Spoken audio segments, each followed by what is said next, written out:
Second round of the IVRA Endurance Series in this new season. We head to one of the greatest racetracks for endurance racing to be found anywhere in the world. It's Sebring for the Sebring 200. You're watching it live here on RaceSpotTV. David Haynes with Lorenzo Bonda, Dustin Ollis in the production for you.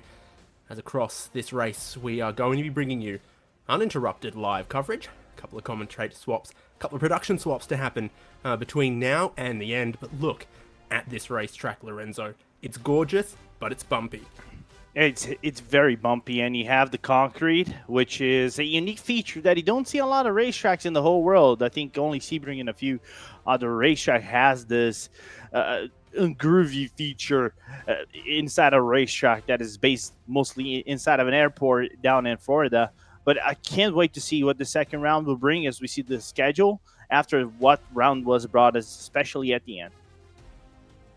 So it all kicked off with the Motegi 300 about a month or so ago, more like 3-4 weeks ago. We're now at Sebring 200 laps of Sebring International Raceway. Got the Texas 200 at Circuit of the Americas in the new year, and then the season's completed by 1,000 miles of Silverstone, 6 hours of Suzuka, 1,000 kilometers of Algarve International Circuit in Portimao, and 8 hours of Spa as a championship decider on the 17th of May. You'll see it all here with RaceSpotTV coverage. Right now, it's the final round of the year before Christmas and the New Year here at Sebring. 200 laps. That's the race at the end of this graphic, but before that, GT3 Pro qualifying, LMP2 qualifying, GTP qualifying, all 15-minute sessions, and then a warm-up as the grid is set for 200 laps of uninterrupted endurance action. GT3 Pro qualifying will be the first on-track action that we bring you, and here, Lorenzo, is the many models of endurance racing car that are going to be in action. Yeah, you basically got the entirety of the GT3 cars, or the modern GT3 cars, which is a cool thing now to have in iRacing. All cars that you see there on screen are basically all the cars that are used within the 24 IMSA and also other championships. So let's get on to points real quick. That is going to cover this whole GT3 Pro standings. Yep, so amongst the GTs, it's BS Competition, 134 points that lead from Simify Esports and Williams Esports Academy. Acetec SimSports Visceral, Grid and Go Esports, Maniti Racing, Dua Esports, XBD Racing, Impulse Racing, and Shera Esports is the top 10. That's after one round, so accounting for the finishing order, accounting for bonus points, everything. That is a good start to the season for BS Competition. Things remain close and competitive, though, with so much racing, as you saw, still to come. This is just how we are at the end of the first round. They are just getting into GT3 Pro qualifying now. It's overcast at Sebring. It is about 10 to 9 in the morning. So these should be really good qualifying conditions. Should be pretty grippy out there. But no sign of any rain, any moisture, anything like that on the racetrack. It's just flat out qualifying for one of the most popular classes. Yeah, absolutely, and this should be a real blast for us to take a look on. Of course, the temperature is very, very cool, so that's a good thing. Like you said, the track is going to get really grippy for these cars, especially for their flying lap. But most importantly, the strategy should be quite interesting overview, as we're going to see quite of a battle of sorts in qualifying between DOA and BS Competition. But then, David, I think the talking topic is going to be try to, maximize fuel efficiency. I think within the first two stints, in my opinion, this being a lap-based race than a time-based race. So this should be quite interesting for us to watch, as now we're looking to the Mercedes of Beckham just here. Yes, we are classic style of racer with a big V8 in front. Rear-wheel drive behind the driver, and a long-standing favourite at the moment. As you look at that qualifying order, gridandgo.com are up top, but they're pitting for a new set of tyres. Simify Esports in second, Delta Sport in third. Is it about positioning yourself maybe for a good tow if you can pick one up? Certainly, with all of these GT cars, there does look to be a little bit of traffic out there.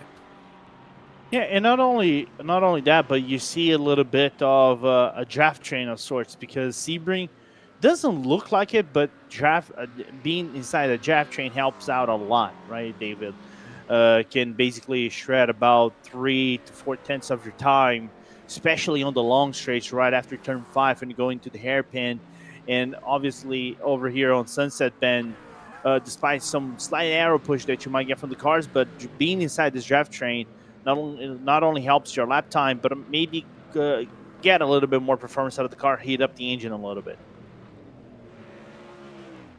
5.5 kilometer lap around here. GT3s are doing just underneath 2 minutes.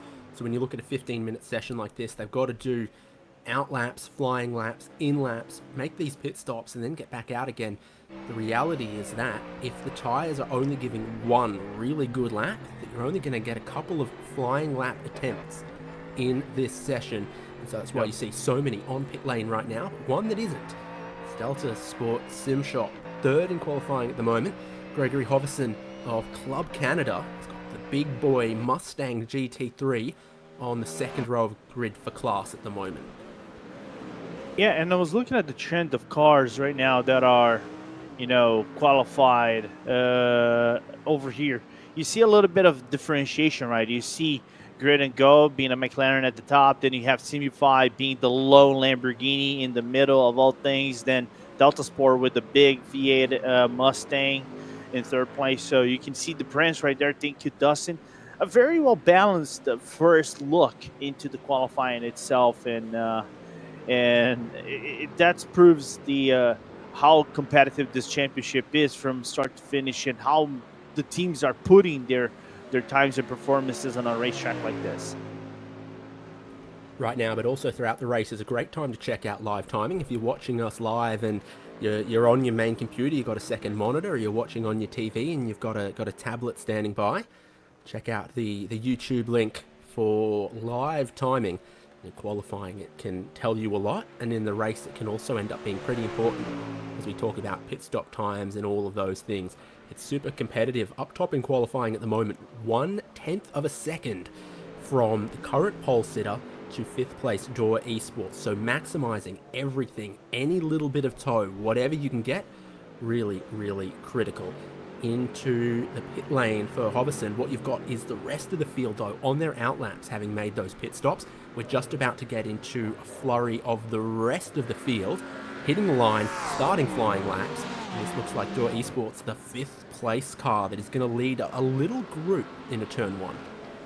Yeah, and what also should be really interesting, David, looking from the perspective of things, is maybe some teams are taking this as an approach of not an approach per se, but basically as a practice or a warm-up for whenever the IMSA Esports Global Championship comes down into Sebring, right? It's part of the calendar, so it's some of the teams already maybe using this race as a way to fine-tune their setup, or see if their setup is well adjusted to these conditions, and maybe lead into the conditions whenever they go down to IMSA in about a few months or a few weeks.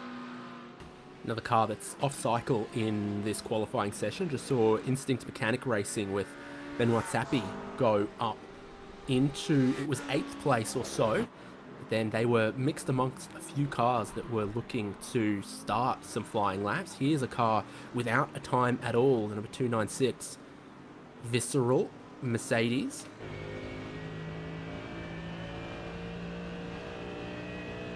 This looks like a flying lap. It's had the outlap halfway through, an attacking lap here, trying to keep it clean within track boundaries, trying to not hit any other cars, of course.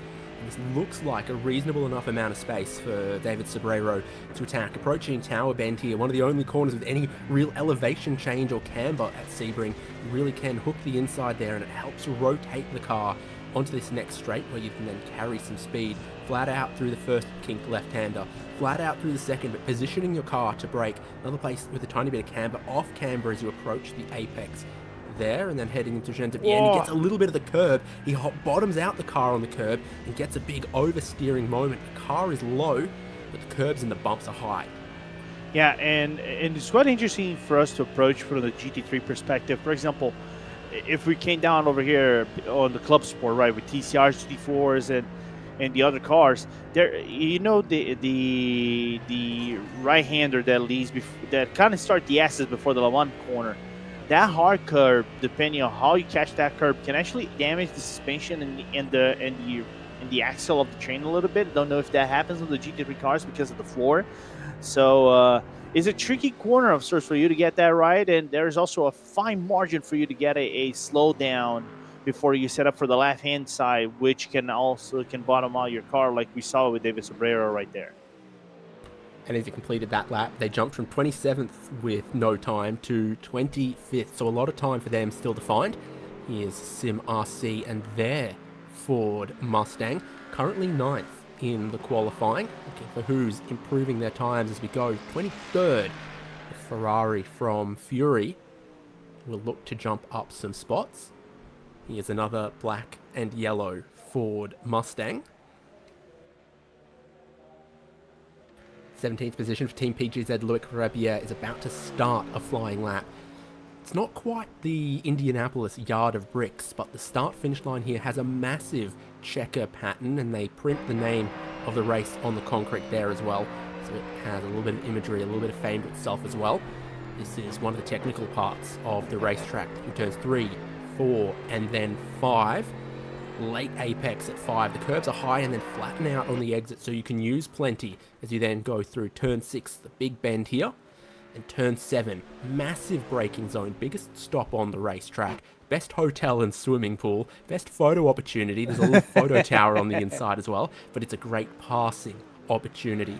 And we think about that not just for these GT3 cars that we see on track qualifying right now, but when we have LMP2s, when we have GTPs, when it's multi-class racing traffic, you're also looking for places where a GTP can cleanly pass a gaggle of GT3 cars if necessary as well. It's multifaceted that way. Some more qualifying times come in, and it looks like Beckon Jasier may have just improved on that lap as he went to a 158.9, 300ths of a second short of the pole right now. Another Mustang to cross the line. 24th place at the moment for Eric Enders and Tim Huizenfeld. And their best of a 159.351 is not improved by a 159.383. These times are insane. Drivers looking for 1/10 of a second. That could be the difference between improving or not. Could be the difference between improving 3, 4, 5 rows on the grid or not. 23rd place XPD Racing, Alberto Moreno, across the start-finish line. Look at him stay to the left-hand side there, just a direct run to the timing beam. It doesn't appear to have moved him up any. Again, another driver just a couple hundredths of a second short of improving. Loic Rabier for Team PGZ, straight diagonal across the line, and it moves him up into 14th, so just a couple of spots gained there, and not inside of that time where your pole sitter is of a 158.9. There are, if I count them, 10 cars with a lap time ending in 159.0. This GT3 qualifying has been so close. The checkered flag is waving for the GT3s. They're going to lock in their grid, then we're going to unleash the LMP2s after they're qualifying the GTPs, and then we go racing. 200 laps of Sebring for IVRA Endurance's Sebring 200. These are some of the last cars, I think, that might be able to complete a lap. But we might be all done from GT3 Pro. And I'm not seeing anyone who could dislodge Grid and Go Dino Lombardi from the pole. Simify in second at the moment. Take a look at those flags across turn 1 there as well. A little bit of wind. Even if there's not much temperature and not much sun, there is 13 to 15 kilometers of wind gusting from the west.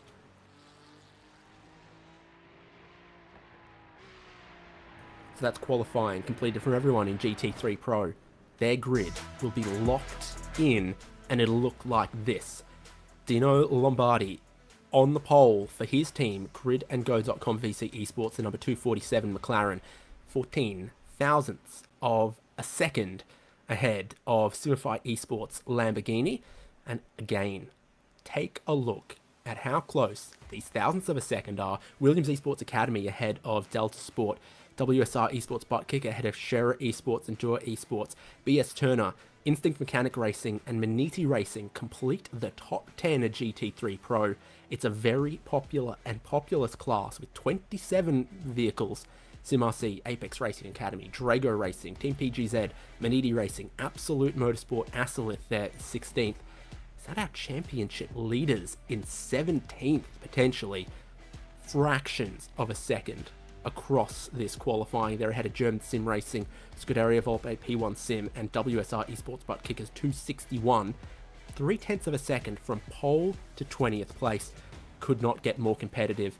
And that grid is completed by Impulse Racing, Volta Sim Racing, XPD Racing's 205, Team Hoislinkveld, and Aztec Sim Sports Visceral. The only two cars that look like they didn't get particularly competitive or representative lap times are Hydro Race Geodesic Racing's McLaren and Aztec Sim Sport Visceral's AMG.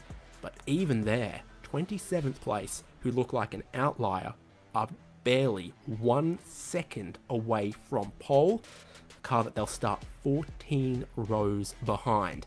That's GT3 Pro qualifying locked in, and they're going to have to park their machines for a little bit as we get through the rest of qualifying and then towards the race start, because it's time for the LMP2 field made up of the Dallara P217. 12 cars present today. This is what their championship standings look like. Fiercely forward, just 3 points ahead of Delatraz Automotive by Majors Garage. Tatum Vesta are there in third, Nix Esports in fourth, SRN TFR Alliance in 5th, Nürburgring Esports, Hydro Race Geodesic Racing, Maradness M Squad, Hyperion Racing, and Composite Performance are the top 10 in LMP2 after Motegi, as we head now to their qualifying at Sebring. I'm interested to see how this LMP2 qualifying would go, David, because normally this LMP2 qualifying of sorts, in my experience, I don't know if you had the experience, you get about 2 really good laps on the tire, right? Normally the first lap, if you got to butcher a little bit the first one and maybe miss a corner or overdose the entry or exit of a corner, you can make up basically the margin on the second lap, usually where the tire has already gripped up and it's already picked up a little bit more heat in the car, and you can extract a little bit of a faster time, normally about 2-3 of a second tops. You can even do 0.4 of a second if your lap is completely perfect. But let's look on the lines that these guys would do, especially around the hairpin, basically, as we're going with Daniel Savini. 169's Tatum, Vesta, Red, and it's all purple sectors so far from Daniel Savini around this lap. He's attacking it hard and attacking it early. Love this LMP2 car. It's so simple but quick and rewarding. There's no hybrid going on. There's just 600-ish horsepower of V8 motor in the back as he has a bit of oversteer. The gearbox, so responsive. 6 gears and you use all of them. First gear in the slow corners, up through all of the gears and to 6th on the long straights. And it's so light, nimble, responsive, but in the case for Savini, just a little bit too much in places there, as he had a snap of oversteer through the middle of this lap. Overall, it's still a quick one. The only driver, only car, able to match the sectors that Savini's putting down at the moment. It's Fiercely Forward Gold and Effect Simulations. Overall, Daniel Savini owns a bunch of sectors and he takes it so wide on the entry into Sunset Bend, brings it to an apex underneath the bridge, then mashes the throttle in 3rd gear to 4th, to 5th, up through this free-revving, naturally aspirated V8 gearbox. And he will go to the top of the timing with a 146.144. There's a few other drivers with some quick sectors, but no one putting it together so cleanly across the whole lap as Tatum Vesta Red. And Savini's again into another purple sector. So I think you're right, Lorenzo. There's 2 attacking laps to be had out of these tyres. It might fade by the end of the second lap, but at the start of the second lap, the grip's still there, the performance is still there. Yeah, because I think this is something on the LMP2 that's quite characteristic, right? Because usually the first lap is a little bit sluggish, but the second lap, whenever it picks up, especially with a lighter car, maybe the second or third lap, if you try to risk it for a third lap and you have fuel enough for it, that you might get performance out of the third lap, but you kind of have to manage the tires a little bit. And there are corners that can force the car a little bit in terms of not just wasting its tire wear, but heat up the tires a little bit. I would say right on the last second as composite didn't get a lap in. But I think of all qualifyings, when this is all said and done within the 15 minutes, in my opinion, David, this might be actually the closest one. Not just because it is a one make, but because I think the level ground on all teams it's kind of like evened out. That I think the performances are going to show out by the end of the qualifying. So 12 LMP2 cars, 11 with a qualifying time right now. Nearly in the middle of that, Stephen McGarvey from the SRN side, I think, of the SRN TFR Alliance. I do enjoy that, well, we've got a great variety of manufacturers to pick from in GTP, an even greater number of diverse GT cars in GT3 Pro. LMP2, it's all about your Dallara P217, all in the same configuration. If you're good here, it's not because there's any whinging to be had about BOP or anything like that. Yeah. I do love just to have one class that's a little bit of a single make cup. Yeah, I do too. I like the LMP2s. I think the LMP2s might be my most raced car beside the IR18, right? The IndyCar current model, because I think their driving style is very similar. I don't know if you had that feeling as well, David, but it's a car that I think rewards you. I'm not gonna say it's better than the HPD. I'm a HPD fanboy, and I'm always a fangirl for the HPD. But I think there's something about this car that whenever you get the fine tunes and the setup feels right for the car, it's so rewarding to go at lap after lap after lap. Again, at the comparison of the lap times as well. So you had pole in the 158s for GT3 Pro. You've got these LMP2 cars lighter, treating their tyres a little bit more nicely, and also lapping in the 145s. For a 15-minute qualifying session, they've got the chance to get around quicker, maybe do a couple more laps. And with the first set of runs in, it's just 0.02 of a second between Tatum Vesta Red and Effect Simulation's first and second place. All 12 cars have a legal lap time now, even if it's about 3 seconds off for Fiercely Forward Gold, and I'm not sure entirely representative. Only car out on track right now laying down any purple sectors was Muradin's M Squad, and it's on their in-lap as well, so they might have picked up just a nice little tow somewhere around. We're about to sort of reset, reload, and go again for almost everyone in LMP2. Keeping an eye on CRZ Sim Sports, Nico Schiffer through Sunset Bend. They're again on a slightly different program that's going to bring them into the pit lane.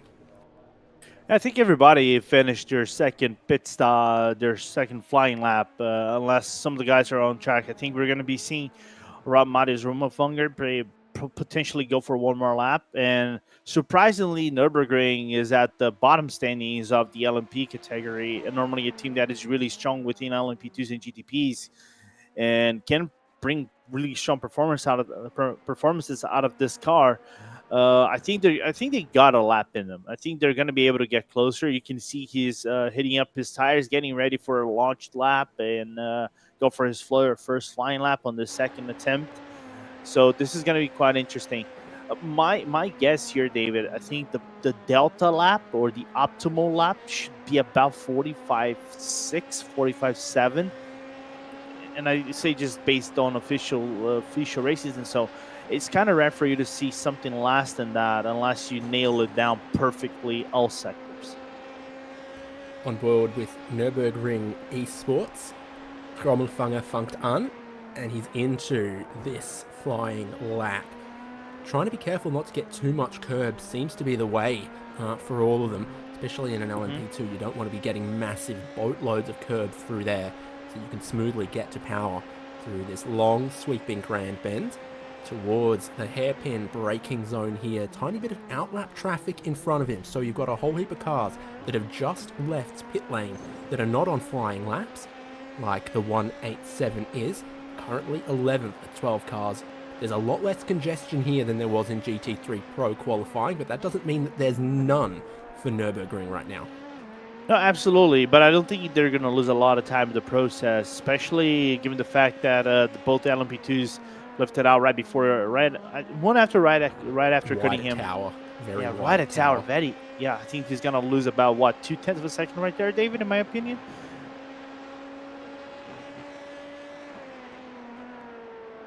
definitely a bunch. Got another lap time that's gone in. Fiercely Forward just go to third. So that's interesting to see. Magnus Nielsen has improved. It moves this Nürburgring Esports car down into the 12th position. It was the only car behind them. I want to suggest Fiercely Forward might have abandoned their first runs early and are into their second runs early as well compared to the rest of the field. Not as wide through tower bend as we've seen some others do.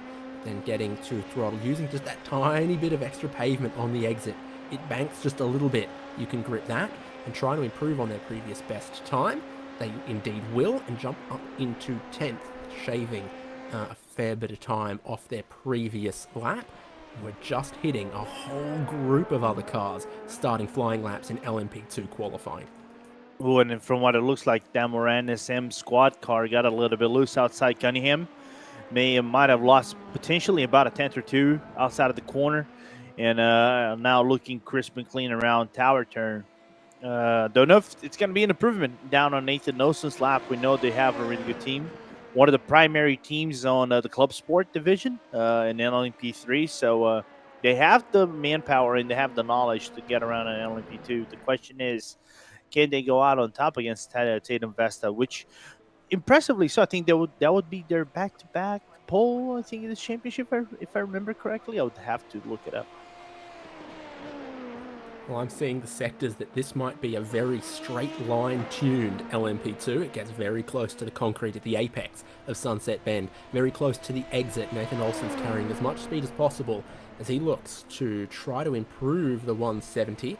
That lap time was just very subtly an improvement. Again, we've got fine less than a tenth of a second margins to separate pole position, to separate first on the grid from fourth on the grid right now. And this is I think we're going to see 2 consecutive flying laps from a bunch of these cars. And this is the first that we're seeing of the second run. Maximilian Fritz for Hydro Race Geodesic Racing. Maximum Fritz, of course, being the opposite of a minimum chips. I couldn't get improved a little bit on his lap, but I don't think that's enough for him to put him inside the top 5. Not even close. He's gonna get in a second attempt. A little bit surprising to see the Hydro Race Geodesic outside the top 5 compared to their LP3 performance in the championship. Of course, won the Barber round with the 64 car last time by. And Nathan Olsen getting an off track outside tower turn. Tower turn, man. As an LP2 driver myself, I find that corner so hard, and it's so easy for you to get it wrong, especially when you're trying to power it out, because you kind of have to get the apex in right and avoid a little bit of the bottoming out that kind of throws the car off and aids the oversteer snappiness out of the LMP2, in my opinion. I consider myself very fortunate to have done one endurance race here at Sebring, and I don't think I ever got tower turn perfectly. You think, oh, there's going to be quite a bit of grip here. You go in and you're like, oh, there's more grip. And then you go in with more speed and you get yourself in trouble. So it's so difficult to gauge exactly how much the camber up against the curb is going to grip you up and carry you through the corner. Because then again, if you're just a little bit wide, you don't catch that good angle and it spits you a little bit wide. Tempts you to therefore need to be a little bit more conservative in every lap. You think, I could have attacked that harder. I'm not sure our sim racers are quite as worried. And Daniel Savini crosses the line and puts another little comfort margin, 0.02 of a second, between himself and Effect Simulations. But Andrew Dawson has 2 purple sectors on this lap, and he's trying to pick up any little tenth of a second he can, and it will matter. Into 6th gear, so down the back straight, and then carrying a little bit more speed into Sunset. Again, very wide, downshifting braking, trying to get to an apex directly underneath the bridge before unwinding the steering, putting the power down from the Gibson 4.2 litre V8 to the start finish line, and it goes to the top. That was a very good back half of the lap from Andrew Dawson. Yeah, I think having the draft from Fiercely Forward right on the back straight leading to the Sunset Bend, I think it helped out a little bit. But the fact that Andrew took the Sunset Bend so tightly, right, he kind of clips the apex and kind of keeps it consistent and just powers it out outside of the corner and maximizing the usage out of it, and therefore putting their car right at the lead, I think shows how willing these guys are to go with usage of the track and maximize the performance out of the LMP2. And also, not only that, but avoiding the slide steer angle that potentially would slow the car a little bit to try to keep it in the tightest portion of the line into the left-hand side if you're looking at the straight. Bit of rear locking and a skate and a slide from Magnus Nielsen, fiercely forward goal. This car currently in fourth. I put to you that lap is probably done, and the checkered flag is waving for LMP2 qualifying right now. So if you don't improve on this lap, that's going to be you done. For effect simulations, all their work was done in the second half of the lap. So from turn 7 around after Le Mans Gendebien through the final corner as well at Sunset is where they made all of their time, not through the first 5 corners of the lap. As Fritz to see out the lap for the car currently in 8th. And I think they found a thousandth of a second or two, but remained 8th place on that one. SRN TFR Alliance are also done. So is almost the whole of the field. Basically the only LMP2 left out on track is Nürburgring Esports Marius Rommelfänger. And then we get ready for GTP qualifying, the highest horsepower, most exciting, most hyped these days sports cars.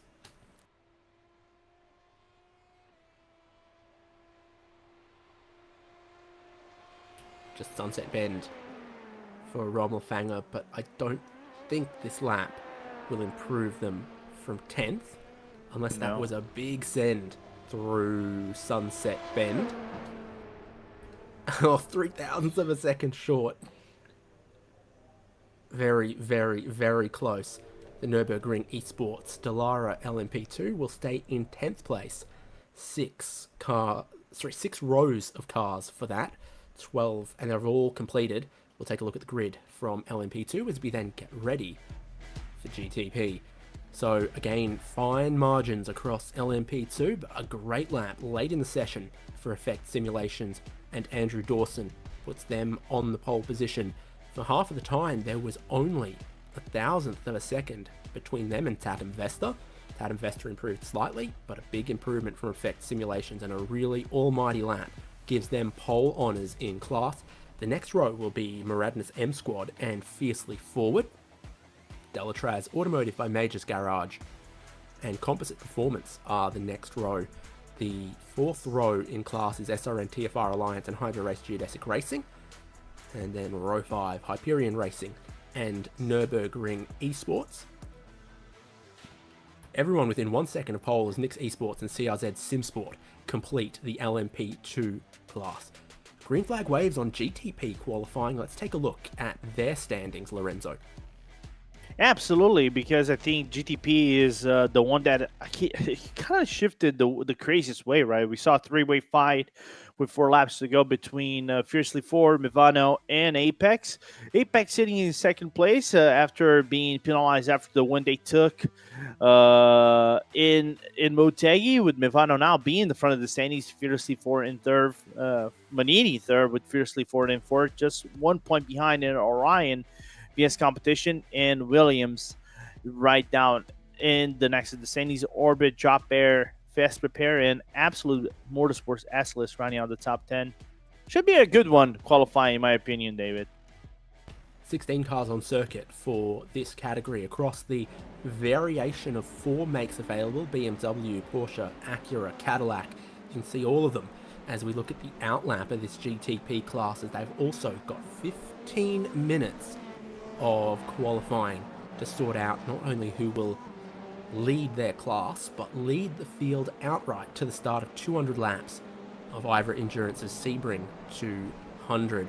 Bit of tyre warming happening out there as the conditions remain vastly similar in qualifying, which is to say overcast, 23 in the air, 24 on the track, moderate humidity, but the winds gusting from the west-northwest between 13 and 17 kilometers an hour. Everyone after just a little bit of tyre warming as they're about to attack their first flying laps. I think it's Apex Racing Team's 99 that might be one of the first we see full beans. I think Manidi, in fact, might be in front of them, but let's take a look with this Porsche 963 from Aaron Vasquez.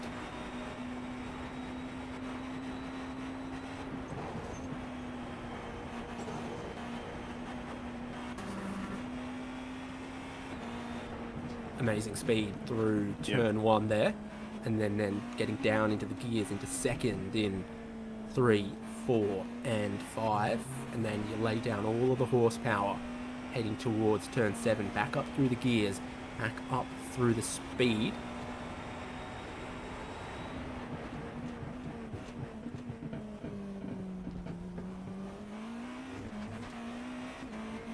And what is going to be interesting for me, David, is just the fact that this might be a one-shot qualify because of the hybrid, right? Because I think they're probably going to put this into attack mode, waste all the hybrid they can get, it, come back to the pit lane, reset the hybrid a little bit, maybe put new tires, a little bit of fuel, then come back on track to try to recharge the hybrid once again. So Manidi Racing's Maxim Naz has the most purple sectors at the moment, and there's none for this Apex Racing team, but putting in a banker could be important. 16 cars now on track and a chance of a little bit more traffic. Getting a little bit closer, I feel, to some of the cars in front as we're sort of fourth in the train, and I think they might have called time on that lap. So have a few other cars. Orion aboard it. I'd bank one, wouldn't you? Yeah. Oh, who actually kind of went too hard into center set bin right there, right behind Apex? Was that Orion that kind of went a little bit hard? Well, Manidi Racing didn't back out of their time, but you can see that Apex Racing BS Competition have all but dropped their 8 tenths behind Manidi Racing's first flying lap in BS Competition also. Solpec Precision Racing, I think that was the one that you saw. Yeah, a lot of cars deciding it's not quite there on lap number 1, so I think expect to see some improvements possibly as well on board with the BMW. So this is the view that Kevin Magnussen will have next year. I'm just reporting rumours that I saw today. But for Patrick Wolff, he's going to go to third. And qualifying, I think, for me, should come down from that 42.9. I think we're going to be seeing maybe teams doing a 42.7, 42.6. I would say Delta to optimal to 42.5 is now, from what it looks like, Apex is flying that you saw, right, David, on the lifetime in standing. So looking forward to see how the second lap will be for the majority of these teams. And a little bit understeer from what it looks like from that Manidi car coming out of Lemon Corner. If you board a lap here and then ride the brakes, can you charge the hybrid to immediately go again 500 meters later? We'll see, because the purple sectors are coming from the 99 and the pit in is coming from Manidi Racing 17. Hydro Race Geodesic Racing have gone to the top. Here is the completion of the lap from the 99. And it'll send them to the top. A whole bunch more improvement from these teams that decided, actually, lap number 2 is where the goodness is going to be. And a whole gaggle of GTPs out of the final corner, Sunset Bend, and across the start-finish line. Rearranges the qualifying order as Movano Rosso go to third. And it looks like a good decision from a few of these cars to back out of their previous lap, keep warming the tyres, recharge the hybrid, and attack as they have this time. 16 cars, 15 lap times set for the moment in the last qualifying segment before the Sebring 200. Yeah, and I think this qualifying is a little bit more balanced. This is one thing I want to bring up, David. This has been much more balanced than what we saw Motegi. Motegi, what we kind of saw was the Acuras being dropped a little bit below, right down at the mid-bottom of the standings, with like Porsche and maybe I would say the Caddies right down in the middle, and a few of the Acuras up in the top, right? and all the BMWs kind of like relegated all the way down to the bottom. They had the race pace to catch themselves back up, and also a few confusions that brought to the yellow flags and things of the nature. But this qualifying as it stands right now, we have a Porsche, a BMW, and an Acura within the top 3. Actually, and the Cadillac being 4. So all 4 brands being within the top 4 for us. That's a good mix-up of cars.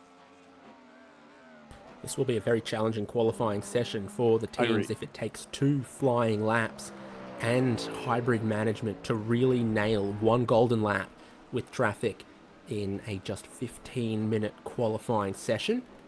You've got everyone who's just completed those lap times hitting pit lane, so now you put new tyres on, then you maybe have 2 outlaps before you can attack. You are going to run out of time very, very quickly. The WSR Esports butt kicker, they're headed to the line. Isaac Phelps driving the number 16 that moves from 15th up to 5th, so that was a good lap just there. Yeah, still proves the a good balance now with the 5th car being a Cadillac as well. Meanwhile, you have, I think, from what it looks like, Williams, I think, is a BMW, then Orbit Drop Air is a BMW, Fast Repair is a BMW, Maniti is a Porsche. So I think there's still a lot of room for improvement. I think this is still not over. We're probably going to see those fast laps coming out just like we saw Motegi, the final 2-3 final lap or second to last lap being the ones that should set the whole grid up in about like 7-6 minutes. Is the only car without a qualifying time at the moment. Schiff in the 78 Maniti Racing Black Porsche just started a lap that I think is going to be another tyre preparation lap, but you see all of the other cars leaving pit lane that he's surrounded by a bit of clumping around the turn 7 area into this sort of second phase of runs. So you've got outlap, prep lap, push lap as the way that the GTP teams appear to be approaching this. On the prep lap here, the Maniti Racing Black will be surrounded by cars that are then on their prep lap as they go to push. That could be interesting. But you're about to get a few more, begin some flying laps. Hardly anyone on a flyer at the moment. Literally the only car on a flying lap that could count is that Maniti Racing Black 78 until the rest of them come around and start new laps. What surprises me a little bit is the MSS Movano car being relegated to last position, knowing the fact they are the leading car in this GTP category in the standings. So they are the last car that has a lap in. Meanwhile, Philip Schiff's more difficulties for that 78 going to the pit lane once again. Yeah, so they did an outlap, a prep lap, and have boxed at the end of the prep lap from what I can tell. Almost everyone else that you look at will be on prep laps, except I think, yeah, the 17 from Maniti Racing. This could be a push lap for Maxim Naz. He's improved through the first sectors so far. Matched his best in the third of 8 timing sectors that we can see across the micro sectors. So this is a lap time that could move the number 17 from 9th a little bit higher up the order. Tyres and hybrid should all be right in phase, in unison for this lap to be a flyer. There doesn't look like too much traffic for the Porsche either. Yeah, looks like that Porsche is so trimmed. Also having the expertise of the former Team RSL being merged already for quite a while within the team. You know, Maxim being one of those drivers that were part of the merger with Maniti, and now trying to do the best with his Porsche. Being a Porsche main, I think I've never seen Maniti driving a GTP that is not a Porsche in a championship. So shows how dedicated and well knowledge they are with this car. Lap looks like to be an improvement. Don't know if it's gonna be a big improvement in the standings, going I think from 9 to 7. Is that correct? Yeah, that's what happened for them on that lap. So it was just a modest improvement, collating some of their better sectors, but without any purple sectors or anything that set the timing alight. So cars like this, the number 1, completing their preparation lap here, then looking to swing wide through Sunset Bend and fly into another lap. Wesley Caspers. This lap relatively pushy though, at a 42.7. Hopefully with the hybrid and the tyres to go into another flying lap. Like Sam Sutton has just begun, exiting turn 5 through this super long sweeping turn 6. Hardly a car in the world where that's still a corner, but the big braking zone at turn 7 near the hotel. Tight to the apex, low gears, straight line the exit for good traction. And you see how hard it is for you to get a proper traction on the hairpin, right? Because sometimes you kind of clip the apex a little bit, but whenever you get off the throttle and you want to get out of the corner, the car can get a little bit snappy, or sometimes because you kind of have a little bit of second gear, but you want to go down first, the car gets a little bit understeery, so it's hard for you to find the ways, and you have to kind of watch also the sand that is on the left side kink that can give you an off track. So it's a cool corner for you to go on, but it's tricky for you to find the perfect delta time in it outside of it. Sam Sutton will see this lap out, but it's not looking like it's going to be a massive improvement for him. Be just a modest little improvement for the BMW. So the final corner for Orbit, drop there towards the checkered flag. The top of the timings improved by a 10th with Apex Racing Team, and Sam Sutton looks to move up just a tiny bit to 7th. The middle pack from 4th to 11th is just 0.2 of a second, so that's where some massive jumps can happen in the dying minutes of this qualifying session. Checkered flag actually I think only 2 minutes away or so.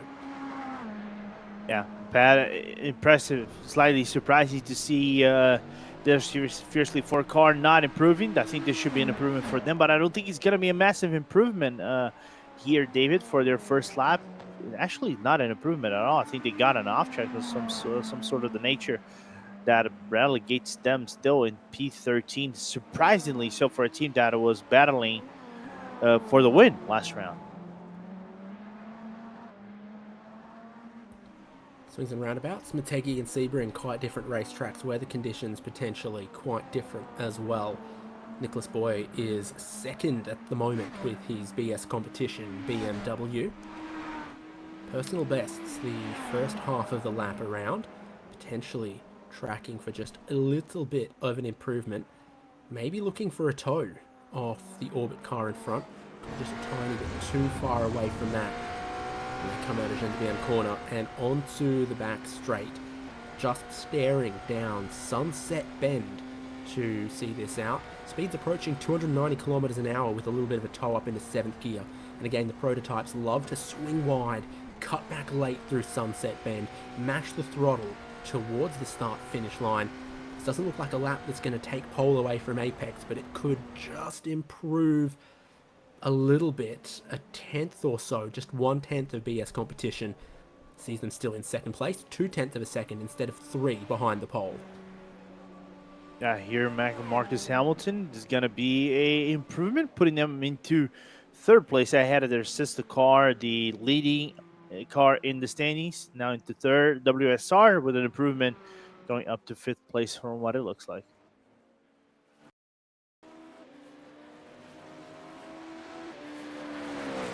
Decent lap just completed by Fast Repair Motorsport. Actually, they look like they had a couple of strong sectors, dropped a little bit of time elsewhere, not consistent, but improved themselves slightly. Well, one of their other teammates, a little more competitive, down in 14th place though for the 78 Maniti Racing Black Porsche until they cross the finish line and don't improve. Half a tenth away from improving. Philip Schiff stays 14th. Checkered flags waving for GTP qualifying, and there's very, very few cars left out on track here as well. We saw that they only got really 2 good runs at it with the tyre preparation, with the hybrid and all of that, despite the speeds that the GTP cars are capable of. not capable of doing back-to-back laps, and not capable of bringing new tires in quickly. Not only that, but I think what surprises me more than anything is the fact that Apex is at the top of the standings, right, David, being the Porsche. And you can see, I think the next Porsche in this whole thing, from what it looks like, we're going to look right here, is Maniti. And Maniti is not even in the top 10, which is surprising. So as we look into the results. These are the results. The GTP qualifying, Apex Racing Team and BS Competition are first and second. That looks like a very strong qualifying performance from Apex Racing Team when you look at how close the rest of the field is. They had 0.2 of a second on second, whereas 0.2 of a second from second took you down to 5th place. The Movano, Azzurro and Rosso cars lock out row 2, so that's blue and red Movanos alongside each other. The first Cadillac is WSR Esports Butt Kicker in 5th, and then the next BMW is Williams Esports Academy in 6th.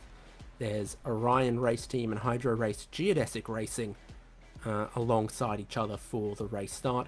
Orbit Drop Air and Fast Repair Motorsports 9th and 10th in a 16 car field. P1Docs.com and Maniti Racing 11th and 12th. Fiercely Forward and Maniti 13th and 14th in the qualifying order, completed by Absolute Motorsports Asalith and Solpec Precision Racing. Lorenzo, we're not far away from 200 laps getting underway, but race control and the penalties begin well before. Yeah, we have a few already, and two penalties hitting GT3s, and one more importantly hitting our race leader. First one goes to Manuel Troncoso as the 269. I think that is the, if I remember right, that is the I'm not gonna say BS competition, but the Simufy. They got a 20-second penalty, and Jan Scholz on the 246 also got a 20 seconds for impeding during qualifying. And this is important. Aaron Vasquez and the Apex GTP also got a 20 seconds for also impeding on the start of their fast lap. So we've completed GT3 Pro qualifying, LMP2 qualifying, and just seen a thrilling GTP qualifying session. They're now going to be into the warm-up and gridding. I was hearing a little from race control. And the green flag is not too far away. 200 laps of this 5.5 kilometer racetrack. And so across those three classes, these are the cars that you expect to see. We've just seen the Acura, Cadillac, BMW and Porsche GTP cars in the GTP class. LMP2 is a single make affair with the Dallara P217, and pick your poison. In GT3 Pro, you can have an Audi, a BMW, a Corvette, a Ferrari, a Mustang, a Lamborghini, a McLaren, a Mercedes, or a Porsche. Are there any big brands that we're missing that you'd love to see? Well, the best brand in motorsports actually coming, which is going to be the Acura or the Honda NSX GT3 Evo next season, right? I don't think we're going to have that.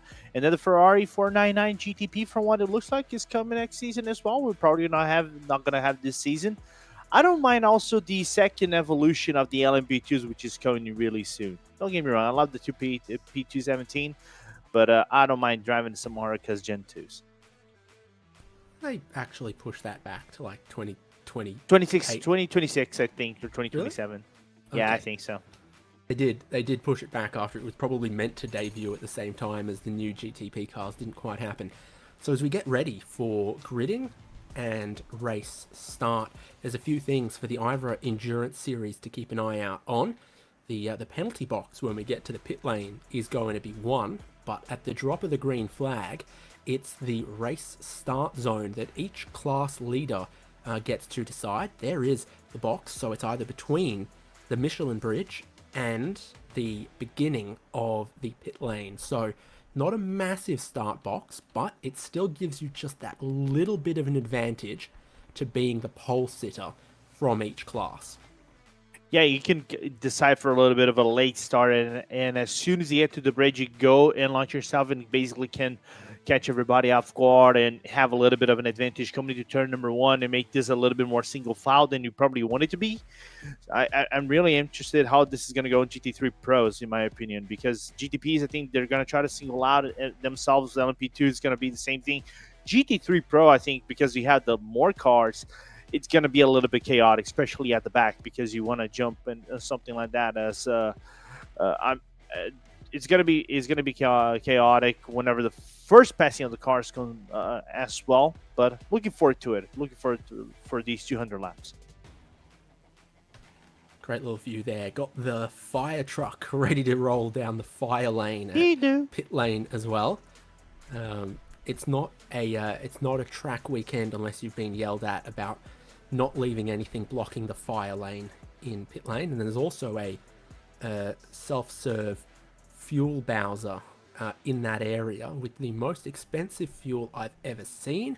I think it was $12 a gallon. What? US for race fuel. So if you forgot on your way to the track, they'll sting you.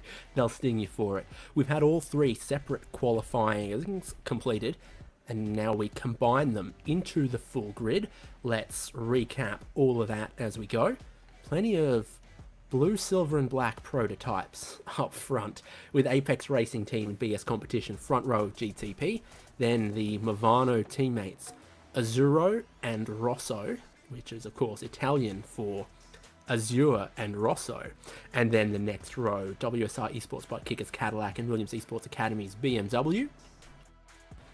Orion Race Team, Hydra Race Geodesic Racing, Orbit Drop Bear, Fast Repair Motorsport. Now, the names you see next to these cars are the drivers who did the qualifying, not necessarily the drivers who will start the race, but it's got to put a name next to them, and those are the drivers who set the fastest laps, so those are the ones who get the honour.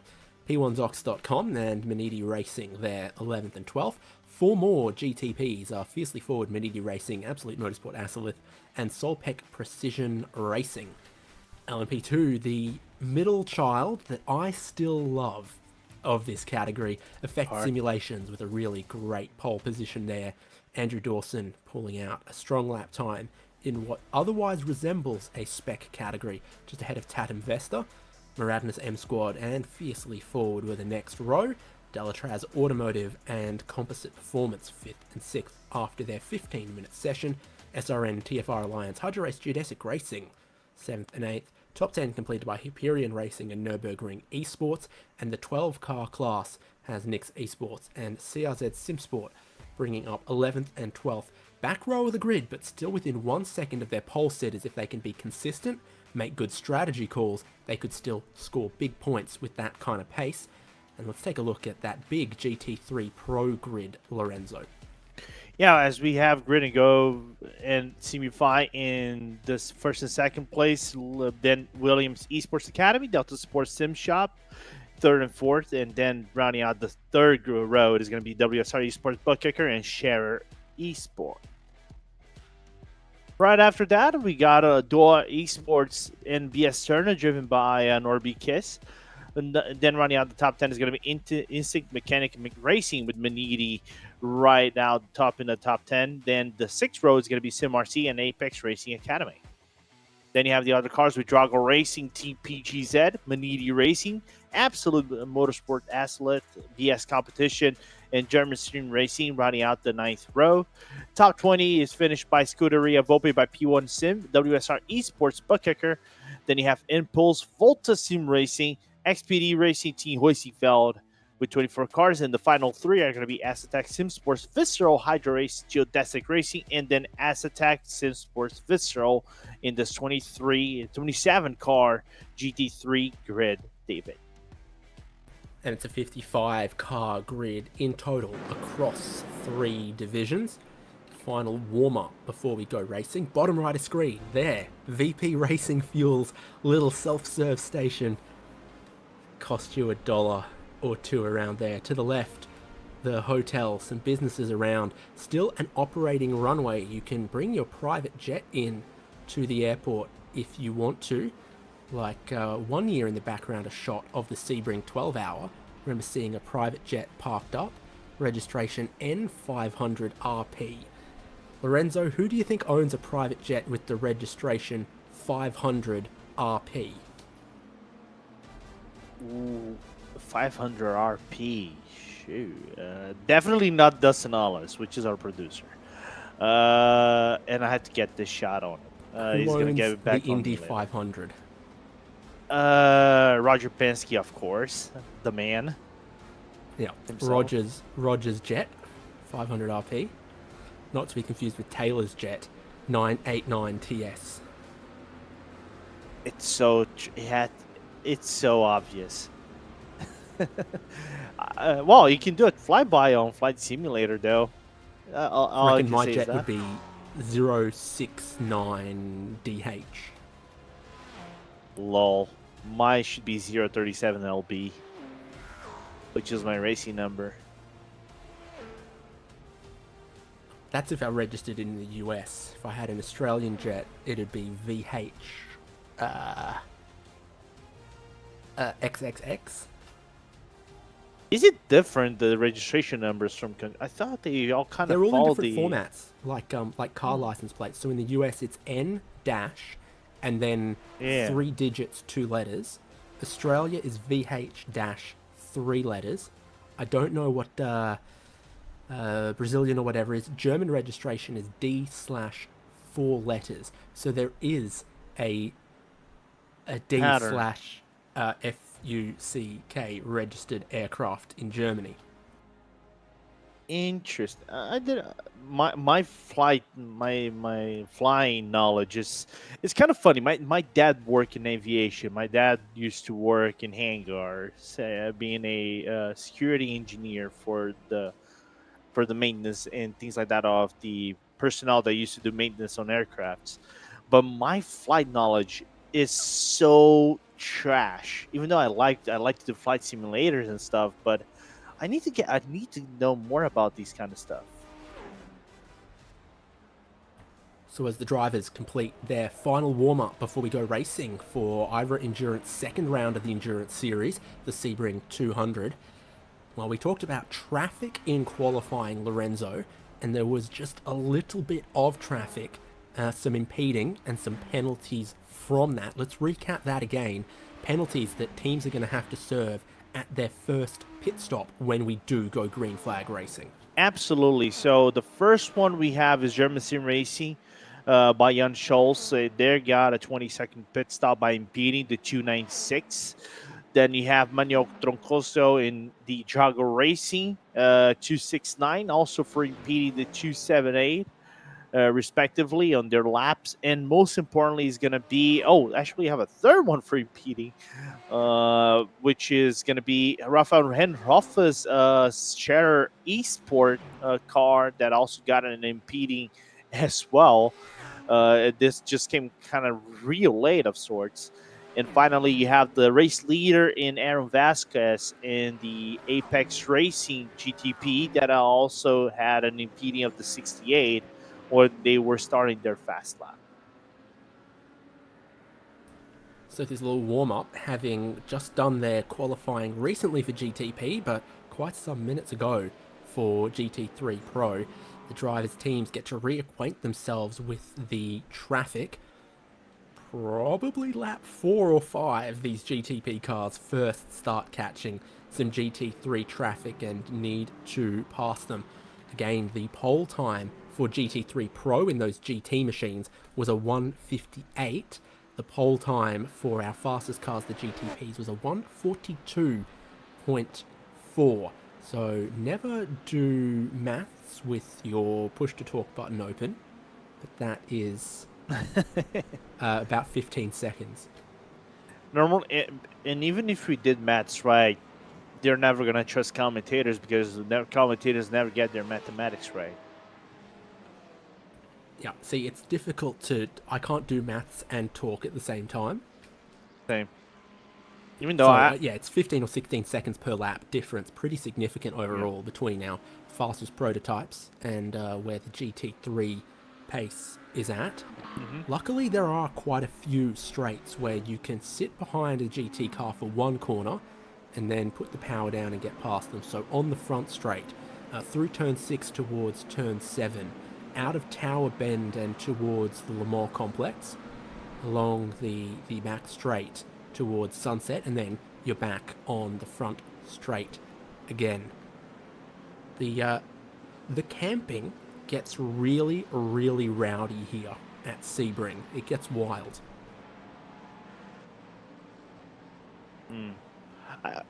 You've been at 12 hours to Sebring before. I think of all the premier entrance events that I probably want to go now, it has to be, I think, Sebring or the 24 hours of Spa. While we're getting ready to go racing, a reminder, 200 laps of Sebring International Raceway. The formation lap is going to be led by the iRacing pace car, and it might not be the last time we see it. Motegi had a pretty decent long run without a safety car, but it still had a few.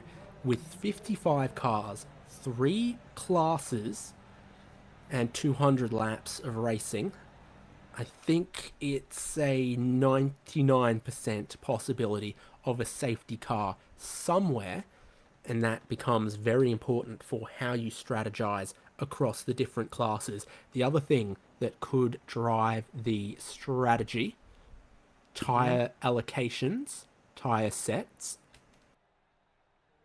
Yeah, I think they're gonna have enough to make it to the end of the race. I don't know if a double stint will be necessary. You see track conditions picked up a little bit. It's a little bit hotter, 24 air temperature with 26 on the track. I think it's going to be up to what, tops 35, 36 degrees, despite being in the middle of a fall season in the United States. Starting to get a little bit colder into the south of the United States, right down in Florida. It's not gonna get like snowy, but it's not gonna get warm temperatures of like above 40 on track, in my opinion. But should be very smooth for the tires itself to maybe a potential double stint risk. While there's going to be at the start of the end of their stints on the GTPs or LMP2 specifically. And with a maximum time window of 7 hours for this race, beginning at 10 a.m, should be very minimal running towards the darkness as well. Yep. Well, this is our full field ready for a full formation lap. Again, the tyre sets, there's 8 of them for the race, at least for the LMP2 category. So it always seems like there's enough tyre sets, but not to throw one on every 5 laps behind a safety car. No, not even enough. I think even if you went to do your pit stops right throughout the whole race in LMP2s, I think you get what, like 26 laps tops on an LMP2 full fuel stint. At every 26 laps, getting 8 tires, I'm not doing mathematics right now up at the top of my head, but I don't think that would be enough. So maybe at a certain point, you might have to, save fuel, try to stretch it out one more lap here and there for you to be at a round number for your tires at the end of the race. But it's going to be really close. We might even see some little double stints depending on track conditions. So just the one formation lap means that the tyres are going to start pretty cold for a lot of these GTP cars. It was a problem for them in qualifying for sure. LMP2 and GT3 Pro, less problems with cold tyres, and with this 97 km an hour, 60 mile an hour pace car speed, they're not going to build up a whole lot, but like you talked about, a little later in the day, tiny bit more sun energy, still overcast, but not expecting any rain clear on the radar. Yeah, I think having no rain in Sebring is going to be quite good, because I think we saw the 12 hours of Sebring, right, David, when we commentated here on RaceSpot, how chaotic this race can be, especially for GTPs, because they do struggle a little bit more for grip, especially into these low sections coming out of Cunningham, and all the sections between Cunningham and Tower. There's so many water puddles that you can basically set your car into the tire barrier outside of Tower turn. So it's going to be quite tricky for us to talk about that. That's good to know. I'm looking forward to see how the first passing of the cars will be, because I was looking into last season. Last season we had 2 yellow flags already early in the race. I think the first one was at lap 10, 9 and 10, around lap 10. Second one around lap 40 or something like that. I think that was 42 when we had our first, second yellow flag. So looking for how this will go in a little bit. So now 2/3 of the way around the formation lap at Sebring. Race control reminding the pole sitters about that start zone at the exit of Sunset Bend, which is going to send us racing for 200 laps. On pole in GTP is Apex Racing Team. On pole in LMP2, Effect Simulations.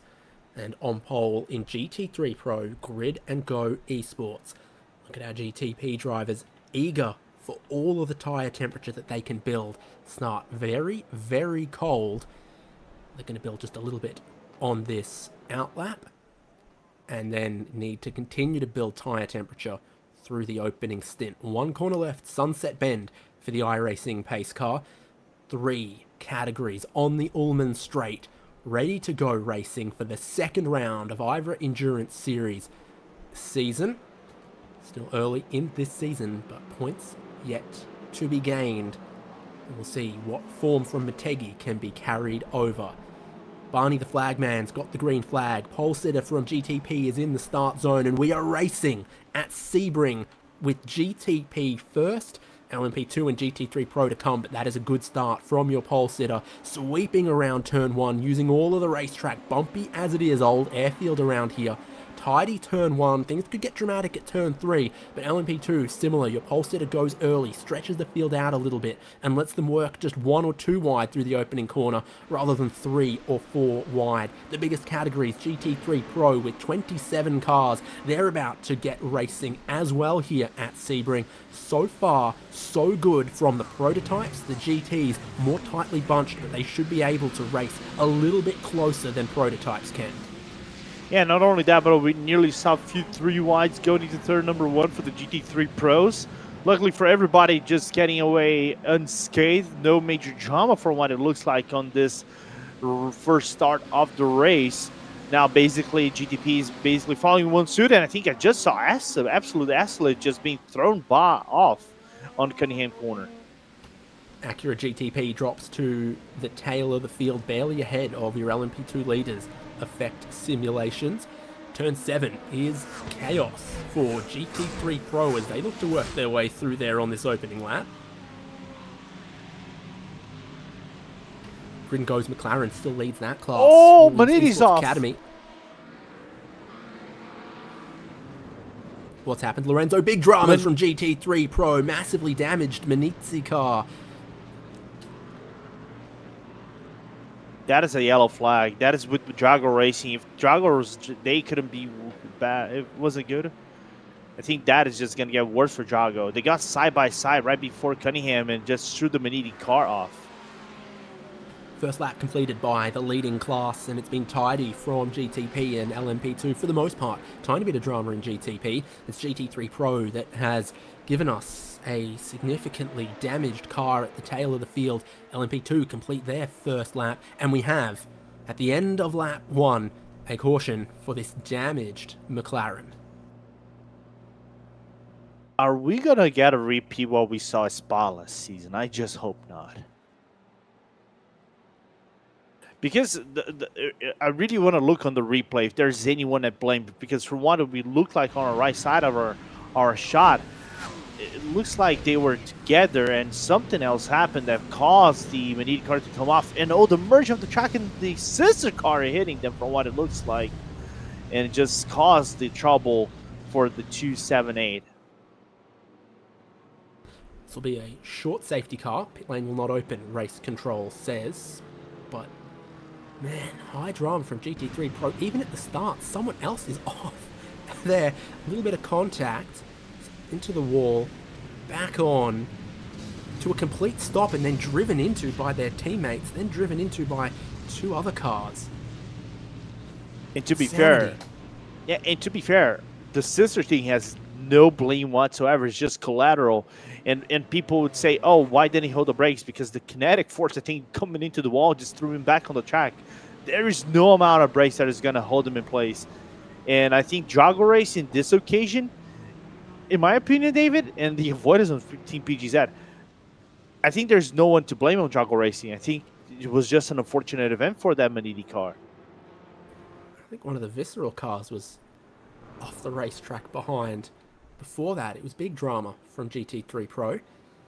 Your race-leading GTP holding speed at the moment. It's a complicated safety car procedure-ish, complicated-ish for IVRA Endurance.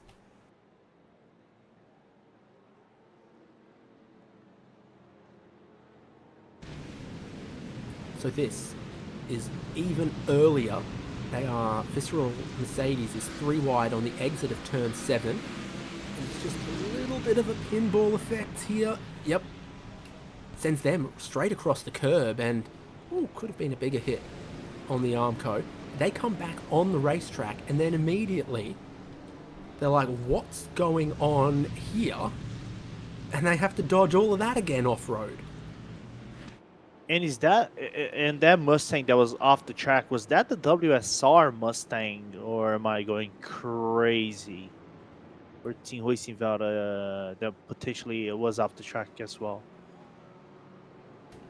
Yeah, well, with a lap completed, I can see a whole bunch of the GT3 Pro cars that have lost positions early on. So there's WSR in the middle, they get spun around, but don't hit too much. And so, started from 47th, Scuderia Volpa by P1 Sim dropped a couple of spots. WSR Esports Butt Kicker dropped a couple of spots. Manidi Racing Green from 38th to 54th. Manidi Racing Red from 43rd to their retirement. It looks like a safety car. This is Volpa P1 Sim. Yeah, it just all stops in front of them. Unfortunate. But I told you, David, how chaotic it could be at the back on the start of this race for the GT3s, right? It kind of showed off, it seems. For my point right of sorts. And with that great race start from Apex Racing Team leading GTP, they still lead GTP. And it's sort of disguised from a few of the other positions that changed in the outright class. So Movano Azuro, who started inside of the second row, lost 2 spots to their teammates Movano Rosso and WSR Esports Butt Kicker. That's a change in GTP. And Fiercely Forward Red, gone from 13th on the grid to 10th. So at the moment, they're the biggest mover in the GTP class. All 16 of the GTPs remain ahead of the LMP2s and GT3 Pros. All the LMP2s remain ahead of the GT3 Pros. So we haven't had any cars from the prototype classes drop behind GT3s just yet. And the biggest gainer in LMP2, Nürburgring Esports, Marius Rommelfanger. Interesting. Yeah, 3 positions up in the LMP2 class. I kind of expected them to come up a little bit because it's a little bit unorthodox to see them at the back of the LMP3 standings in the qualifying. Of course, it is an one-make class. It can get a little bit dicey in qualifying, but I know they have a lot of race pace. They're eventually going to come up a little bit, maybe going to fight against Elytras whenever we go green again. So it's a bit surprising, but not all that much, considering the quality of this team has in prototype cars, in my opinion. Lights are still on the safety car as we've had LMP2 and GT3 Pro catch the train. Williams Esports Academy, the 277 that Kim Jasir is driving. So a lot of these cars, they do have the qualifying drivers having started the race, but I don't believe that that was a enforced requirement. So a position gained from the Williams Esports Mercedes and from Delta Sports Mustang. Simify Esports dropping a couple of spots off that race start. And there's their Lamborghini back in 4th.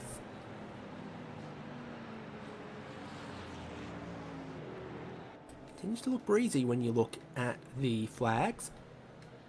If a driver locks up or spins out or does some donuts, the wind speed also affects how the smoke disperses. So at 2 kilometers an hour of wind, it hardly disperses, but in a gale, the smoke blows away very quickly. I wonder how this restart will be, given the fact that we barely had one lap of racing, and the tires in these cars are a little bit cold, right? As lights off, we're going to get our restart. We kind of figured this would be a very quick yellow flag procedure, because basically this was on a restart. It's a little bit of a mimic what we saw at Spot last season. So for me, it's just going to be how the GTP's cars, in my opinion, will be affected coming into like turn number 1 eventually.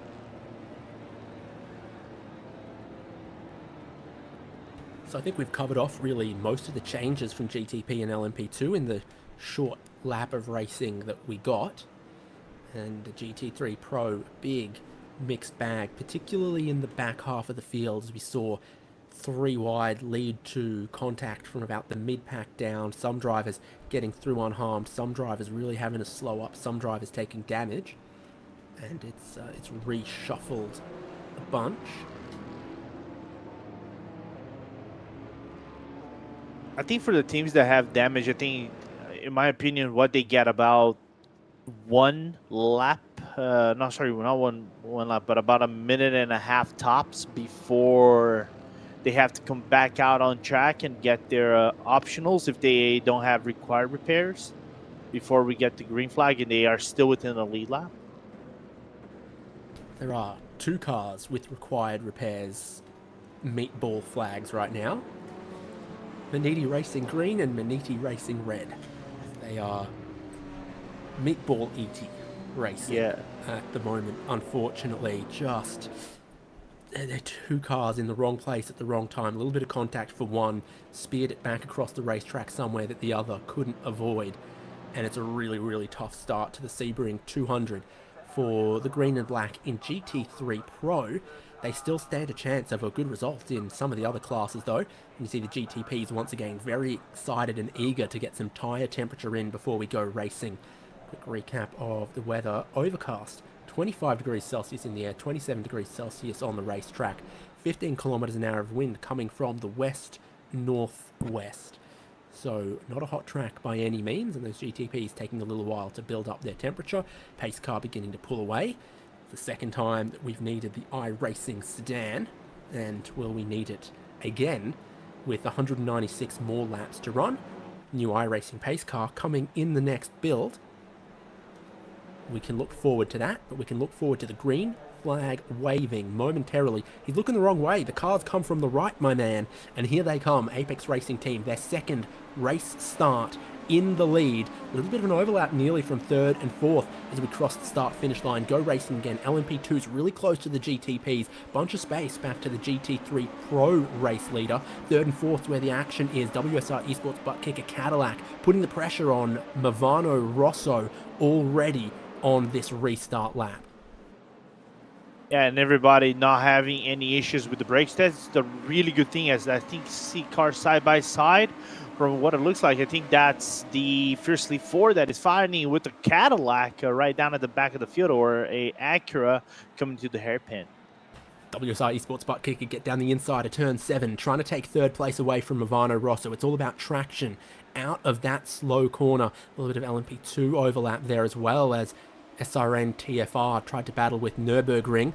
And here, up in GTP, you've got Orion, you've got Geodesic Racing. Geodesic just looking like they're going to get ahead. Williams Esports Academy sitting in behind, watching the 3rd and 4th place battle still play out. Movano teammates have both dropped positions in the opening laps of this Sebring 200, and they need to sort themselves out, because look at some of the other cars that stand a chance of taking some more spots away from them.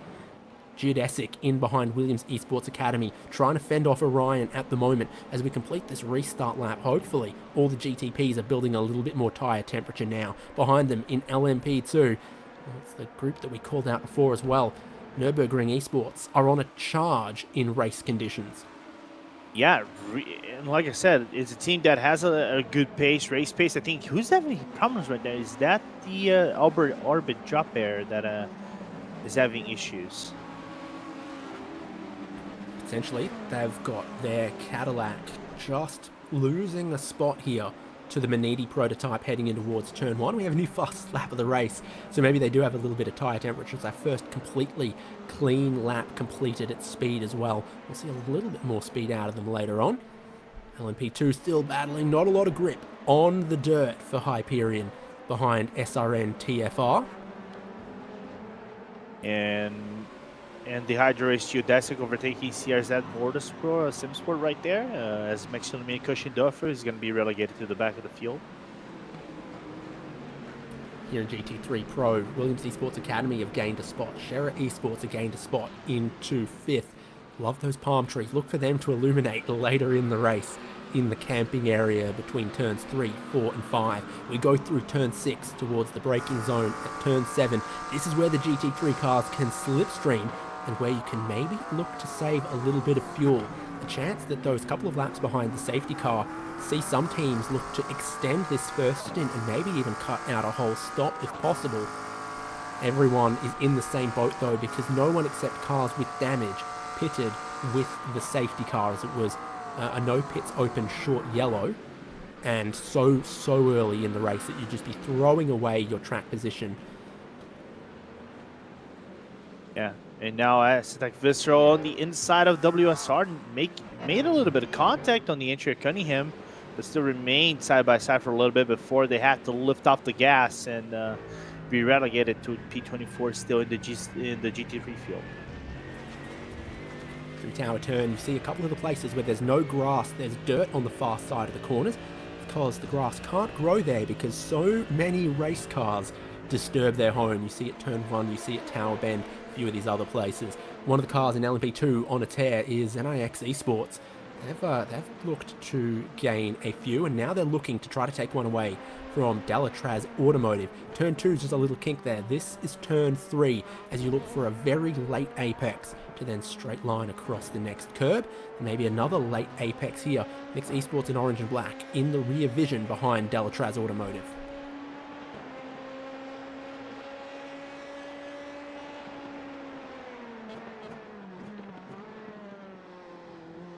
Big stop at turn 7, no move happens in LMP2. Good traction out of the slow corners. We're going to get a little bit of overlap through the sweeping kinks before you head to the next braking zone. The inside line for Delatraz Automotive at Cunningham Corner. And IX look to hang it out there, but just run out of space, bouncing across the curb. We're sliding sideways in the LMP2 through Collier Curve towards Tower Turn. Late apex.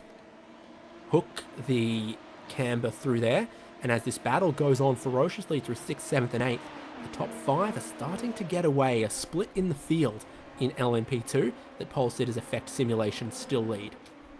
Yeah, but that battle got a little bit dangerous for a moment right there. If Nix wanted to try to force the issue, they could have spun the Delatraz car around. That probably would have caused a pileup of 2, maybe potentially LMP3s, or even 4, depending on the guys at the back right there. But good battle so far between them. Of course, you kind of have to move up because you kind of created a little bit of vortex between Delatraz and the next group of cars right in front of those 2 cars right in front of them. I think that's led by the fiercely forward ones. As now traffic is now a thing to talk about in this race. Well, we'll come up super quickly. I reckon if we'd stayed green, it would have happened more rapidly, because you have the gap between the classes at the 2-wide race start, but at a single file safety car restart, no gap between the classes. GT3 is just a little bit closer, less delayed on their race start. Maniti down the inside here, turn 7. So their prototypes have looked to have good pace but didn't qualify well. Their GT3 Pros crashed into each other. This has been a really odd race for Maniti Racing, who've been all over this style of iRacing league endurance racing for many, many years. Here's some of the damaged GT3 Pro cars that our GTPs are working through, but only those that had damage from the early lap 1 incidents.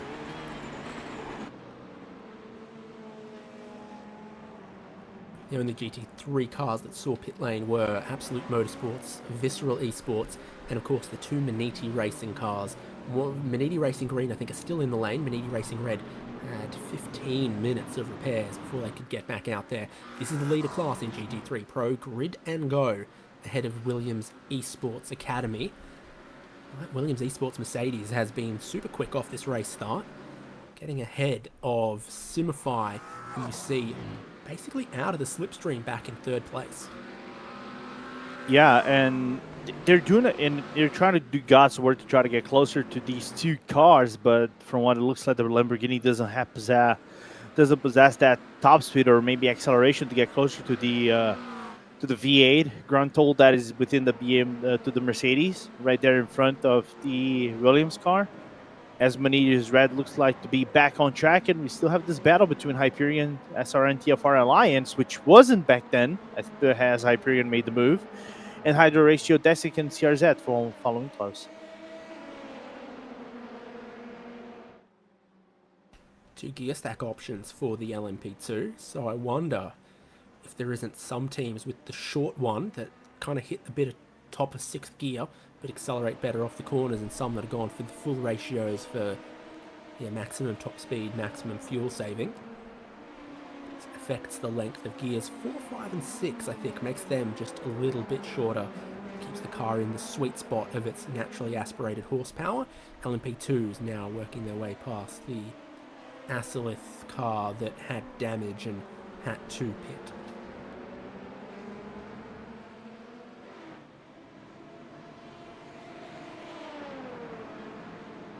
They caught that Asilith car in the tricky spot at tower turn of sorts, right? Which is so easy to wash out of the corner and get into contact while trying to overlap. But fortunately, everybody, from what it looks like, got around unscathed. Peak speeds in LMP2 of 275 kilometers an hour when they get a decent little tow, as fourth place has been getting from third place. Composite trying to stay close not only to the car in front but also to the walls through Sunset Bend, completing another race as we get a little bit of green flag running happening after a interrupted race start to the Sebring 200. Yeah, I think this is the sixth lap in green flag. So let's see how long this will last potentially, because like I said before, first green flag last season was actually around lap 10. Then we got a very elongated stint then we got around lap 42, the second yellow flag in the 1,000 kilometer race we had last season for the IVRA Endurance Series.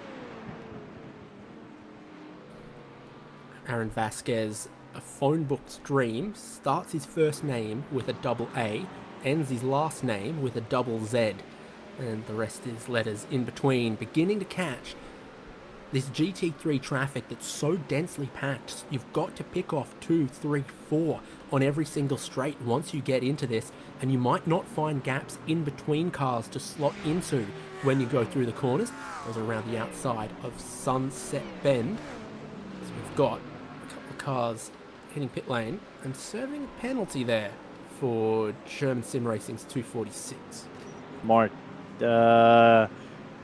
we saw that strategy in Motegi, right? A few of the GT3 cars that got penalties, like 30-second penalties, basically taking this penalty early because you're probably gonna already lose your time to the GTPs already, potentially a few LMP2s.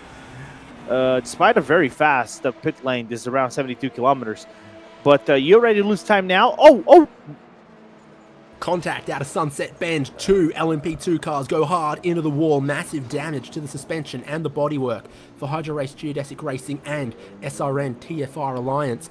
Is that SRN car going anywhere? It stopped on the front straight, and we could see our second safety car of the race, the front wheels pointing opposite ways. Well, the yellow flag is going to be all but confirmed. Come on, Barney, just wave that thing. Yeah, Barney can see it. He knows. And that SRN TFR is going nowhere. The safety car is, as it's going to leave pit lane. Well, we are definitely going to test out the safety car procedures with this one, as it is going to need to be a longer yellow to sort out these cars that have begun the lapping procedure but not quite completed it. So, your outright leader is smack bang in the middle of the GT3 Pro field.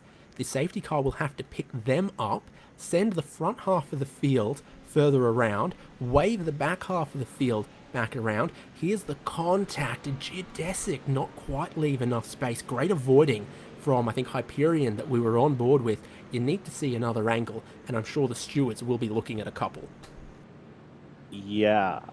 Can we get the perspective coming from SRN TFR coming out of the corner real quick? Because I don't know if there was a little bit of space not left or just naturally the cars coming off together and there wasn't clearance enough from the Hydro Race Geodesic car, and there was a little bit of maybe misjudge from SRN coming out of the corner, and they thought they wouldn't have the overlap, and potentially they would ride at the back, get the draft a little bit, and then slingshot themselves out of the corner. Replay's on. The overtake is done. Yeah, I don't think there's any room for them to kind of navigate towards.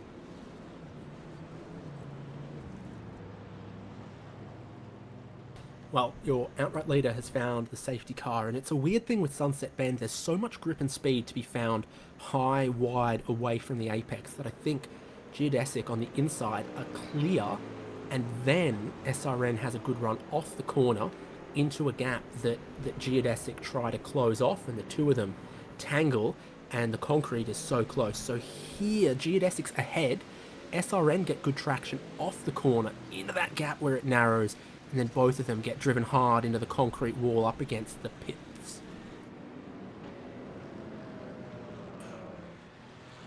I don't think this will be enough to prompt the pitting procedure for some of the cars. What most likely will happen, all the GT3 cars are going to get a wave around. They're probably going to get their lap back. Those who've been lapped already basically set themselves into a reset mode of sorts, and we would get our second restart of the race in basically what would be the same procedure as the first race start of this race.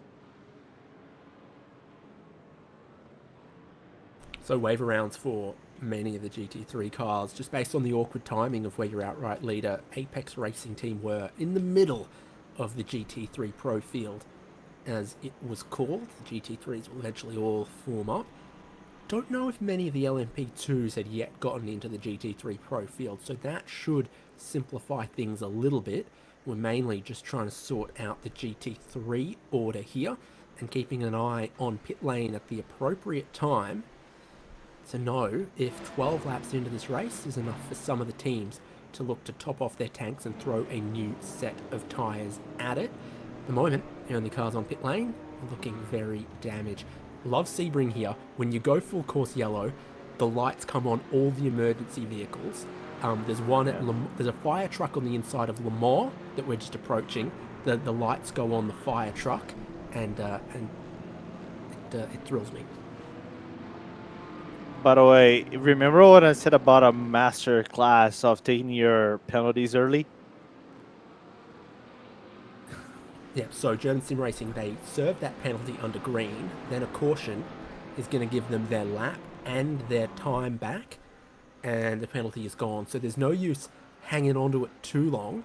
They have been very clever to serve it when they did. How come I can't see the lights on that fire truck? Normally they're on when the lights are on the safety car. Saw some of the other emergency vehicles with their lights on. At VIR, the fire trucks also put their lights on when the caution is on.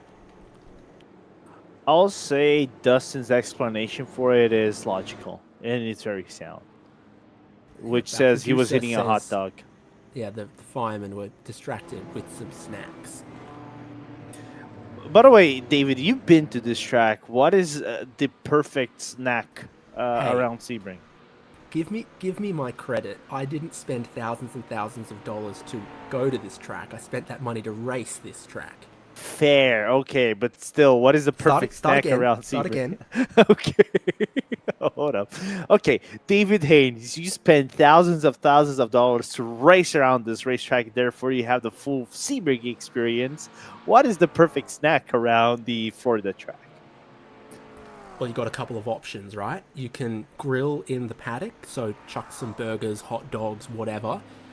Go that with a little bit of potato salad, some bread rolls, or the hotel at Turn 7 does turn out some good food. They had a steak special going on. That's always a good option as well. Or one of the days we drove into the Sebring town proper and got some Mhm. Arby's, so they have the meats as well. Oh, you went for Arby's of all things? First and only time I've ever eaten Arby's, so yeah, it was acceptable. Okay, fair enough. But I'm surprised you went for Arby's, man. Even, but then again, did you know about the Arby's meme they do in the US though?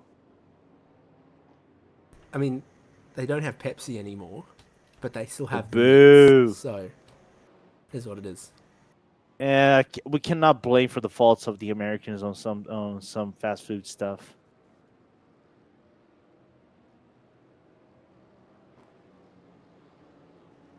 So just damaged cars on pit lane for the moment, but keeping an eye out for what strategy decisions the teams are going to make. I think if you're at the tail of GT3 Pro, I don't see why you don't top off your fuel. Things are more complicated. There's the truck and ambulance that have got their lights on over near Tower Bend, so those guys are alert in the classic Dodge truck and whatever the ambulance is, probably like a Ford E-Series cutaway. I'm trying to make actually the calculations. How many laps you get around the GT3s? If I remember correctly, you get about 32 to 34 laps on the GT3s, doing an average about a 159, about 158, 159 on these track conditions. It would be a good idea, I think so, if you want to go for the dab of fuel right here, if the pit lane's, of course, open.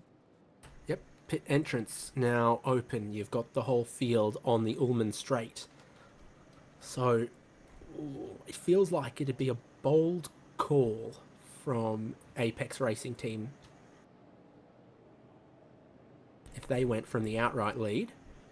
But sort of the tail, particularly of GT3 Pro, because there's not any wave around or anything that they'd need to have happen.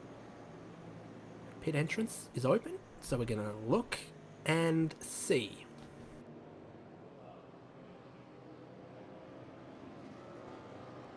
Oh, big bait from BS Competition as your top 4 or 5 stay out, but hitting pit entry, Williams Esports Academy, Hydro Race, Geodesic, and quite a lot of the field behind that. So that's a top 7 staying out by the looks of things. You've got a lot of LMP2 staying out, but you've got some coming in.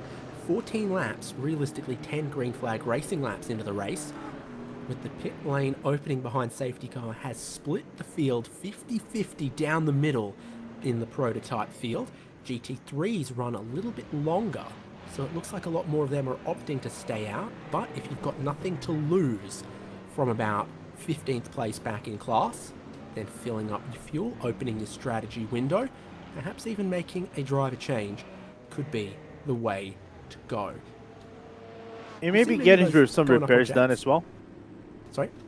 And also getting some repairs done as well. I just saw Scuderia Volpe's front end looking a little bit bent up.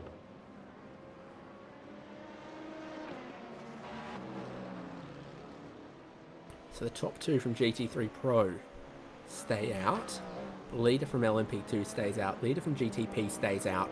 Many other takers on pit lane. So we'll have to look at who's the highest running car in each category that has stopped, because they might play themselves into this later on. Yeah, absolutely. I just love the fact now that all the strategies are kind of like mixed up and it's going to be quite chaotic to try to, you know, see who's gonna be on top of who on the circumstance. As the leading of the GTP cars is Phil Krause. Uh, like I said before, oddly in a GTP, normally we see him in an Indy car, but taking this stint with the Hydro Ratio Destic team, trying to help them out the best way they can. And all the pit stops done for the LMP2s. Is this correct?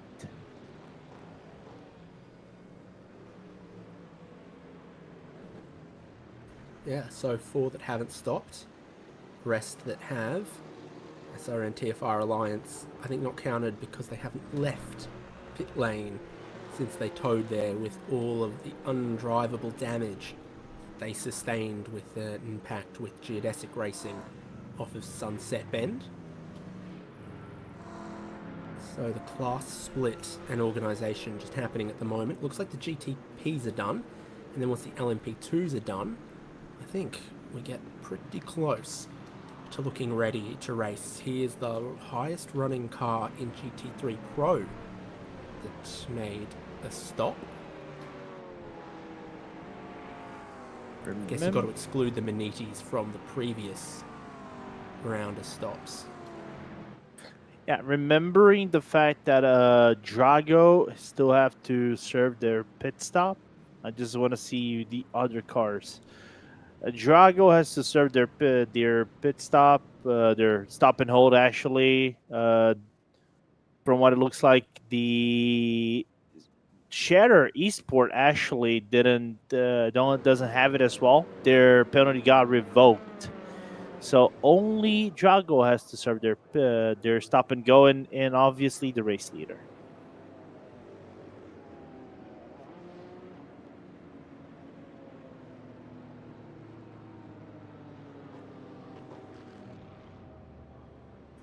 So this is our field.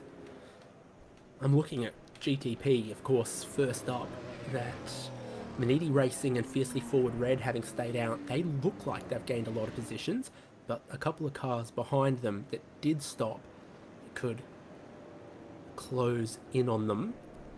It looks like fuel and tyres from all in GTP. I'm not sure if everyone in LMP2 went tyres or if everyone in GT3 went tyres. I don't think there would be any difference if you put tires now to than before. I think everybody just did a very fast pit stop and hence basically just reset yourself on the field. Unless anybody went for a different strategy, that would be very unique, in my opinion. But I don't think it's gonna make a whole lot of difference in terms of lap times, just because we didn't run too much on a green flag.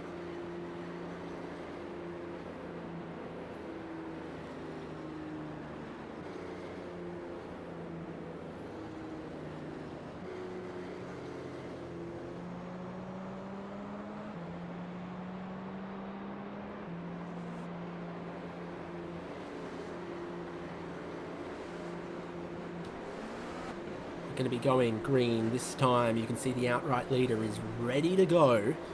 Apex Racing Team, Aaron Vasquez, qualified that car on pole. He's driven all so far, so he's looking to put their team into a commanding position. With Esports Academy and Hydro Race Geodesic Racing in this class did stop, did extend their strategy options, so they'll run long after this safety car restart.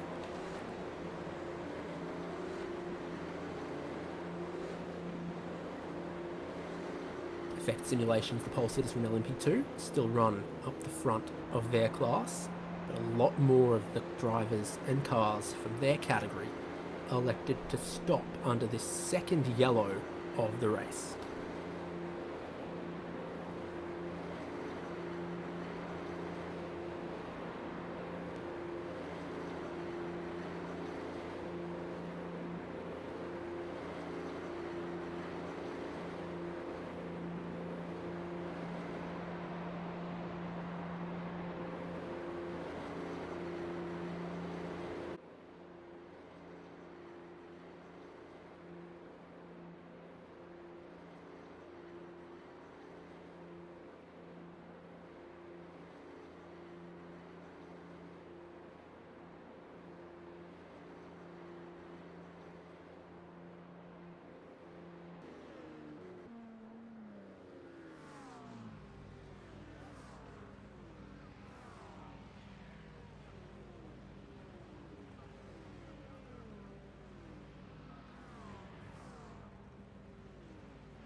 We're back to green flag racing at Sebring after the second safety car of the IVRA Endurance. Sebring 200, just 16 laps completed, 184 to go.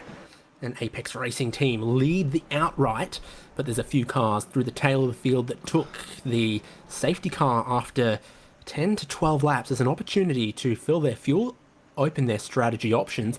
Let's see which pays benefits right now. Clean Air leading the way, or we get to the next phase of pit stops and those cars cycle their way back towards the front. David Haynes with Lorenzo Bonda, Ramiro Cisneros doing production now. As it's lap 16, 184 of 200 to go. Now I'm very curious to observe the work from BS Competition, WSR Esports, Butt Kicker, how if they're going to work in tandem to try to get closer to Apex, because from prior to the yellow flag, right, and we saw that Apex was starting to show their domination in this racetrack, breaking away from all these cars. From what it looks like, it's happening again. David Walters battling on the ground from what it looks like between I was going to say Fearless C4, but that's two BMW cars. I think one of them is being Orbit Drop Bear just outside turn number 1. So you've got Orion just ahead of Manidi, just ahead of Fiercely Forward Red, working through turn 5 right now, then through turn 6. A lot of the drivers will have lost some tyre temperature behind the safety car. The GTP seeming very sensitive to tyre pressure, and then in LMP2, ooh, bit of contact there for Nürburgring, who went backwards into the wall pretty hard at turn 1. Nürburgring Esports and Marius Rommelfanger losing a lot of the spots that they'd worked so hard to gain initially. Luckily, they didn't lose the rear plane, which is really good. Yeah, rear clip looked like it stayed attached. Williams Esports Academy, Hydro Race, Geodesic, some of the GTPs to look at off of this restart with their full fuel but fresher tyres. You just don't want these other cars getting away because you know you've got a strategy advantage on them. Yeah, absolutely. So, and meanwhile, okay, Aaron, I really want to know what you're on right now, because the gap just keep on extending. What is that Porsche on in comparison to the other GTPs, man? It's kind of like it's on a category of its own so far in the GTP standings. Yeah, well, really strong on the restarts, really strong in qualifying. What we haven't seen yet is long runs from anyone because of the stop-start nature. 2 safety cars already within the opening 18 laps. We're at speed for the field. This is Solpec. They're a little bit far back. They're a GTP mixed amongst the LMP2s at the moment. So I don't think a tidy start for them. See them in between Muradness and Hyperion. Muradness, the leading LMP2 that took fuel. Hyperion, third in class, stayed out. And naturally, those who put fuel are going to struggle, I think, a little bit in terms of pace compared to the more lighter ones. But I think this LMP2 fuel, how they play it out, is just crazy in my point of view, because now there's so many invariables for us to talk about as the race goes on, despite being this a lap-based race than time-based race. Not looking easy for Solpec to work their way through these LMP2 cars. Had a dive at Hyperion, didn't pass them at turn 7, had to do it on the next straight. Now they've got just up ahead of them Delatrez Automotive that didn't stop, and Effect Simulations that didn't stop. For Hyperion and Delatrez, having a GTP working through makes them just a little bit nervous as they try to settle into a rhythm back green flag racing. GT3 Pro leader, Grid and Go Esports, just ahead of Williams Esports Academy and Simufy. GT3 Pro, I think, was the category that we saw the least cars stop under that safety car. Yeah, I think basically everybody just kind of kept it out on the track, in my point, from what it looks like. We saw a few coming in for the pit stops and things like that, reset out a little bit on the field, but that was kind of like in the middle of the pack to the back of it, kind of reset your stuff. But should be an interesting one for us to approach as well. But what I think gave this is a little bit of a afterlife of second life of sorts for Jago Racing, because they are now able to keep a little bit closer to that Williams AMG GT3 car and bring all the other cars, Delta Sport, Scherer, together, and maybe minimize the damage if they are able to keep going like this whenever they have to serve the 20-second pits stop and go on their next pit stop. Well, the race start wasn't ideal for the Movano Acura prototypes. Both Azzurro and Rosso losing some positions and then almost battling each other for a little bit. WSR Esports butt kicker were able to get past and up into the third place. On board with the Movano Rosso right now. Highest revving of the GTPs for the moment. Little displacement turbocharged V6, and it revs and it revs and it revs. Yeah. Some people are not fan of the Acura, the Honda V6 though, as Orion has to fend off against Maniti. Yeah, they're side by side heading down the Ullman Straight. The BMW from Orion, Maniti's Porsche into Sunset Bend. Maniti have gained so many positions through this race, and they look like they're going to gain another. They're plus 6 spots, having qualified relatively poorly with their prototypes. More dramas here for Orion as it's fiercely forward around the outside of turn 1. Super sweeping fast corner, and it looks like fiercely forward can carry some momentum there. Cut across into turn 3, take that position. 1 spot lost, another spot lost. Orion on the back foot. I don't know if that's attributed to colder tires than the rest of the grid, or just not being able to perform with the car under, you know, the second restart. But it got a little bit close, in my opinion, with Fiercely Forward. Nearly they could have caused a crash against each other before turn number 1. I see a little bit of a damage on the front left of the Orion BMW as well. Hard to tell with the headlight and the fact that the grille is already misshapen in its own unique Bavarian ways. But there might have been just a little bit of contact through a few of these drivers, and you've got BMWs all together in the middle of the pack here. The number 62, Hydra Race Geodesics, 12th in class, but took 25 seconds of fuel behind the safety car. So that thing really got topped off, and they're just hoping to stay with the top 11 and know that the time will come where everyone in front will need to pit, and they'll keep on motoring deeper into their second stint. Yeah, because you see there's a natural separation starting to happen from P11, from the group that is like right ahead of the Hydra Race Geodesic car with the first car. I think that is the, I was going to say Fiercely Forward, but I think it might be incorrect on that statement. It was, probably that is the Absolute Desolith car. But after that, they're able to keep pace. I think they're going to be able to survive until the first passing of the GT3 cars, I think, once again.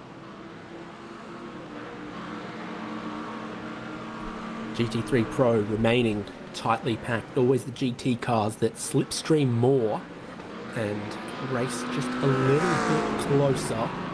Grid and Go McLaren not able to get away from Williams Esports Academy GT3's Mercedes. And then the Simify Lamborghini dropped a couple of spots off the start of the race. I think they were back 4th or 5th. They jumped back up into 3rd, and they seem to be finding a little bit of pace with the mid-engined, naturally aspirated Lamborghini at the moment, just putting a couple of car lengths between themselves and the Ford Mustang of Delta Sport, and then Scherer Esports in 5th as well. Just a little bit of congestion behind Delta Sport in 4th there. That's where they're most closely packed at the moment. What is interesting is kind of like there's a little bit of congestion right behind them, but they're not being forced or anything for an overtake. So from what it looks like, they don't have to defend as much. And also interesting lines you can see here from Beckham just here, you know, compared to the Grid and Go car right in front, right? Because you can see Beck just taking a more tight line inside Sunset Bend, and the Grid and Go McLaren just a little bit of a wider angle, aiming for a wider exit and more acceleration and speed outside of the corner. Not hearing much lift and coast from second place, but if they're a car length or so closer, maybe they'd consider it, trying to stay with the pace that the race leader is putting down. Fastest lap I can see in the class. It's a 1:59.714 from WSR Esports Butt Kicker in 6th. Now remember, Maradness could be your net race leaders in LMP2. They've got more fuel than the cars in front that didn't stop. They've got some pressure coming from behind.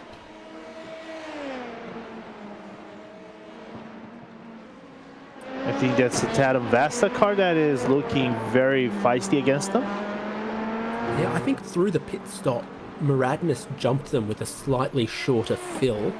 And as they came into the lane, Tatum Vesta were ahead, being one of the quickest cars in class as well. So they've sat with Maradness for a little bit with the M squad. And now they're starting to apply some pressure, starting to push them on a little bit.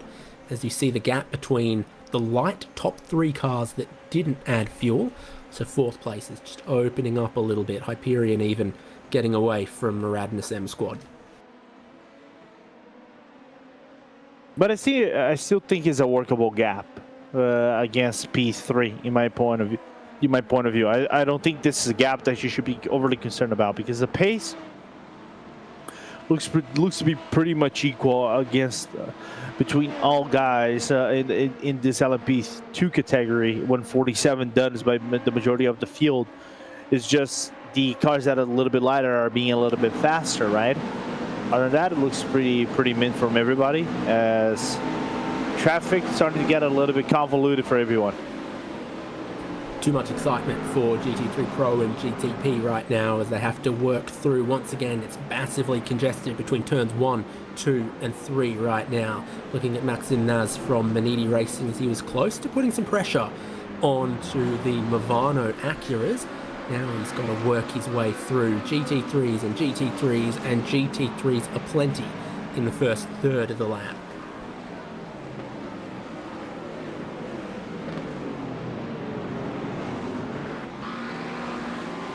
Waiting through turn 7 before you put the power down. You're going to pop out and pass a whole bunch of GT3s into the inside for Cunningham Corner. Maxim Naz is going to pick up just a couple and now slotting between 3rd and 4th in GT3 Pro. So only a couple of cars left before they're passed. That's the race leader in GT3 Pro.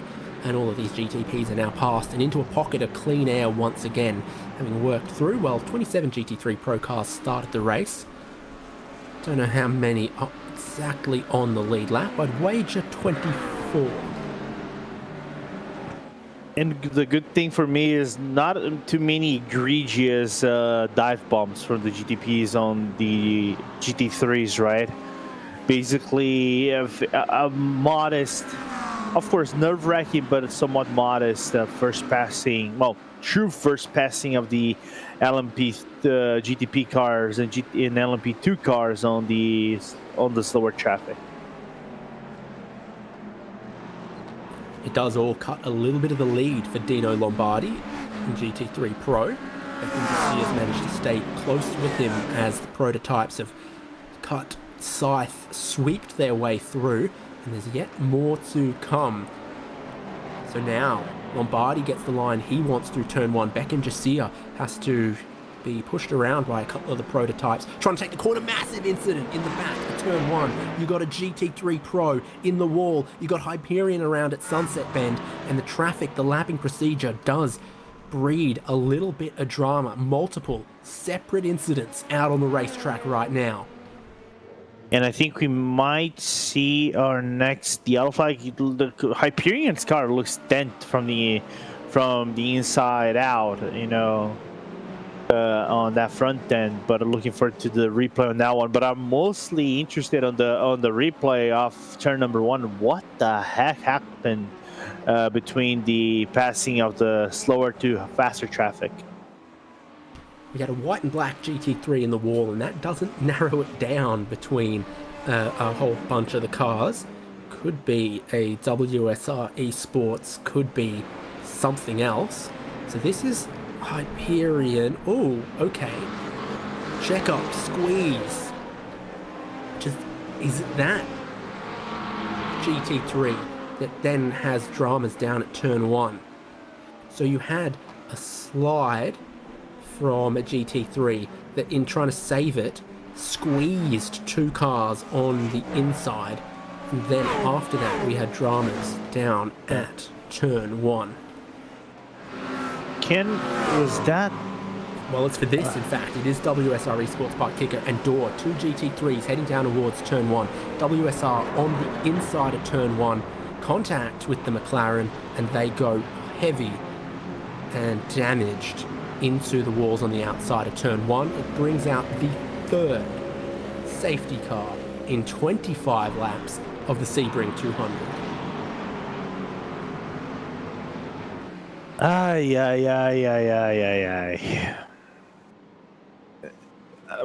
I didn't figure that the aggression rate would be so high for this round. How many green laps have we had so far?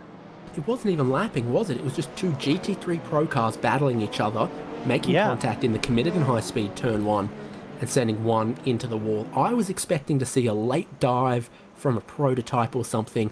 I was expecting a prototype to misjudge whether the GT3s could change line in the middle of the corner, like late trying to dive around the outside of one, but nope. Just a Ford Mustang and a McLaren 720S and a big incident and a WSR Mustang going nowhere and bringing out the 3rd safety car. Well, I think we can have a poll if the way this is going, David. And I saw this on another Discord. Over or under 1 hour of safety car? Well, we're racking up the numbers as we go for sure. Yeah. We started this race at 10 a.m. It's now 10:57 a.m. It remains overcast. The temperature's just creeping up a degree or 2.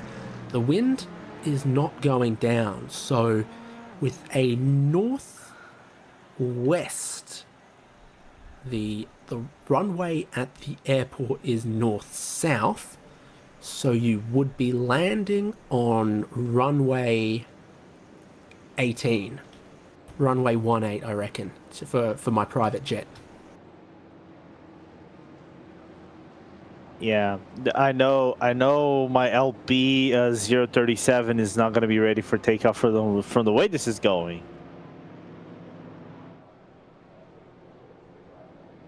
So the safety car about to pick up the outright race leader. Pit entry not open yet. A few more procedures to happen. And again, we'd just gotten into this lapping, and in the middle of it, the safety car has come out once again. So it's going to be mainly the LMP2s and GT3 Pros interwoven that will need to be untangled. And then the pit procedures. You excited for that new BMW safety car?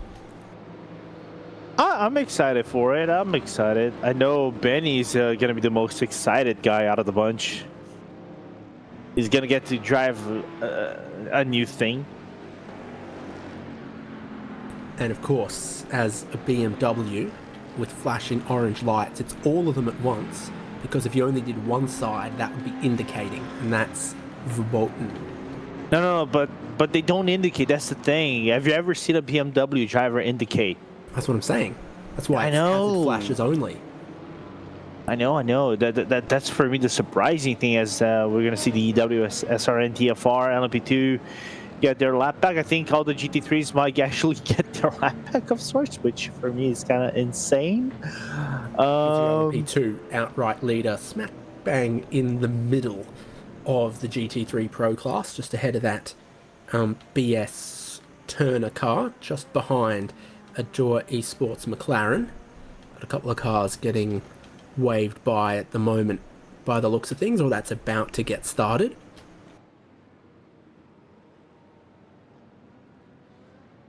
And this might actually prompt this the second pit stops for those who haven't pitted before, right? If you think about it.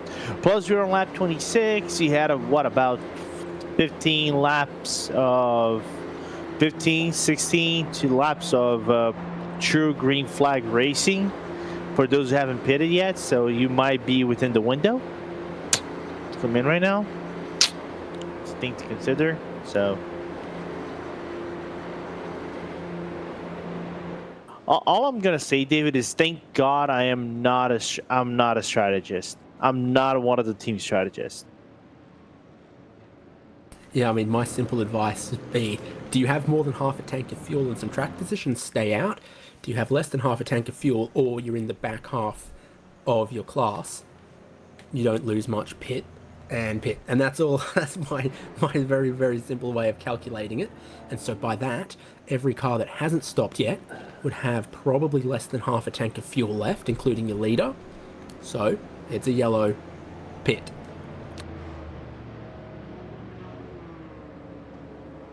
Bit more work, I think, for race control to do before they can open the pits just yet. So I'm not seeing pit entry open as an instruction just yet.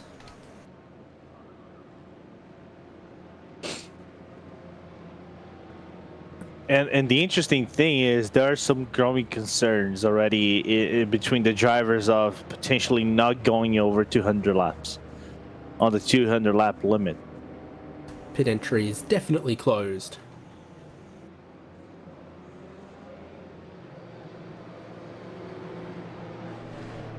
Now, David, I have a question to you now, because being a proud Australian that you are, and knowing that your beloved supercars Gen 3, is it like Gen 3? Mm-hmm. Are coming, and there are new tracks coming into iRacing that are from either the Kiwi land or from Aussie land. Which one are you looking for the most? I think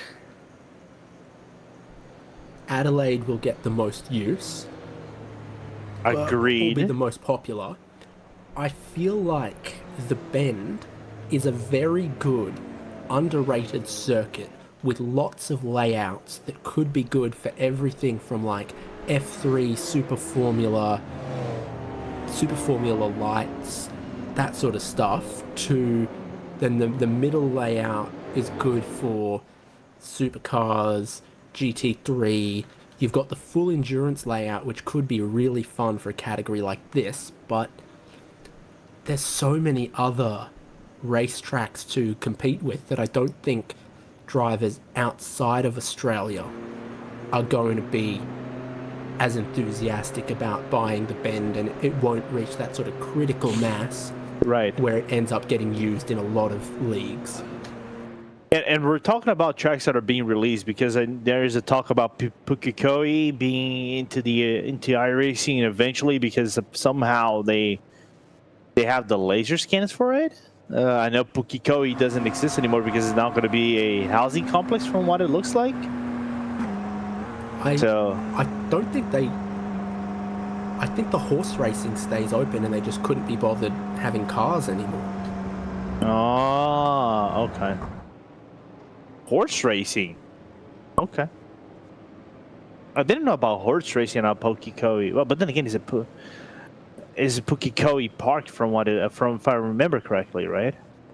It's like Sandown. The racetrack is around the outside of a horse racing track, whereas when Sandown goes, the whole thing will be demolished and the whole thing will be houses. I believe the case in Pukekohe is that they're just closing the car racing track and the horse racing will remain.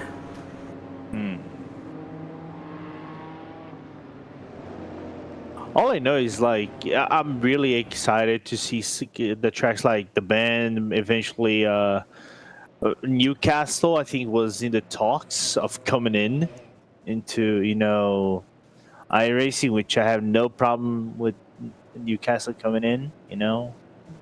I'm excited for this new generation of Australia racetracks. I just want my Japanese tracks, man, and give me Dubai as well, please. That's all I ask. So we're coming around to the end of another lap behind safety car, and I'm very closely watching race control's instructions, and perhaps Lorenzo Bonda can take a look at penalties again. Yeah, Pit entry is open. David, I knew you were going to say that. We're in sync. We're always in sync. Actually, there's one more penalty. There is a 5-second penalty to Simone Nucera's Absolute Motorsport Asolith GTP for causing a collision in turn 7 against the number 8. That is from the P1 docks. Apparently, nothing happened, but just because they caused a collision, they got a 5-second stop and hold.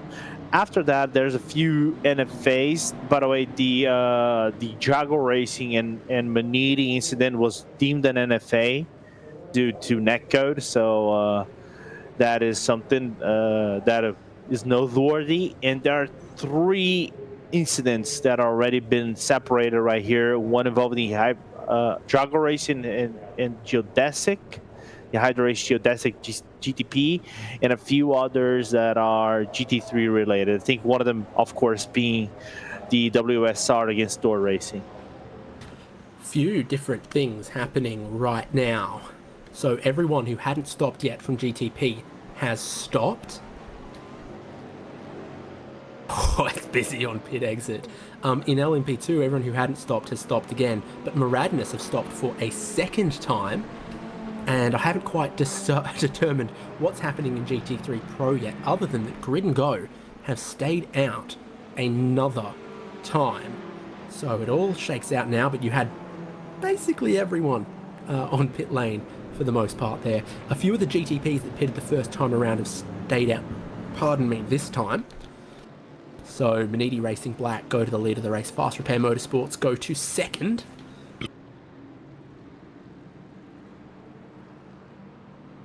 And there's a few cars that topped off their fuel at the first safety car where the pit stop opened. They've done it again, but because they had a quicker stop, they've then beaten out the cars that have only stopped once. So you saw Hydro Race Geodesic Racing, Solpec Precision Racing be able to jump Apex Racing Team and a few of the others, and I think the 2 Movano Acuras went about 5 seconds short on their fuel, and they've also done some good jumps. So I think the 2 Movano GTP cars are now quite well positioned.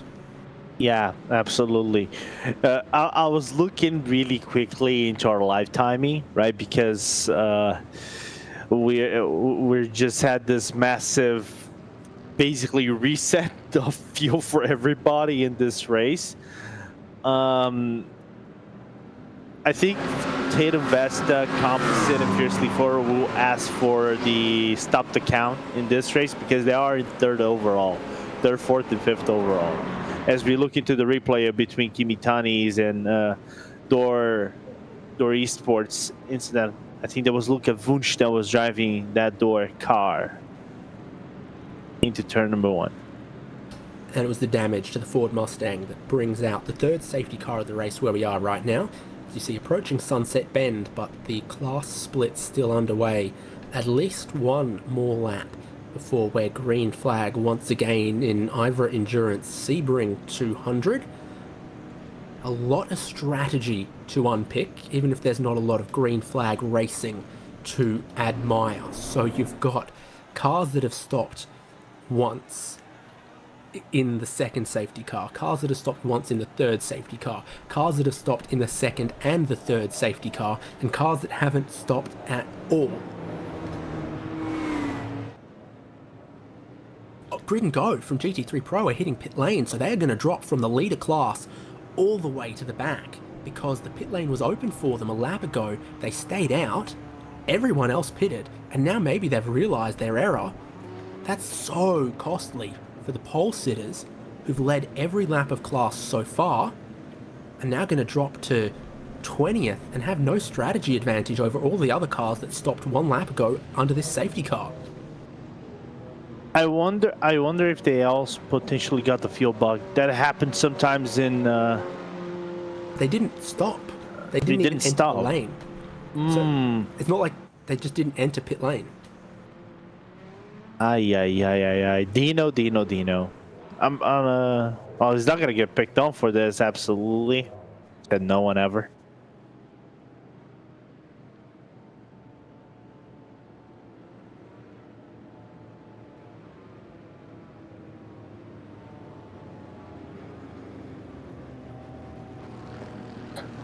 I'm wondering, David, you've been to Daytona, haven't you? Yes. Which food would you rate higher, Daytona or Sebring? Daytona is a lot bigger town with a lot more going on.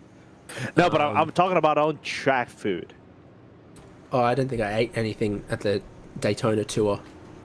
Ooh, And because then you okay. can just go across the street, and there's the so mall. many places to eat at Daytona. Yeah, they have that Daytona mall right in front. Daytona wins because it's got Buc-ee's. I agree. I think when I went there in 2018, they had a rib. It's not. It's kind of like all you can eat ribs and something like it.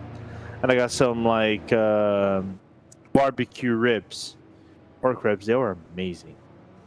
And it's like I need to get my revenge on Daytona for 2019 for the 12 hours of Daytona.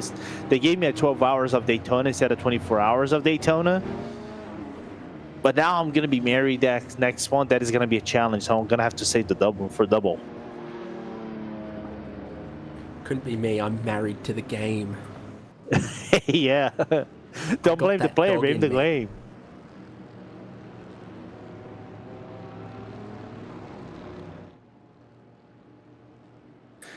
And Nathan is saying the brisket breakfast tacos. I agree. So this is another look from Luca Fulci's perspective around the outside.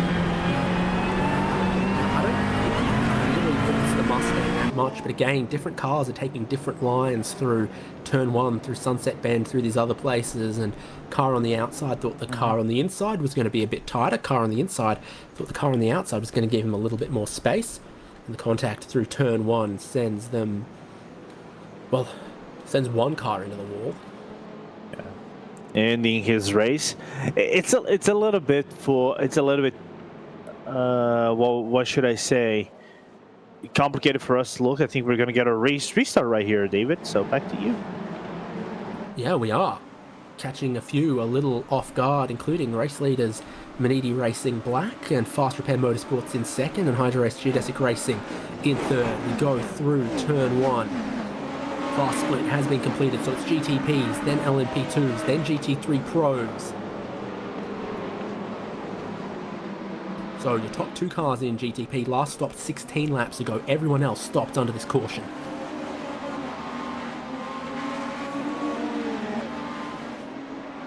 Oh! Some dramas at turn 6 towards turn 7. GTP around, being split by LMP2s, being split by GT3 Pros. It's the fiercely forward red that have gone to 16th of 16 GTPs. That added some confusion in this race restart. From what it looks like, it could be contact related. Meanwhile, Team Hoistif, I think, just lost a position to Williams Academy at the back of this GT3 train. And Jogger Racing decided to take their penalty because I think there was a little bit of a time limit. They're right under the time limit, so they had to serve it. So now in behind the full group of LMP2s, Tatum Vesta Red, I think, have a couple of GTPs between themselves and second in class. It'll sort itself out as we get back up to speed and we had that conflagration between all the GTPs, but Tatum Vesta Red lead their class at the moment. This is what happened. Cold tyres? Cold tires. Check up in front of them. They've lifted out of the throttle mid-corner and looped. And the visceral car just weaving around the outside, taking a little bit of grass and somehow making it out alive of all things. You cannot blame the rejoin though, because for the GTP car to kind of pick back up into speed, it's a little bit of sluggish. So it's like loose spotty on the rejoin, but it's not that much due to the car being a little bit sluggish on the on the rejoin. Solpec Precision Racing started this race 16th of 16 GTPs. Smart pit strategy has brought them to 4th place here. They stopped with both cautions, gave them a quick stop behind the second caution and jumped them up to 4th place. These modern GTP cars, big tanks, they fuel slowly, so a bit of fuel saving can go a long way in these IVRA endurance strategy endurance races. And the car on the same strategy as them, Hydra Race Geodesic Racing, also look to have a little bit of speed. I think the number 62 has become your net race leader after all of the strategy playing out across 3 safety cars, 2 where the pit lane opened. The GT3 Pro has also been thrown for a loop. Sherra Esports lead at the moment. I'm trying to find who the highest running GT3 Pro is that stopped underneath that last safety car, because that would make them your net race leader in GT3 Pro. This is your GTP net leader. The 2 cars in front last stopped 16 laps ago. By the way, we were just looking into that Sherra GT3 penalty. Apparently has been confirmed by race control. It took a little bit of a while. I saw that coming in on and off for a few times, but I've got confirmation from race director and race control that is now confirmed. Solpec under pressure from Movano Blue, Movano Red, or Azzurro and Rosso, if you want to speak the best racing language. So Azzurro, the blue one, looking to go around the outside of turn 3. It's super tight and difficult to climb across the curbs here. Solpec have to yield to Azzurro, and Movano Rosso's around the outside of turn 5 into turn 6. They'll take the inside and best position for the turn 7 braking zone. There's a few other GTPs that want to follow them through on the Solpec Cadillac. I see the BS BMW down the inside in the braking zone of 7, and I think they'll pick up a spot as well. Yeah, and apparently that Solpec car GTP is gonna lose a lot of positions after that. There's the Williams car right down behind. I think there is the Apex car, from what it looks, right just behind the Williams one. So naturally, that Cadillac is gonna be in a world of pain in for this first lap of post green. Strategy from Solpec, but they're swinging punches with the big boys now, and as one lines up, the next does. Solpec are starting to drop down somewhat side by side behind them between Apex Racing and WSR Esports, heading into Jean-Sébastien, and then Le Mans is the next corner, the right-hander. Solpec managed to find a little bit of space as the cars behind battle, and WSR has to yield just for a moment. They almost throw a bit of a block there on the Maniti number 17. Yeah, Maniti got really caught out of the corner. Maxime going for the dive bomb is going to make it work. But there's the cutback from WSR out of the corner here, David.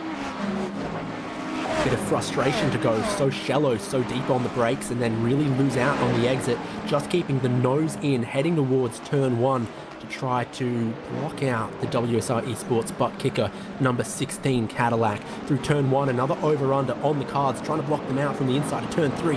WSR go down the inside there, go across the nose of the Maniti GTP. Will just stay ahead for the moment. This gives so much respite to Solpec as the Apex GTP. Number 99, Lorenzo, they're serving their penalty. Yeah, they were right on the limit as well, so the penalty had to be served by them. They couldn't serve it under yellow, green flag conditions, so they're going to lose a lot of time right here, but there's still plenty of race left for them to catch up to the rest of the field. And we know, judging by Aaron Vasquez's performance so far, how pacey that performance, that Porsche 963 GTP car is. You think they can gain that time back? I think we're going to go green flag for the remaining 167 laps. I want to believe that as well, but I think they're going to be able to. It's a long race still. I think they got pace. It might take a little bit of a different approach on their strategy to try to get there, but I think they're going to be able to for now. I think the teams that end up looking really, really clever out of all of this are those that serve their penalties as early as possible. And now Agreed. It's done, it's gone. The safety cars that we've had have brought them back into it, and it's a thing of the past.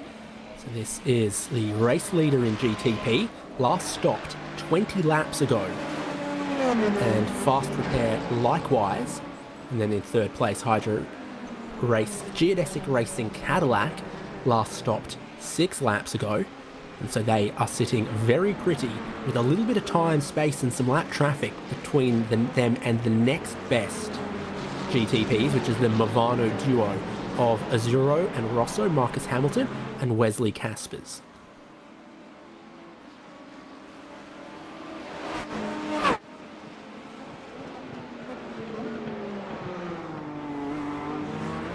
Just skimming over here on the penalty sheet real quickly. Apparently, Scuderia Volpe has a 10-second stop and go for making contact with the 262 car.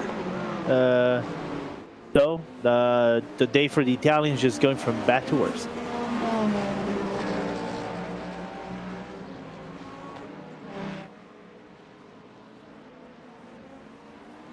Your top three, and I think I see Geodesic getting a little bit closer to the race lead. So they've got pace and fuel. Things are turning out well at the moment for that Geodesic Cadillac. Mixed fortunes for the Cadillacs, I think, between WSR, Geodesic and Solpec. I think they got a little bit of advantage as well, given the fact that the GTPs kind of had to fight against the Solpec car, and they managed to break away and create this gap. So it's quite interesting this race is progressing. Meanwhile, some battle for second place in GT3s with the German Sim Racing D by ACV. The first car that actually took their penalties, looking as the smartest car on track so far, battling for P2. That would be net P1 because Scherer has to take their pit stop for the stop and go eventually. Yeah, I think I've got the Visceral car as also just the one stop very, very early from the lap 1 contact. So then you've got German Sim Racing that topped off their fuel 9 laps into this race. So your top two have basically taken no fuel in this race. We've got third, who took fuel 9 laps into the race, and then Door Esports. Are they best placed in GT3 Pro? They stopped under the last safety car just 6 laps ago. So everyone in front of them has got less fuel. There's 3 different ways that teams have approached this inside of the top 5 of GT3 Pro. Yeah, absolutely. It's insane how this race kind of turned out for them if you think about it. So for both these cars, right? In a spot that normally we would say, oh, their race is going to be a little bit of a recovery race, now to fighting for top 3 and having a good distance to the other cars in the back of all things. By the way, a little bit of a development on the control room, race control. The penalty, the incident between WSR and Door Esports is actually deemed as an NFA. That's kind of what I said. Hey, like, they got close. Inside thought there'd be more room outside. Outside thought there'd be more room inside. And it's just the speed that they were going where a tiny bit of contact made a big incident. Mm-hmm. Yeah, it was a tricky one of sorts, right? Because they kind of stuck themselves together. You know, it's a little bit with the paying difference and things like that, internet stuff, of course. They played dangerously, but they kind of gave each other room of sorts. So it was a hard one to judge. So I don't blame race control on this incident, of course. They both could have given 5 centimeters more, and yeah, we wouldn't be talking about it. But I guess that happens, and they were racing hard for that. So GT3 Pro again, the biggest category. 55 total cars out on the racetrack from the race start. 16 GTPs, 12 LMP2s, but 27 GT3s. There's just so many of them. It's so popular, and you can pick and choose many, many different models these days. I heard that Ferrari have sold more than 150 296 GT3s in the just 2 years that it's been available. You're counting that with the 488 and the 456? No, I'm saying that in the 2 years that Ferrari have offered the 296 GT3, they've globally sold 150 of them. Oh yeah, absolutely. That's a number I would believe in, because a lot of these like mid-tier teams that are kind of racing GT Open and maybe more local championships like the Italian and local-based championships, they use this car. It's an affordable car in comparison to the other ones, I think, from my point of view. So working through some traffic, the prototypes once again we're on board with 5th place, Movano Rosso. Behind their teammates, Movano Azzurro. Scary. Mustang at the moment. This is net 3rd behind net 2nd in category, and you can see the net race lead. Race Geodesic Racing Cadillac not that far ahead of them. The inside of turn 7, a little bit of lock-up smoke in the air. I think that was from the Azzurro car. Yeah, 700 horsepower and a little bit of change for these GTPs should help them rocket past the GT3s in a straight line whenever there's an opportunity. Yeah, there will be a time loss though to, I think, the Williams GTP that is right in front of them. That might bring BS competition close and might open the door for an overtake right before the S's come out of the corner, as they have to go off because of Drago and the Williams, I think, fighting for position on the track in GT3. Good bit of teamwork here. I've seen Movano Rosso there defend BS competition to give Movano Azzurro the opportunity to take a run on the cars in GT3. So Rosso putting pressure on their teammates and just holding BS competition back so that they can cleanly work their way through the GT3s without taking too much risk, maybe losing a little bit of time without losing positions. Good teamwork from Movano. They're not the only team with more than one car in category. They're working very well together. Sherra Esport hit pit lane for their first stop of the race in GT3 Pro. Visceral Esports will go to the leader class, but they'll need to stop in 4 or 5 laps, and we'll see the complexion of GT3 Pro change as we stay green. Yeah, absolutely. I think Sherra just are serving their penalty. Meanwhile, Effect Simulations do their pit stop. But what for me is also interesting is the fact that Maniti is opening up a gap that is nearly similar to when Apex opened up the gap to BS competition, right? As we're going to look what happened to Maxime Naz. I think there was an incident with the WSR car. WSR definitely went wide, and then there was a checkup behind Solpec, I think. Maxime Naz goes for a full 360s. He's sandwiched between two, and that thing looks like it's crabbing badly. The tail is out to the right. Yeah, absolutely. No chance of being able to keep this car on track. He even tries his best to use the grass right there, but it's a struggle, man. I feel bad for Maxime in this situation. And we have a yellow flag for the 4th time in the Sebring 200. Well, I'm truly starting to think this actually might be a time-based race than a lap-based race. And it's because of the Maniti Porsche 963 on the Ullman Straight. Sandwiched between 2 other prototypes, heavily damaged and unable to continue.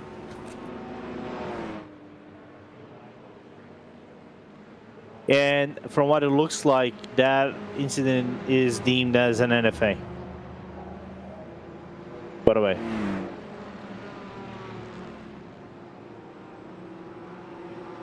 And to be fair, do you blame WSR for the contact right there? Or would you blame them for a penalty? I don't think there's anything the WSR car could do with that checkup. Yeah, I mean, you need another angle because we're looking at one, and then there's obviously something with the GT3 cars in front that slows up Solpec. Maniti go into the back of them, and then WSR go into the back of them. Oh, what's the little dance moves from the crew member there? He got the swag. HOTTOGO. Race control says you're good to tow. Yep.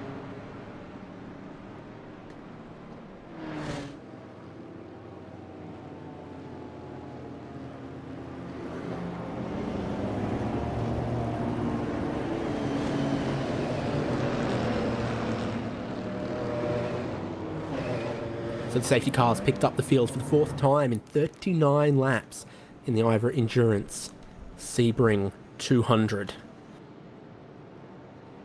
Outright leader at the moment, Maniti racing black, but the yellow is because of their teammates. Maxim Naz in the other Maniti racing Porsche prototype. So it is Hero and Zero for Maniti in GTP so far today.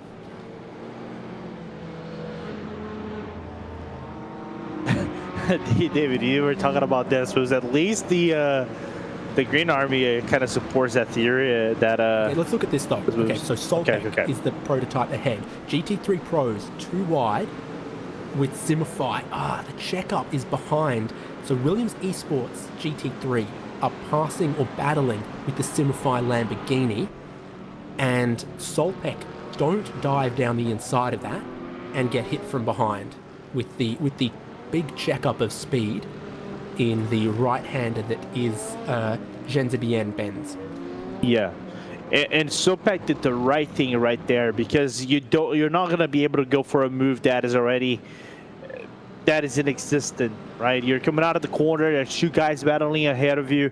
That is very hot. The Lamborghini kind of has to check up a little bit, and because you're checking up right at the exit of the corner where the off camber starts to pick up and you have a little bit more grip, it's awkward for you to try to find ways for you to overtake there and overlap these cars.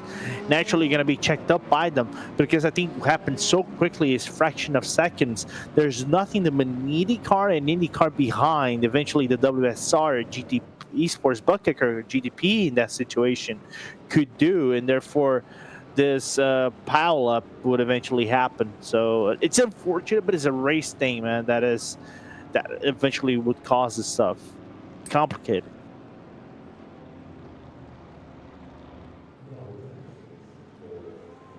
Pit entry closed at this time as the field comes past. You do expect Maniti Racing Black and Fast Repair Motorsports to use the pit lane when it opens, as they each last stopped 26 laps ago. Everyone else in the GTP field has stopped more recently. In LMP2, Daniel Savini driving for Tatum Vesta Red leads the way, also last stopped 25 laps ago. Same for Fiercely Forward Gold. Everyone behind them last stopped 11 laps ago. Might expect to see Tatum Vesta and Fiercely Forward pit with this caution.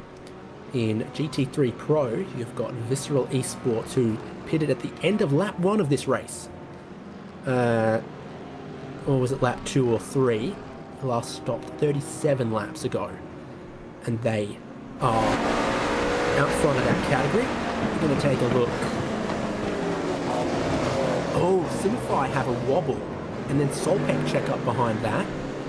Maniti check up behind that. And WSR check up behind that. But the first impact's at 5 kilometers an hour. The next car comes in 10 k's an hour faster. The next car comes in 15 faster. And sandwiched between 2, spun around. There's massive damage to the suspension for Maniti. Now, really quickly, David. This car could have made it to the pit entry. Very hard. It's very hard. Yeah. I think making it back safely without being a hazard to other cars, especially GTPs, it would be very complicated. Now, I'm trying to think here. Is this safety car number, is this yellow flag number 4 or 5? 4. All right. Last season's race, we had 5 yellow flags. And we had a very lengthy green flag run from the second half of the race onwards. We only had 1 flag. Basically, as we're looking to track conditions, picking up its heat a little bit, we knew about that. It's going to pick even more, David. We knew this could be a very high attrition based race. We judged that by his history, not just in IVRA, but also other racing events. But 4 yellow flags before the first quarter of the race even complete. It's alarming. It's very alarming in my opinion. Taking another look at the weather, a beautiful weekend in Central Florida if you're looking to do some endurance racing or just get out and about. No rain to be seen, weather beautiful 26 degrees, slightly overcast, so that means you won't be too hot out in the sun. You can see that the wind is blowing just a little bit, so make sure to tie up your hair, wear a hat, stake down your tents firmly so that the wind doesn't get to them. Pit entry is open. The field is mainly coming past it, or beginning to pass pit entry.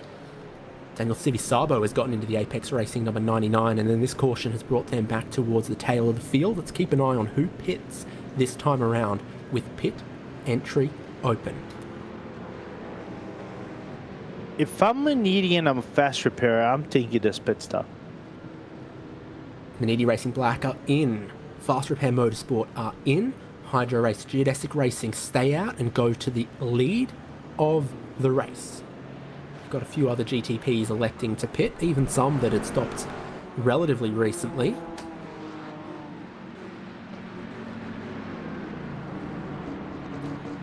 So yeah, it's basically those in the back half of the field or with less than half a tank of fuel pit.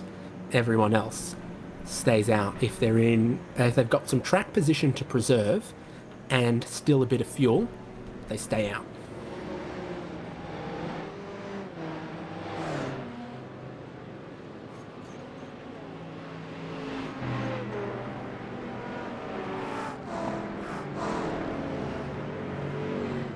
A couple more LMP2s on the lane as well. So I see Tatham Festa Red, I see Hyperion, I see SRM TFR, so quite a few LMP2s topping off their fuel, and then it's busy with some GT3s as well. Watch your blend, up to 72 kilometers an hour in pit lane. Yeah. It's that Drago that is just taking their pit stop. I think that's one of the few GT3s that took their pit stop.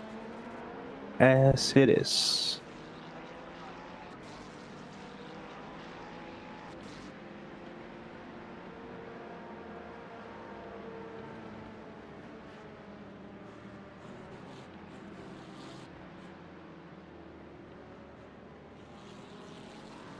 And it's kind of funny. We're not even 1/4 of the race done, and there's no way for us to tell how this race has progressed.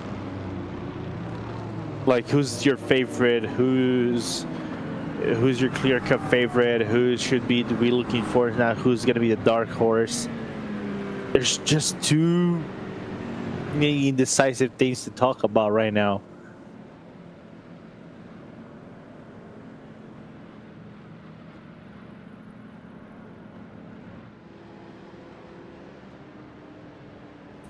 Tour Esports now leading GT3 Pro, Nix Esports leading LMP2, and Hydro Race Geodesic Racing leading GTP. Strategy has been incredibly varied as we continue to complete the class split that will then allow us to go green flag racing again in IVRA Endurance Series from Sebring.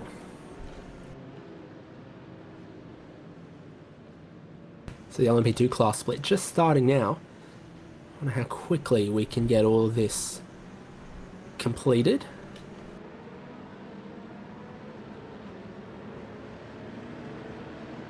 There is a second report coming, by the way, David, on I think on the same incident between the WSR and Manidi. I think they're probably gonna want this being re-reviewed, so we might get a development out of this. There's still the incident between the Hydro Race Geodesic and one of the GT3s. That's the 295 for BS Turner competition. BS Turner and the 68 also under investigation. That is Orbit Drop Bear against the 248 of Sim. I think that is 248 on track testing hoisting fell.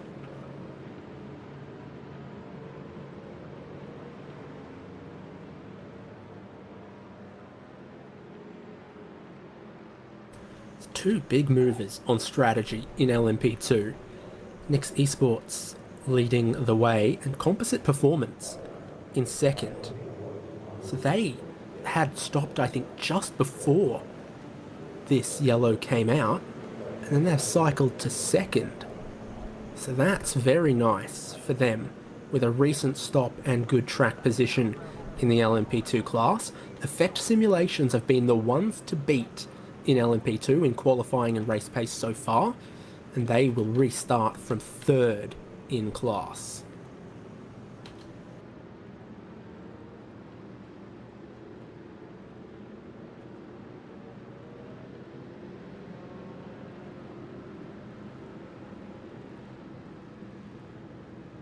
And this is, again, crazy to think that Nick's, at some point of this race, was kind of like when it started, it was at the back. I think they started around 8th or 9th place in qualifying, and now leading the race so far.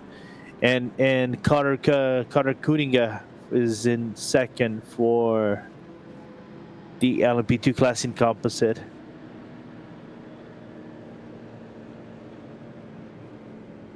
One hour into our RaceSpotTV poll on YouTube, racetrack food, 119 votes, burger, leading hot dog, leading churro. I'm not sure why Dustin added churro as an option. Now, it's a perfectly fine food, but it's not what immediately comes to mind as racetrack food, football food, ballpark food, stadium food sort of stuff. Whereas hot dog, burger, right up there. In Australia, a meat pie.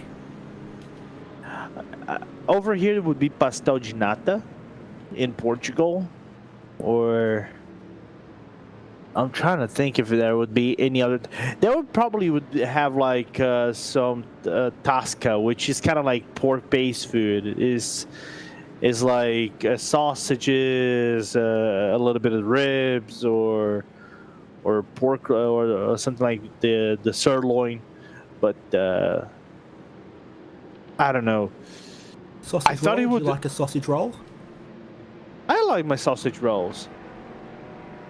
Good sausage rolls, easy to eat with some sport. Yeah, no.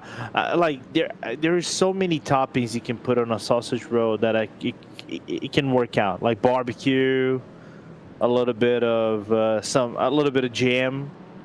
Like, no, it doesn't have to be like strawberry jam or something like that. It doesn't have to be strong, but something that is very light could work with sausage rolls. You know what I thought Dustin would put? Like tacos. Come on, man. We're talking about tacos.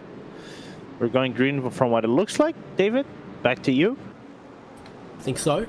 Your outright leader, Philip Kraus, in the Movano Azura. Sorry. In the geodesic racing car, leaving a little bit of space to the pole sitter, entering the restart zone between the cones and tower, and he goes right at the start of the zone. He heads down the front straight, leading the two Movano cars. BS Competition in 4th, Williams Esports Academy in 5th.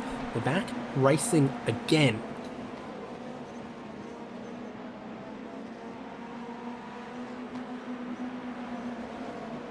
As the field approaches turns 3, 4, 5, it's looking like a pretty decent start from Geodesic Racing, but the safety cars brought Movano's 2 Acura ARXs right back underneath his tail. Now I'm interested to see the difference between the guys like Hydro Race from the Hydro Race Geodesic all the way down to Orion, where now you have 15 laps for them. You have Apex at 10, and everybody else in the GTP field that also pitted. See how the lap delta will be and how aggressive they will be out of the gate, trying to do overtakes. Apparently, there will be a lead change on LMP2. Back to you, David. Well, I think Composite and Nix were battling each other. Composite's dropped back. Effect simulations have now gone up into second place in class, if I'm seeing this correctly. So let's just hold on to the lead. The whole field streaming towards Gentibien off Tower Turn, now approaching Le Mans. So yeah, off the LMP2 field, a little bit of change with this restart. There's your leader in orange and white, Effects in blue and teal, and you can see that third place Composite, restarted in second place, have dropped back a little bit.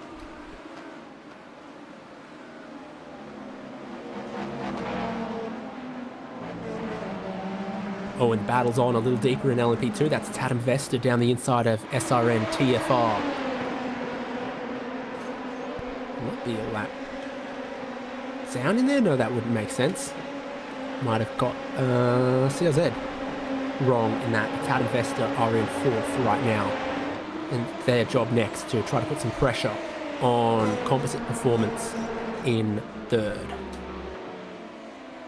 They're trying to get into the position they can battle against Effect Simulations again for the lead of this race, where it's kind of like been the LMP2 battle swords, Effect and Tatum Vesta going toe-to-toe in this race when the race started of sorts.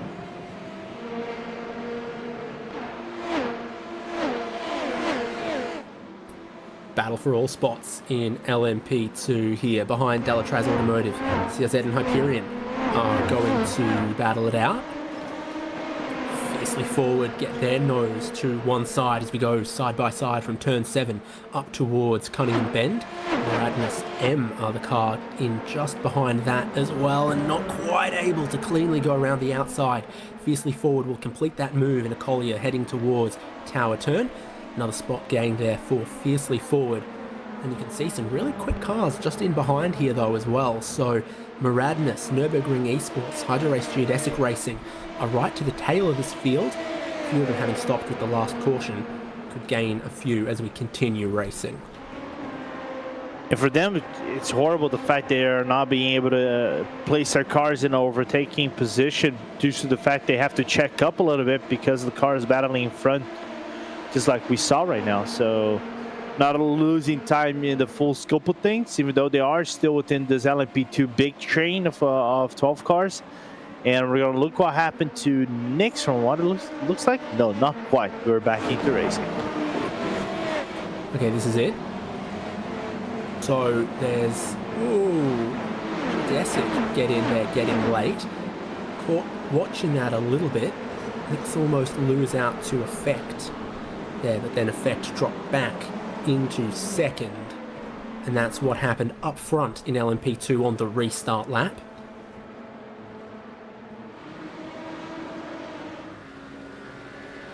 This is GT3 Pro.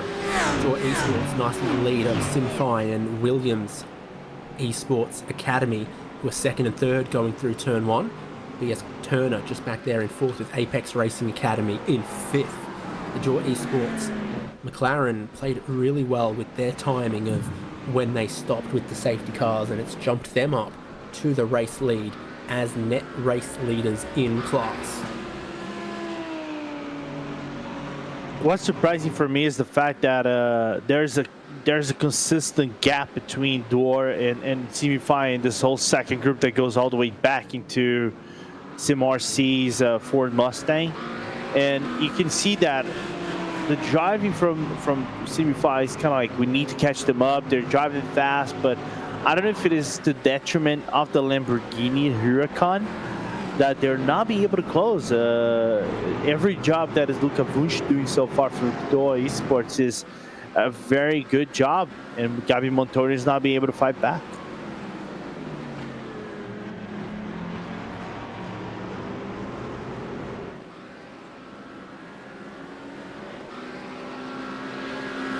GT3 Pro field still pretty densely packed though. 1st through to 15th, 20th or so there. We've lost a few, we've had a bit of damage on a few of them. And I think GT3 Pros have brought up 3 of the 4 yellows in the race so far. On board Nicholas Bew. Boy.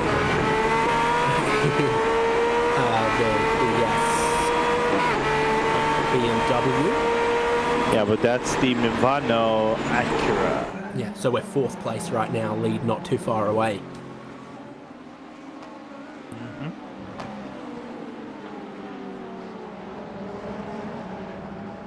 But surprised to see if Kraus is doing a really good job retaining both the Acuras from Mivano and the BS competition BMW in tow.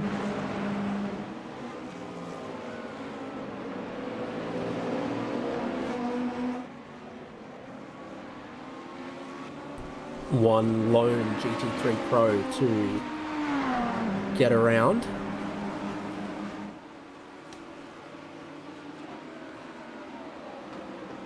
Still a little while before they'll catch the bulk of the GT3 Pro, and when they do is when things get a little hard in mouth, get a little difficult for the class interaction. 5.5 kilometers of Sebring to spread them all out, and everyone gets their own little bit of space once we have the restart, but then it gets messy a couple laps later. That's 4th place, wide off of turn 1. BS Competition not nailing turn 1 exactly how they'd like, as they try to stay with Movano, and Movano look like they could start to put pressure on the race leader.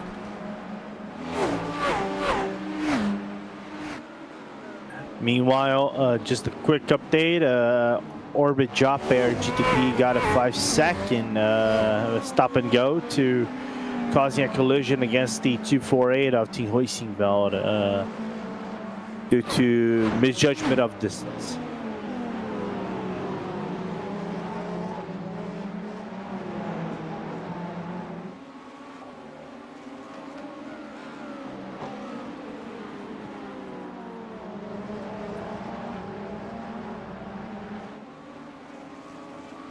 Into Tower Bend again, and there is Orbit Drop Bear just behind. They got a bit sideways and squirrely coming out of Tower, being pressured by Apex Racing Team, Orion and WSR Esports Butt Kicker.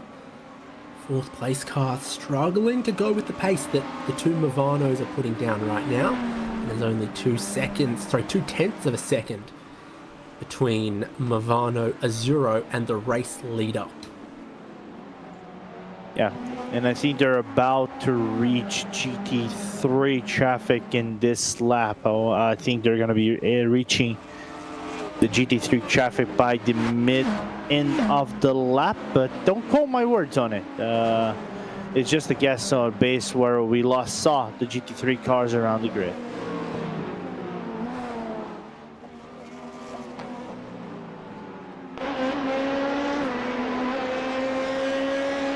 Taking a look in LMP2, that's Investor Red.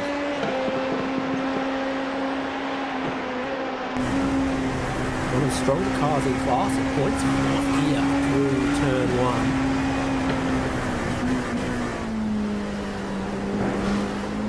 In behind Composite at the moment.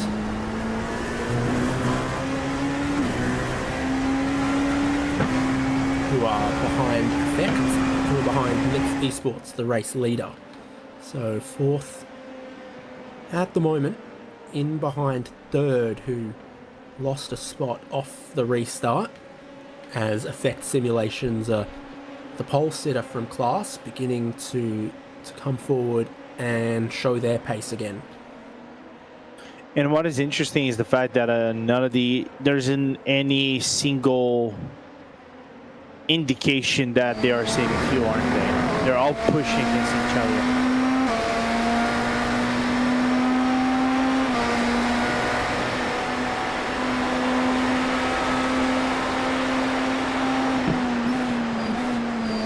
So this would be Apex just behind, they were just behind Orbit at 1 point. Across the start-finish line again. And here are your GT3s, Lorenzo.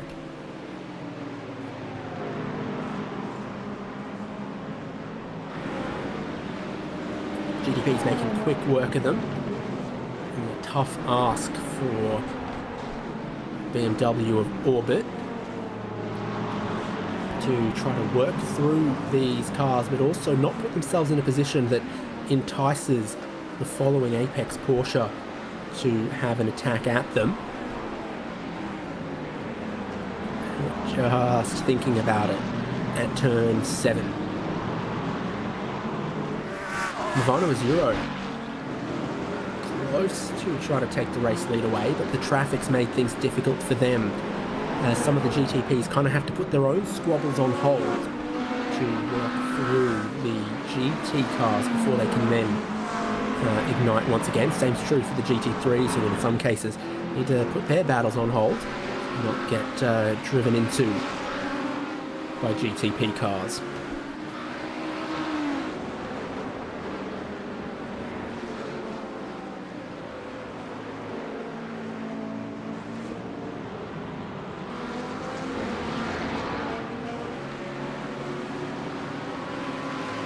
onto the Ullman straight, and we get 3 wide.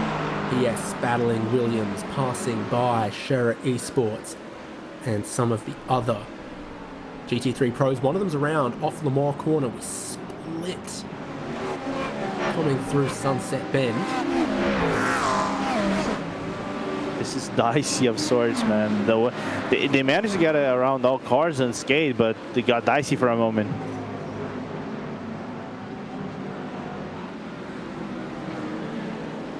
Not sure which car spun around in the back of shot at Lamar corner before the Ullman straight. It was well behind where we are right here. So somewhere to the tail end. It's car 11. Fiercely forward red.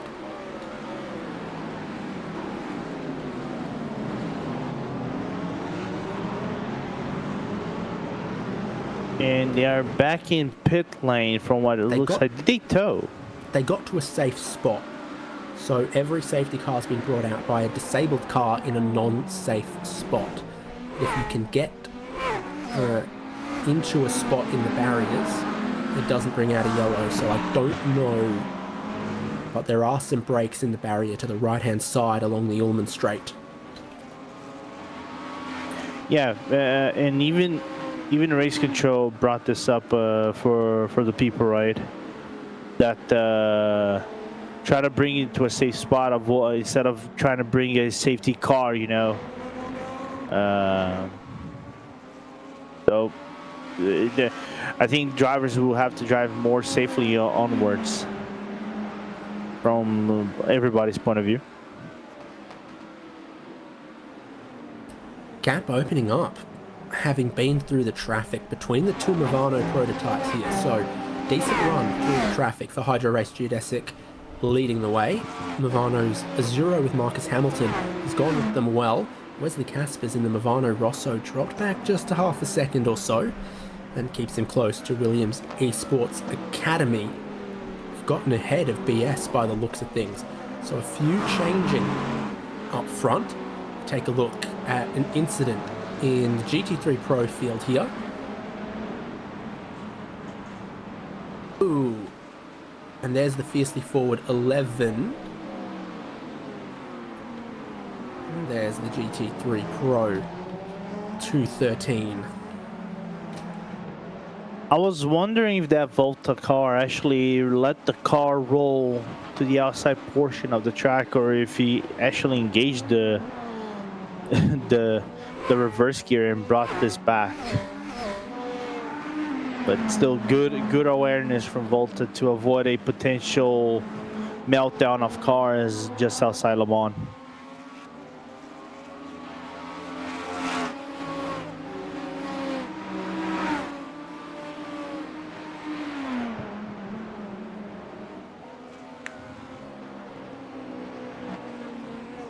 By the way, David, correct me if I'm wrong, but does that geodesic car that is driven by Phil Krause has a slight damage on the front left part of the car, just below the headlight? A few cars we've seen with just a little bit of damage on them, and it can be from tiny bit of contact. It could also be from bouncing across some of the curbs. But it's possible. Tatum Vesta have gotten past Composite in LMP2 and puts Tatum Vesta Red back into the top 3 in class.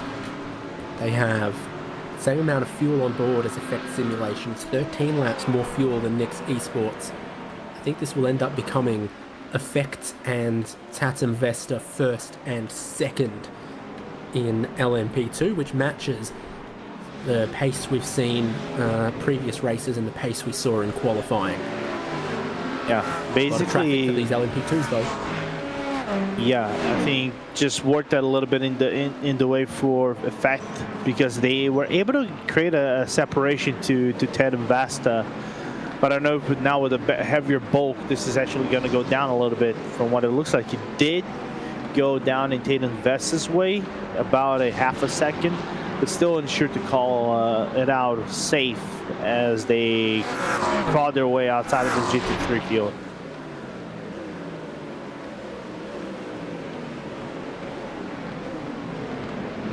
composite trying to move on one GT3, and they make a bit of contact at turn 7. They got a little stuck together as well as trying to outbrake and get to the inside of the hairpin was composite. It ended up costing them a little bit of time. Through Collier side by side.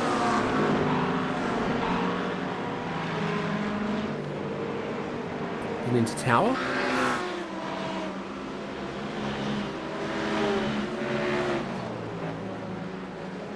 I think gap widened in about a second between Effect and Tandem Vesta. Meanwhile, chase for the lead is on. Yeah, it sure is. I think Geodesic Racing have done a great job with their strategy here. They stopped with every caution, and it meant that with successive cautions, they had quite short pit stops that allowed them to jump when everyone else needed to take a bigger fill who stayed out in the earlier ones. So it worked out very well for Geodesic Racing to get them to the lead of the race. Good strategy with the way things ended up falling. And then they've done well to hold that race lead when the fastest cars in class have looked like Movano, Apex predominantly. Still got the blue Movano behind. But I think I'll bring out one more point, and I think this goes to talk about the Acura's performance. I think the Acuras on lighter load are a little bit better on the push to the cars, as we see Javier Berenguel on their pits taking a pit stop. I saw they actually were on pits. Was it because of the issue they had earlier on that power up with Volta, as Patty Wolves also is in the pit lane? Yeah, from the incident we saw earlier with the GT3, and the front clip is missing off the fiercely forward car. Maybe it was different. Let's look at Williams Esports Academy in GT3 Pro.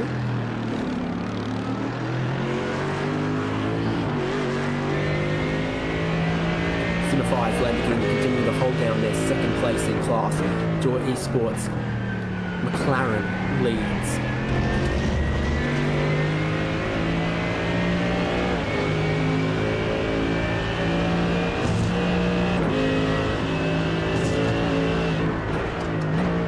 They're going to close down on Semi-5 just because of Hyperion diving down on the entry of the S's.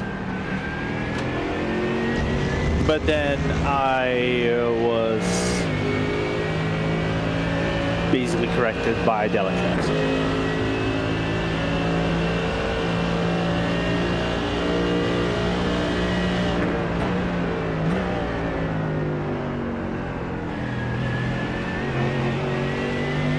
Sweet little move from that LMP2 down the inside of one, change to the outside lane of Sunset Bend around the outside of another two cars in one corner. And didn't need to get too close or pressure either of them too much. And then the late adjustment as more LMP2s try to cut their way through the GT3 Pro lead battle. And Radness M Squad just getting past. And what is interesting, you even saw a slide of surprise from Matias Orjuela's perspective, right? You can see him turning into turn number 1 just because there was the Nürburgring LMP2 was coming in and came real hot into the corner and dived down on them. There was a little bit of steering angle coming out from him. We're gonna look what happened between Fiercely Forward and Fast Repair. Wow. Yep. That lady with the singlet got a good view of it. Good thing she's behind the fence. Stop any debris. Bit of a 3-wide moment heading into Sunset Bend. They bounce off each other and damage to two GTPs, Fast Repair and Fiercely Forward. We have another safety car, the 5th in 55 laps of IVRA Endurance, Sebring 200.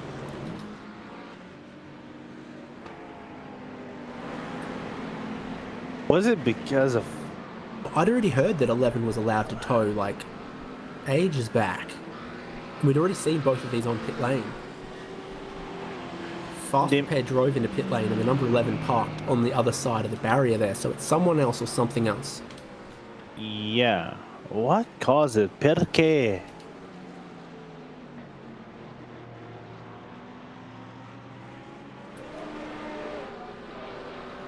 Well, Nix Esports have dropped out of the front of LMP2. Nürburgring Esports are on pit lane.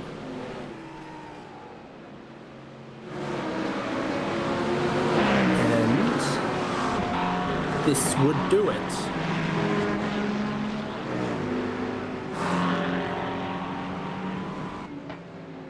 Except that car looked like it continued the 203 after contact with BS competition, the two GT3 Pros coming together.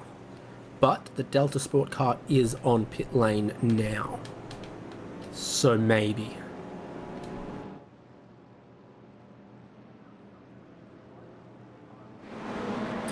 Well.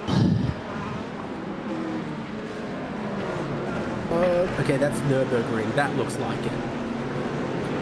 Yeah. That's going nowhere. No, never. That car is beached. That rear clip and the rear tires aren't going to give you no traction either.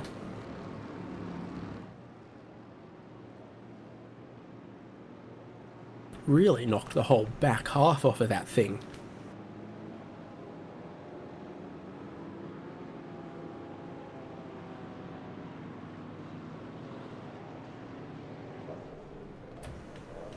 Pit entry remains closed. Your field are going to catch the pace car and bring the whole field back together. And that is all that's left of the Nürburgring Esports LMP2. The whole rear half missing.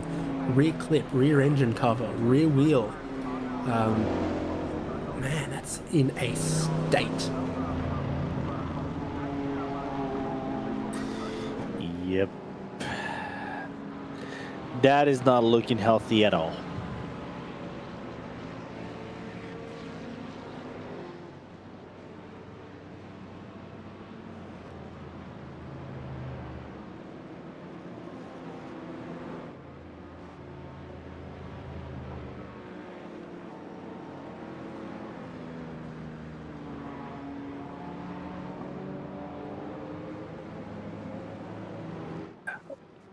Yeah, thinking that we're gonna have about 11 laps reach yellow flag of this race as the first wave around of the car is actually being done. So some of those GT3 cars might actually be able to get their lap back in the meanwhile, and we're still probably gonna have our third pit stop of the race under yellow flag for everybody. Thanks everybody for tuning in the coverage. I know this has been a very high attrition base race. Remembering last year we had 5 yellow flags. This year, within 55 laps, we had 5, which is somewhat surprising. But hoping we get a major green flag run after this. We get the green flag right here.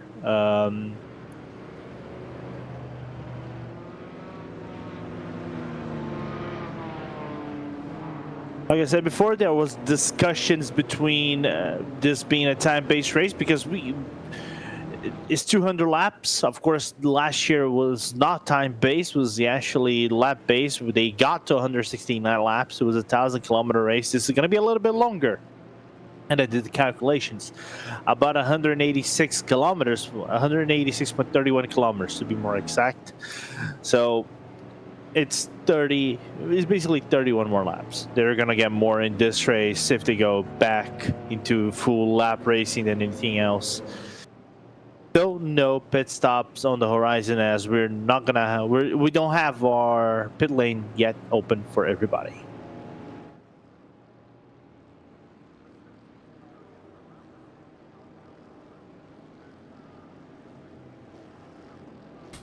So again, I do my best maths when my mouth isn't moving.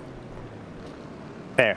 But I'll soon have a look at approximately what kind of pace we're doing here with the amount of time behind safety car that we've had. Because again, you see 200 laps on the board, but it all needs to take place within 7 hours. and it has been a number of hours already. 2, I think. 2 hours, 10 Yeah. minutes or so since the very, very start of the race. Another look over the racetrack. Beautiful racetrack. Incredible amount of camping. Pit lane is open, and almost everybody is going there. Maniti looking like they are going to keep their 2 prototypes out. Everyone else is going to make pit lane a very, very busy place, at least from GTP and LMP2. Wait and see what the GT3 Pro cars do, as pit lane is also open for them. And basically everybody that needed a pit stop are going to get a free pit stop on this occasion, and we're going to probably have some driver swap due to the driver time. Now, this is going to be one interesting talk for us as well, right, David? Because there's drive time over here in IVRA. Of course, endurance leagues have their drive time. And because now there's so much uncertainty around this potentially being a time-based race, of course, it's still lap-based because we still have a very fine margin before this is actually officially a time-based race.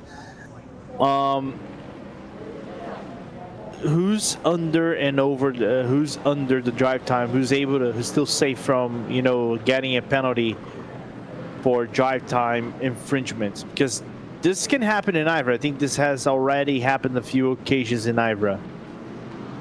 Well, good news for everyone. There's 55 cars and 62 pit stalls at Sebring, so no one needs to share, but they need to share the pit exit, and it looked very, very congested. Now, at a rate of 2 hours to do 50 laps, it'll take 8 hours, and we don't have 8 hours, so they do need to pick it up if it's going to happen within 7 hours. Hey, Lorenzo. Yes, say him. Who is second outright?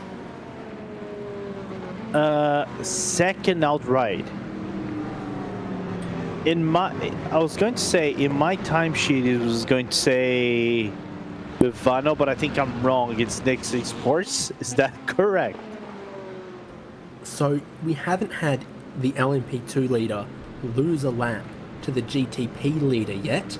So in circumstances where every GTP pits, the LMP2s end up very well placed. Now, of course, the class split will send them back behind every lead lap GTP, but it's pretty funny. This is your second outright car at the moment until the safety car sorts it out. Nix Esports in LMP2.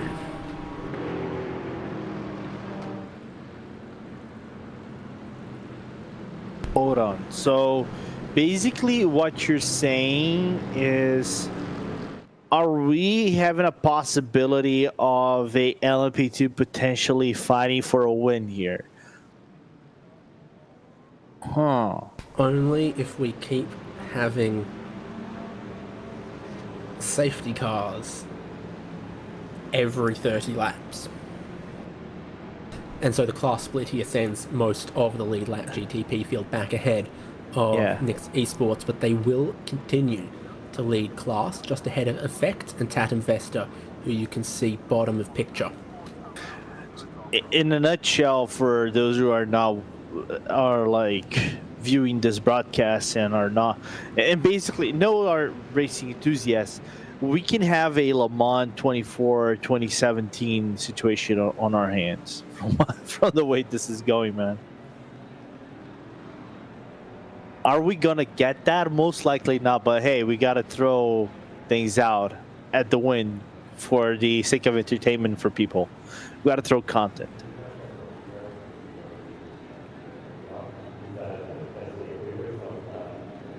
A little bit more action on pit lane still. Some damaged cars, but also XBD Racing GT3 pitting in. Visceral Esports GT3 pitting in. And the class split continues that will put the LMP2s ahead of all of the GT3 Pros, and should be able to get racing at the end of this one. If we've had the pits open, we've had the 2 class splits.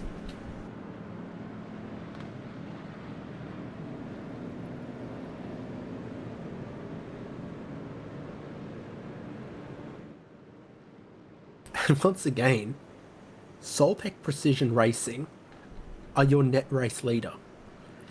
Maniti Racing Black, who lead outright, last stopped 17 laps ago. Only GTP on the lead lap that didn't stop under this caution, Maniti Racing Black.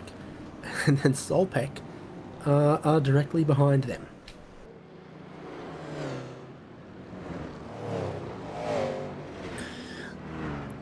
It's crazy how this race has gone by, man. It's kind of like me doing my pickups for my CS major pickups. I did a very insane pick'em and a very sane pick'em. Then I wake up at 10 a.m. over here in Portugal, and I see that my pick'ems would have gone to hyperspace, to not say any other words that are not PG-13. Right? This race is looking like the same. All my it's kind of like if I had a sheet of predictions, the way this race would go, I think I would be on my last page.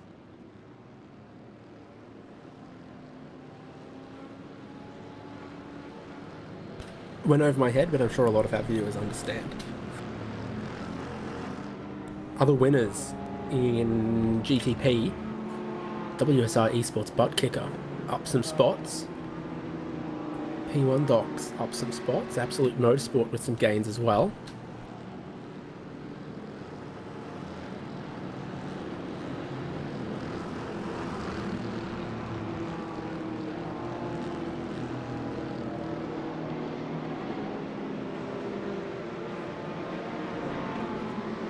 Now, David, I got another question, and we're going green.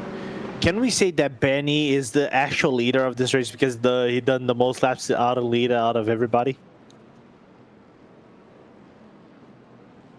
How many laps has he done? About 20? Something like it. Well, he's not going to be leading anymore after Sunset Bend because he's going to stay tight to the inside, go to pit entry, and Philip Schiff for Maniti Racing Black will lead. Goodbye pace car. Hello, green flag racing in the Sebring 200.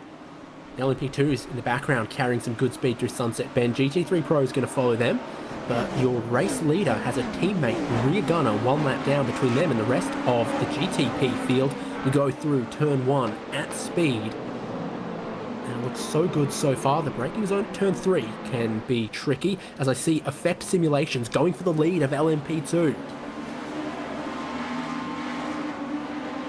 And are they going to get it? We're side by side for the LMP2 leaders heading underneath the bridge. Effect drop back in behind Nix Esports through turn 6 to the braking zone at turn 7. Nix Esports defend the inside.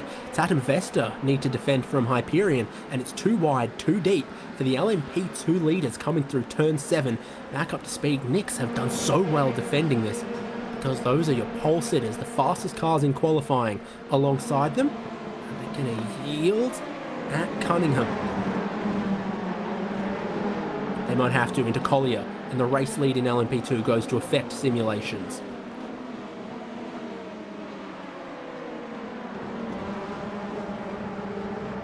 And Tatum Vesta is going to be on the charge. Hyperion even try to get around though, but good offensive from Vesta. You can even see, I think, Nick's not satisfied with the aggression level coming out of Effect right there, even blinking the headlights, or it might be something else. We never know what the meaning for the blinking headlights could be. It's like a dog barking. What does it mean? They do it when they're happy and when they're sad and when there's an intruder and when they're hungry. This is GT3 Pro. In third place, Shera Esports right now. Might be a lap down car just in front of Shera.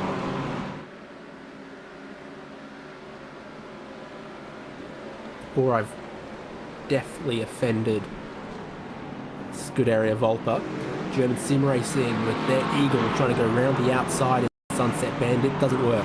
Zora Esports, one-time class leaders just in behind. To action to keep things spicy down towards turn 1.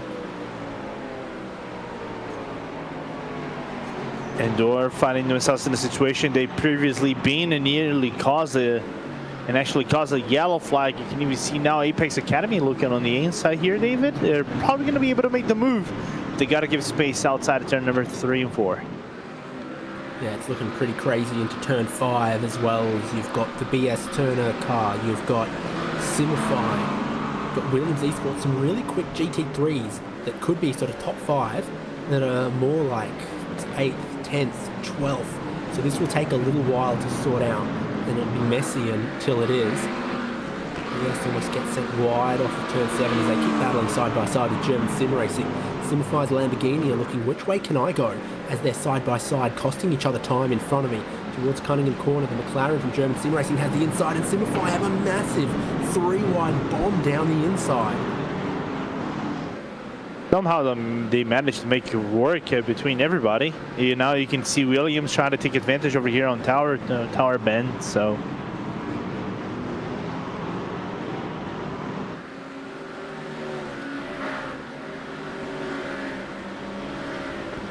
Spots lost from German Sim Racing, and they continue to maybe lose 1 or 2 more. Essex, McLaren down the inside, making a little bit of contact into Lamar Corner. They have it, and then a dive down the inside from Sim RC's Ford Mustang.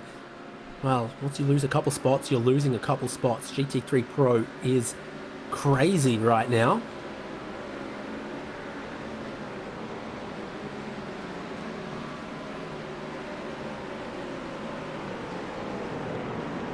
WSR were looking for a couple of spots to the inside of Sunset Bend. Not the only team trying to make a few positions on the restart.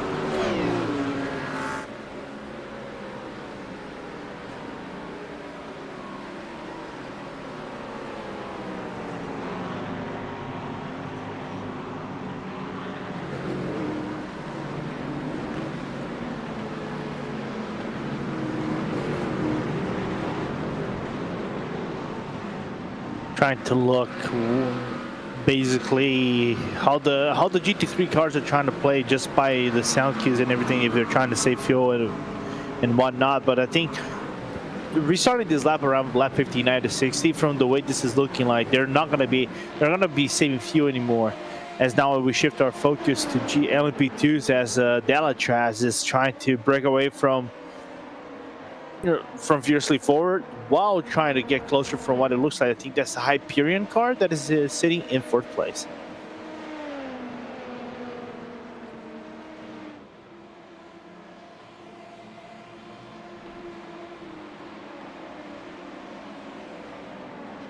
So Nix Esports restarted in the lead of this class. Now they're back to 3rd as Effect and Tatum have both gone through. Hyperion Racing have a few cheerleaders in the chat, and they're running 4th. Maybe they can also take Nix. What? No. It's just the way cheerleaders go. Basically, we have the Hyperion army. You have the Green Army, being the Maniti cheerleader. So it's just funny, but it's cool to see people supporting their teams.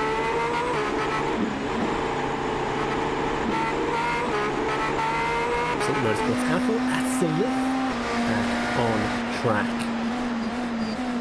Williams Esports Academy back behind BS. They were in front of them in GTP for a little while, as both of these two have sat behind the 2 Nirvanos for a bit of the race. They've ended up ahead of them since. So last stop, long stop from 2 Movano prototypes.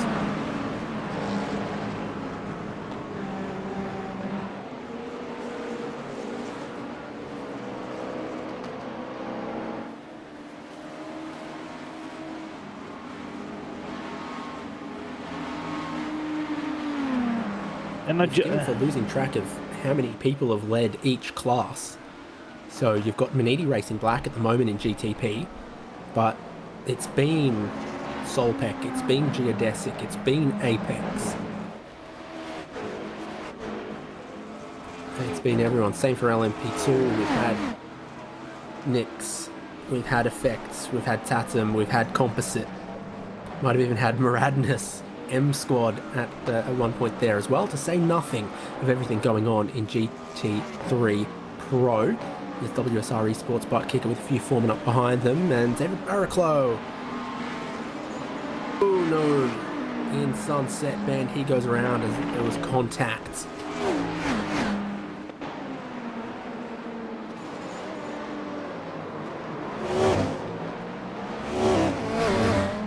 And Maximilian Kochendorfer also spun around into the infield grass. Post contact, Max J just couldn't get any worse. He says he's feeling a little bit sleepy, and now this is probably woke him up. Fortunately, he's gonna keep him awake for the remainder of his stint.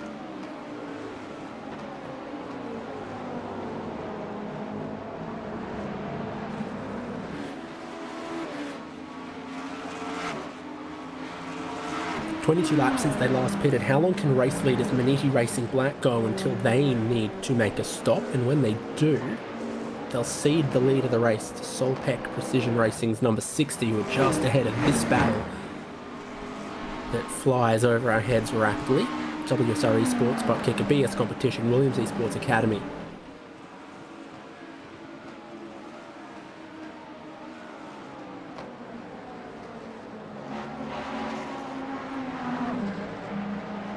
I got reports from Andrew Caron. Apparently, they lost the rear wing of the car because of a left front contact. Can't sure if that's confirmed or not. That'd be crazy, because it takes a lot of contact to knock body panels off a Mustang GT3. Very sturdy builds. They don't drop. Rear wings. Just because you're saying like a scared lizard. All right, so basically, because you're saying it's Ford and it's always built strong, it means it's not gonna fall off.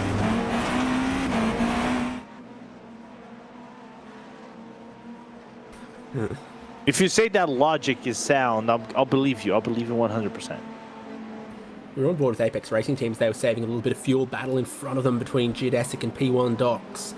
Geodesic, I don't think, are able to make the pass that they're after, and then heading towards Tower. Geodesic muscle their elbows out to keep Apex behind. Daniel Civisabo looks to fuel save again, so that's a strategy from the 99 Apex Racing Team, another one of the cars that had led at some point.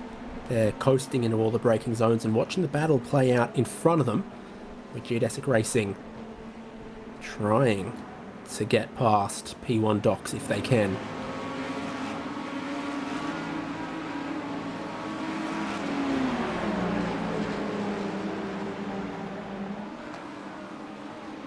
P1 Docs is having a really good race compared to what happened last time by on Motegi, which is good to know. They had promises of a really good run, but they never were able to capitalize. Plus, I think one of the incidents put them at the back of the field, especially given the fact that I think they brought one of the yellow flags at Motegi.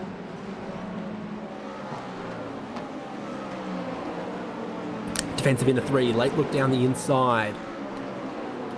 Geodesic are going to have the inside for turn 5 as well, as they stayed side by side through 4. Just need to get a good run into turn 6 here. There is the wingless WSR GT3, so no Wang on the Stang, as Apex also look to get down the inside of P1. Docs, and there's contact on the exit, a big pinch. Here comes Movano Rosso climbing all over the curb cam. And so Apex will stay ahead, and Movano will also join in on the bullying of P1 Dogs.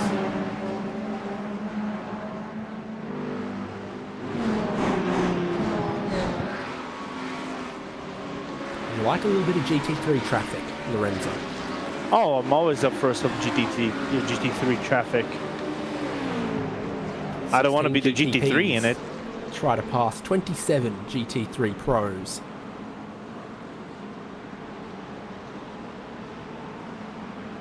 I just don't want to be one of those GT3s right now.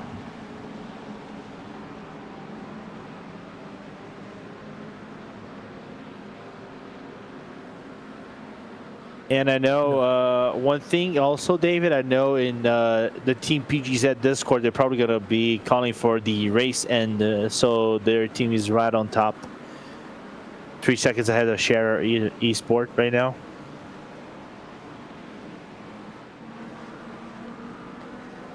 Action through the first sector. So Williams Esports Academy, BS, WSR, 2 wide through turn 6. They need to sort it out quickly through the big bend right-hander, swooping around the outside of a big chunk of GT3 cars and getting to the inside. Oh, change of lanes in the braking zone by BS sends Williams wide. That's a penalty. That's a punishable offense if Williams was to report this. They were very, very focused on the car in front. Changed across and was right where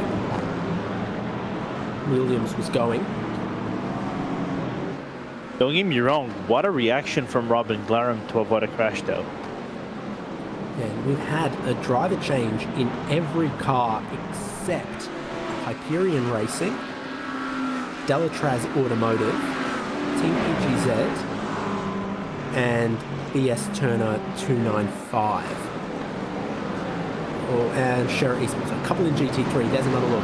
Briefly 3 wide, just staying on the road barely for the Williams Esports Academy prototype. That could have gone bad in so many ways. You think? They nearly ended up in the swimming pool. I don't think. I'm nearly sure. Big weather developments, Lorenzo. It's no longer overcast. It's now only mostly cloudy. Look at those blue gaps in the sky to the eastern end of the racetrack. Could bring the track temperatures up. Here's Geodesic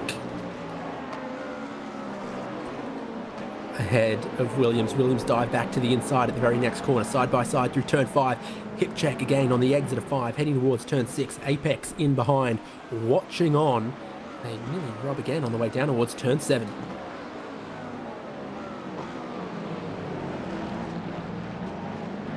Oh, and they touch again on the exit. They touch again. I'm counting 4, 5 touches.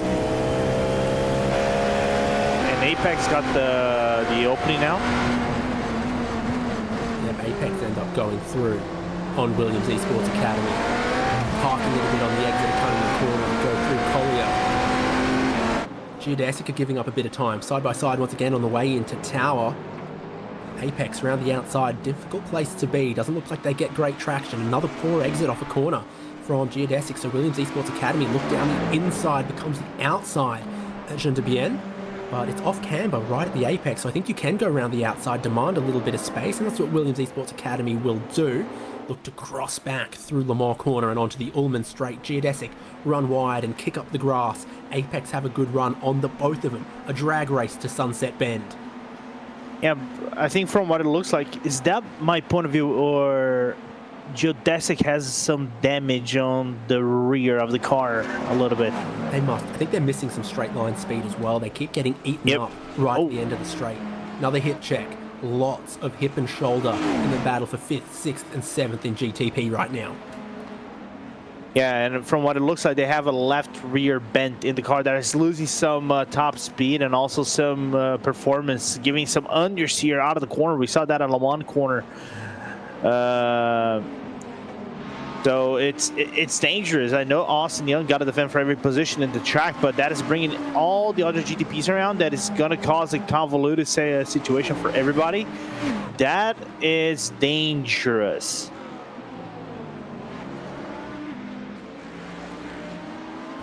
Bringing in a whole heap of other GTPs to this battle as well. P1 Docs, Movano Rosso, Movano Azuro, Orbit Drop Bear, Orion Race Team are all just behind here as well as Geodesic and Williams Academy and Apex Racing Team both lost about 2 seconds on that last lap, the way that they were doing all of this. Yeah, most of the GT3 traffic, but still a bit more to come. This is a big, big group GTPs right now.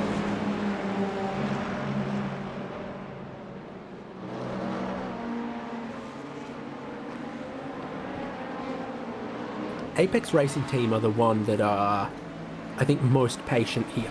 Definitely been saving fuel at some opportunities, but when they can't get past Williams Esports immediately, can't get past Geodesic immediately, and you've got Movano and all of these others coming back, now is the time for Apex Racing Team to try to make the move, because it's costing them too much time if they don't now. Yeah, but you can even see they try to make the move, right? It's just Robin just a little gets feisty on the defense as well. You can even see pointing the car to the inside, goes for the move, a little bit of a late dive, has to check on Williams. And now there's the Nürburgring LMP2 right in front, and it's going to make this whole traffic get more convoluted if it wasn't already at the moment. Insane work by Nürburgring Esports. 13 minutes to put a gearbox, engine cover, rear clip, rear suspension back on that thing. It had nothing behind the driver after their earlier incident, and they are some laps down on LMP2, trying to let this GTP flurry of cars through. Yeah, because right now they gotta aim for some sort of half race points, right? You cannot get a DNF this early on. If you get a DNF this early on, it's basically your championship done and dusted, right, David? So every point they can claw out at this point of the race will be a plus for them. And I think based on the attrition rate that we saw this race play out already, there's a potential for them catching more places. Let's just say an LMP2 gets involved in the mix of something. It's like 5 or 6 more points in their board, so everything that they can get to their advantage is very well welcome for them. 55 cars starting this race, there's always something happening. In fact, some would say the first 70 laps of this Sebring 200 have had a little too much happening.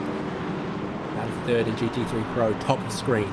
This unending, continuing GTP battle, bottom of screen, all the way defensing to the inside line in some positions here. Movano are trying to make some moves down the inside of turn 1, and I think they do get past P1 docks on that lap. Apex think that Williams are blocking them a little bit.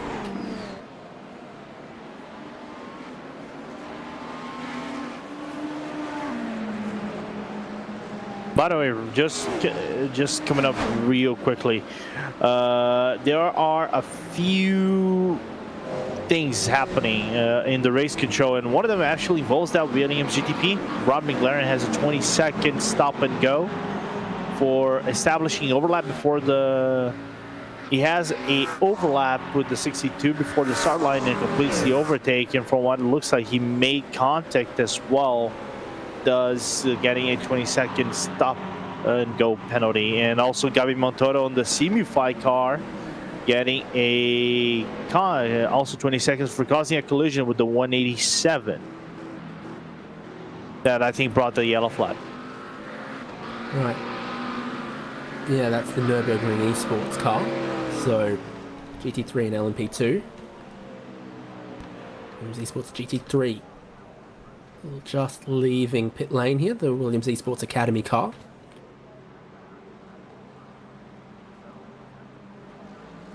I'll say it wrong and then you say it right. Matthias Orjuela. Matthias Orjuela. Orjuela? Orjuela. Okay. Well, he's in the race and he's in the Mercedes Esports AMG GT3. Thought, how long can the race-leading GTP car go? Only this far for Philip Schiff in the Maniti number 78. So Solpec Precision Racing end up leader of the race from WSR Esports butt kicker and BS competition. Driver swap here, Lorenzo. Yeah, we kind of expected that for that to happen. Meanwhile, Balash Turovsky is going to take over the car. And for a day that it's so weird for Manini, right? With the safety car, with the safety cars, they usually end out in front.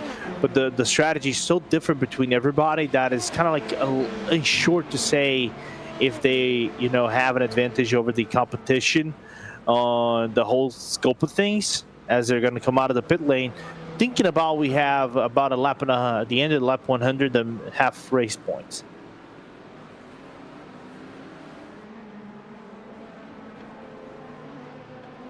Photographer's making sure all of his shots are in focus. Yeah, but he's missing out on a lot of cars who going around the racetrack. Oh! Well, he's not missing out on Daniel Sivisabo. The Apex Racing team has big damage. And I think they're trying to park that thing out of the way. Yeah, so they don't bring out safety caution. Yep, so that's the cut through on the short track. So that's happened after Tower. Maybe he's got too much dirt on the exit of Tower and had a spun into the inside wall.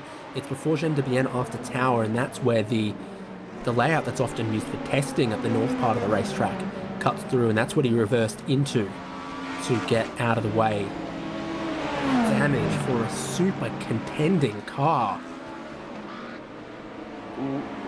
They could have been race winners. I was going to say that if we were to say this prior to race start, the way they done qualifying and the first lap of the race onwards, this would have been. I'm wrong. Ow! Turn 1. So down the inside on Williams Esports Academy, Daniel Sivisabo knocks the front off at turn 1, and it's going the other way that he. Yes, okay. So he ends up in the same runoff as I described, between Tower, Jean de Bien, and turn 3, but he approached from the other side after massive damage at turn 1, trying to pass this car, the Williams Esports Academy BMW.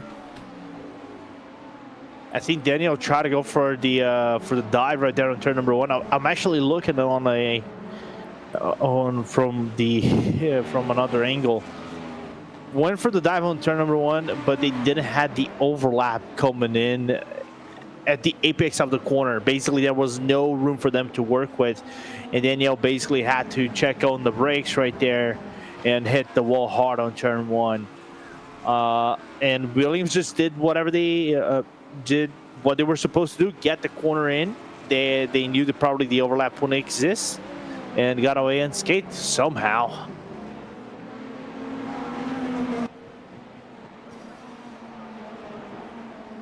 Okay. Wow. Doesn't look like any damage or any fault to Williams Esports there. Yeah, no fault at all. That was too late of a move from Daniel Sivisabo coming into the corner right there, and now you can see. Oh, back to you. Battle still on with the red Mivano. Where's the Azuro?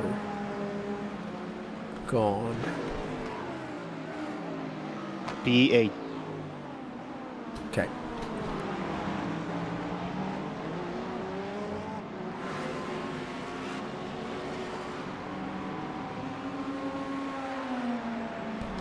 Laps running. Now, Maniti Black, who were leading GTP, ended up completing 30 laps. We haven't seen a full stint green flag run yet from GTP or from GT3 Pro to really see what that number is. But I'm with what you said earlier, Lorenzo. Take a little look at the replay of that incident. That where Maniti Racing Black pitted from is the number to get to the halfway point and the halfway points. Because I think of course, we often talk about a two-fold race of sorts, right, David, where you're going to be battling for halfway points, you're battling for the full race. But the way this is going, right, it's so dynamic that we don't know the status for halfway points of this race in terms of strategies overall, right? I think now that we're going to see this second flurry of cars pitting in what, 10 laps tops, it's going to be a mad dash to the halfway portion of this race is done. But then again, what about that looming yellow flag that we can potentially have? I'm trying to like reverse curse it. Something's got to be done. Yeah, we gotta see at least one full stint of a green flag run. Second and third battling, and it's the two GTP cars that share the same crash tub underneath from Dallara, but plenty of differences in the cooling, the bodywork, the engine, as there's a 6.2 litre V8 in the Cadillac and a twin-turbo 4-litre V8 in the BMW, and plenty of other little differences around their aerodynamics and everything else to go along with that. If you believe the rumours, it's the same crash tub as the Ferrari 499P as well. Really? But it's a Dallara chassis, but with a very different suspension, engine, front, hybrid, etc. Some dramas at turn 7 between German sim racing and Ricardo Ferreira. Was down the inside? Was it enough down the inside, or was he turned? Interesting. The Portuguese stage is going from bad to worse right there.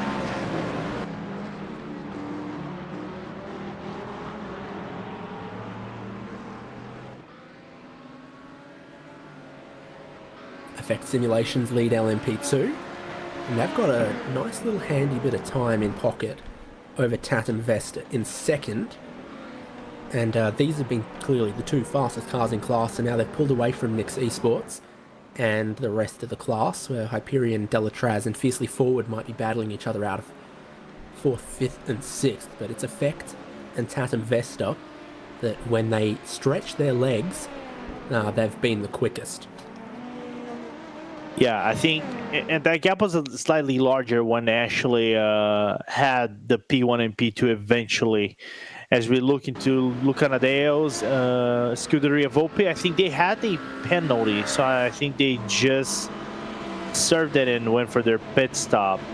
Meanwhile, I look into one more situation, Jonas Rutten for the 220 car. I think that's the Doha Esports car that has got a 30-second stop and hold from what it looks like.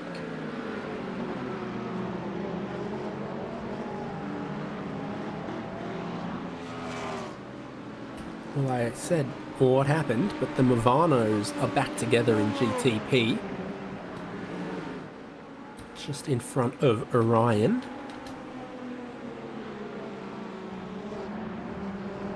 And we're past midday in the server as well.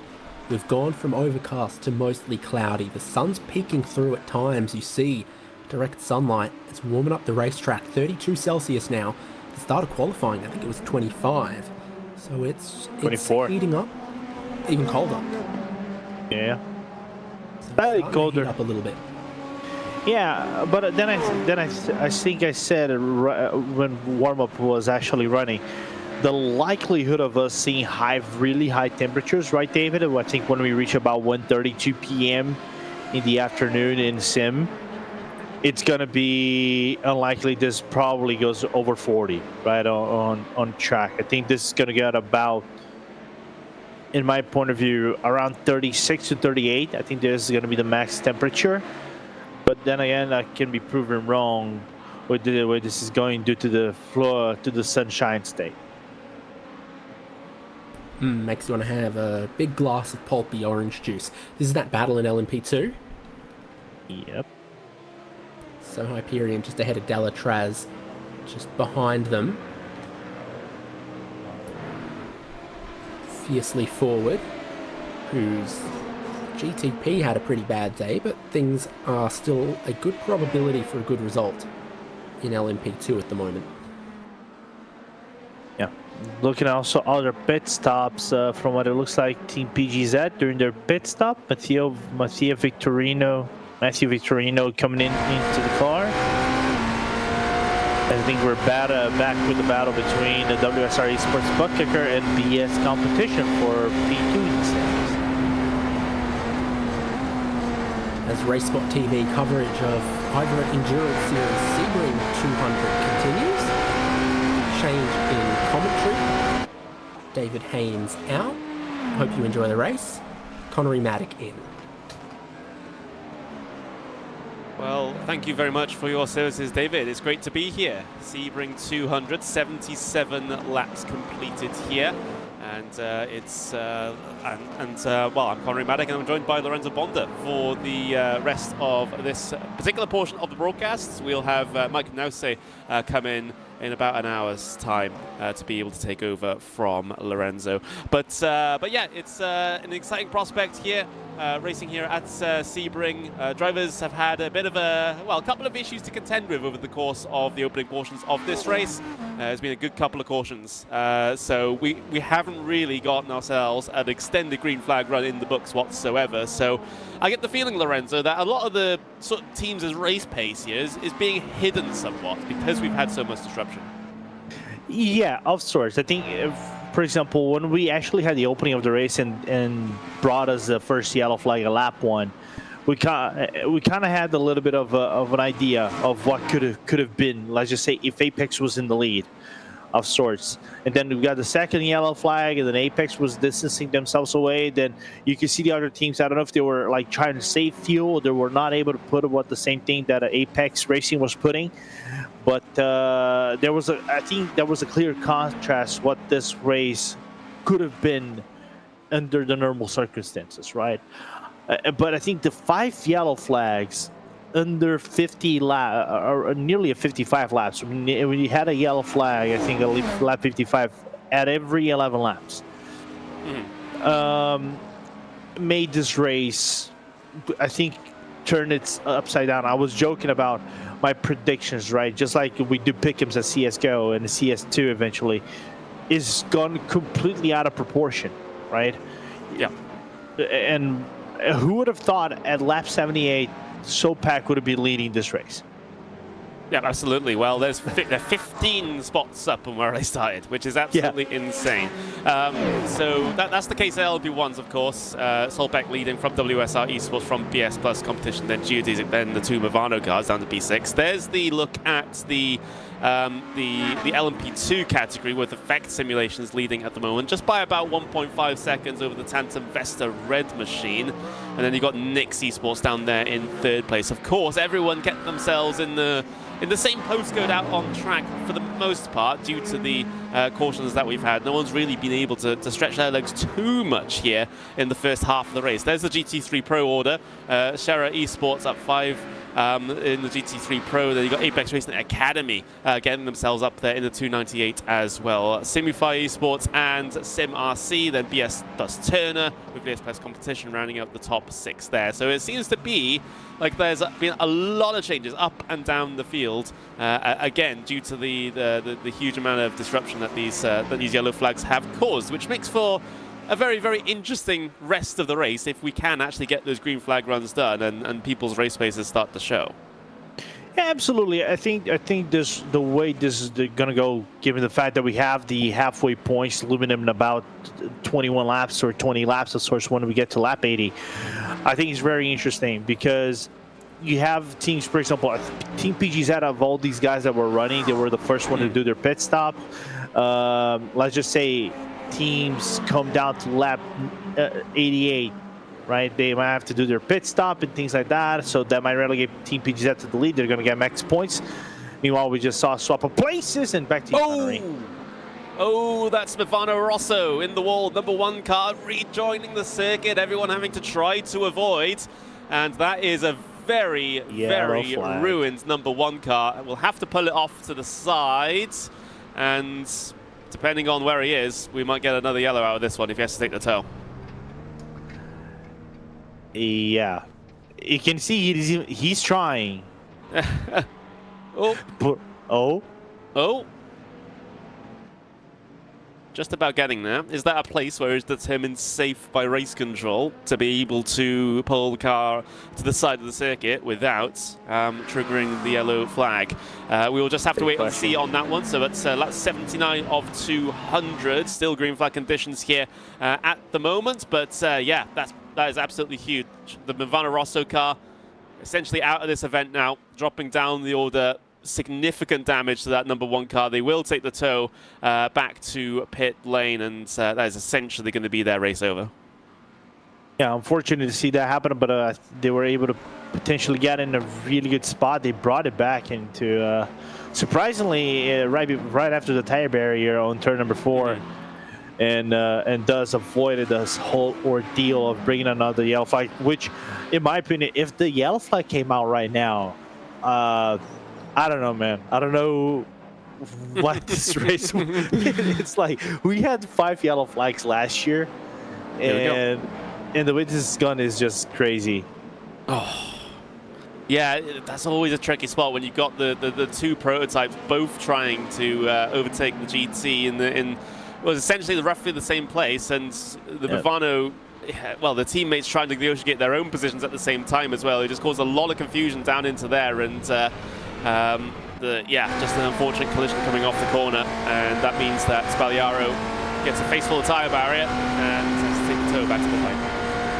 Yeah, luckily for us, we don't have a yellow flag trigger, which is good. It keeps the battle, I think, for everybody else alive for the halfway points, which if we're going to say halfway points right now, I think the net race leader could be the 78 Maniti car, because they're on 8 laps, and if we're taking about 26, 28 laps out of these GTPs, which I think we're not. I think we're getting up to 25 laps.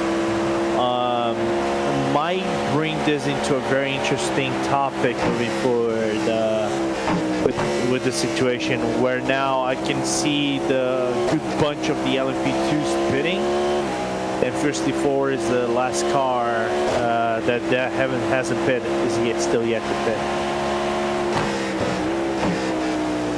Riding on boards on the way down in towards turn number 1 there with David Baker as it looks back further behind and dealing with the pressure relatively well at the moment. It's sometimes relatively tricky to be dealing with lap traffic here around Sebring. It's not the worst track for it in the universe, but there are a couple of portions where you really don't want to be caught up behind slower traffic, or if you're the slower traffic, you don't want to have prototypes trying to negotiate their way through on you. So it can cause a bit of carnage sometimes.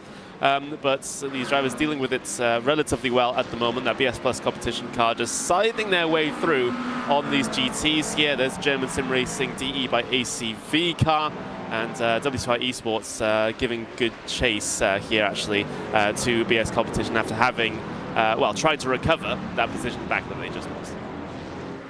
Yeah, and still giving a really good chase. You can see that WSR tried to make advantage of using the traffic to their proportions and try to get a little bit closer to BS competition. I don't know if they're going to be in a overtaking position with their Cadillac V-Series R, but I think they're going to be trying to save as much fuel as they can, because I think at this point of the race, thinking about fuel is not a bad idea. Maybe try to get 1 lap extra to give a little bit of a overcut situation coming out of the your pit stop service might be an extra, but it's like we still have about 120 laps to go, and there's still the potential of this being a time-based race than a lap-based race, just due to the fact that we had five yellow flags on this race.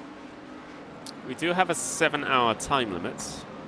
We're currently in the elapsed time in session, which is not always accurate. The actual race time is just over 3 hours at the moment that we've been running. So we potentially have, well, more than half the race to go, and we do have it on laps. We might have it on time as well. So it's so it's in terms of the time limit, I should say. But yeah, that's a very interesting predicament the drivers will have to think about in it for the long haul, potentially, if we get more yellow flags out there. But right now, this has been a somewhat decent green flag run. I know I'm sort of touching wood at the moment because I know exactly how these things happen with the curse of the commentators and some such. But for the moment, it's been clean running for the last little bit. There's the leader in GT3 Pro. That's the Scherer Esports 215, who have a healthy advantage over second place at the moment. That's the Apex Racing Academy, 6.2 seconds back to them out on circuit at the moment. So a nice little sort of buffer to be dealing with, that's for sure. But you know, how much do buffers really mean when this has been an instant riddled race?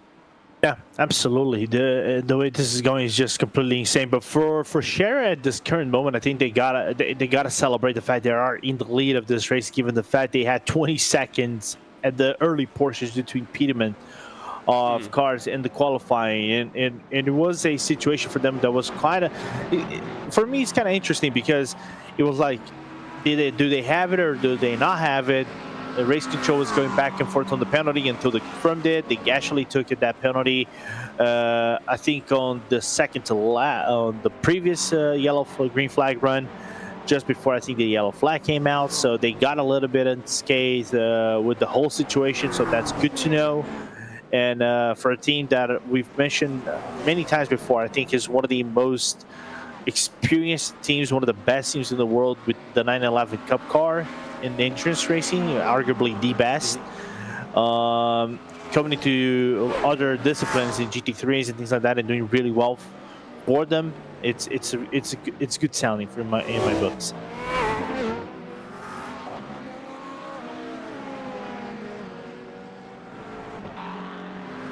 Ivana Rossa obviously not going to be coming out anytime soon of the pit lane after that big incident. They are currently 6.5 minutes on the lane, and essentially their race is done and dusted. In LMP2s though, battle still going on.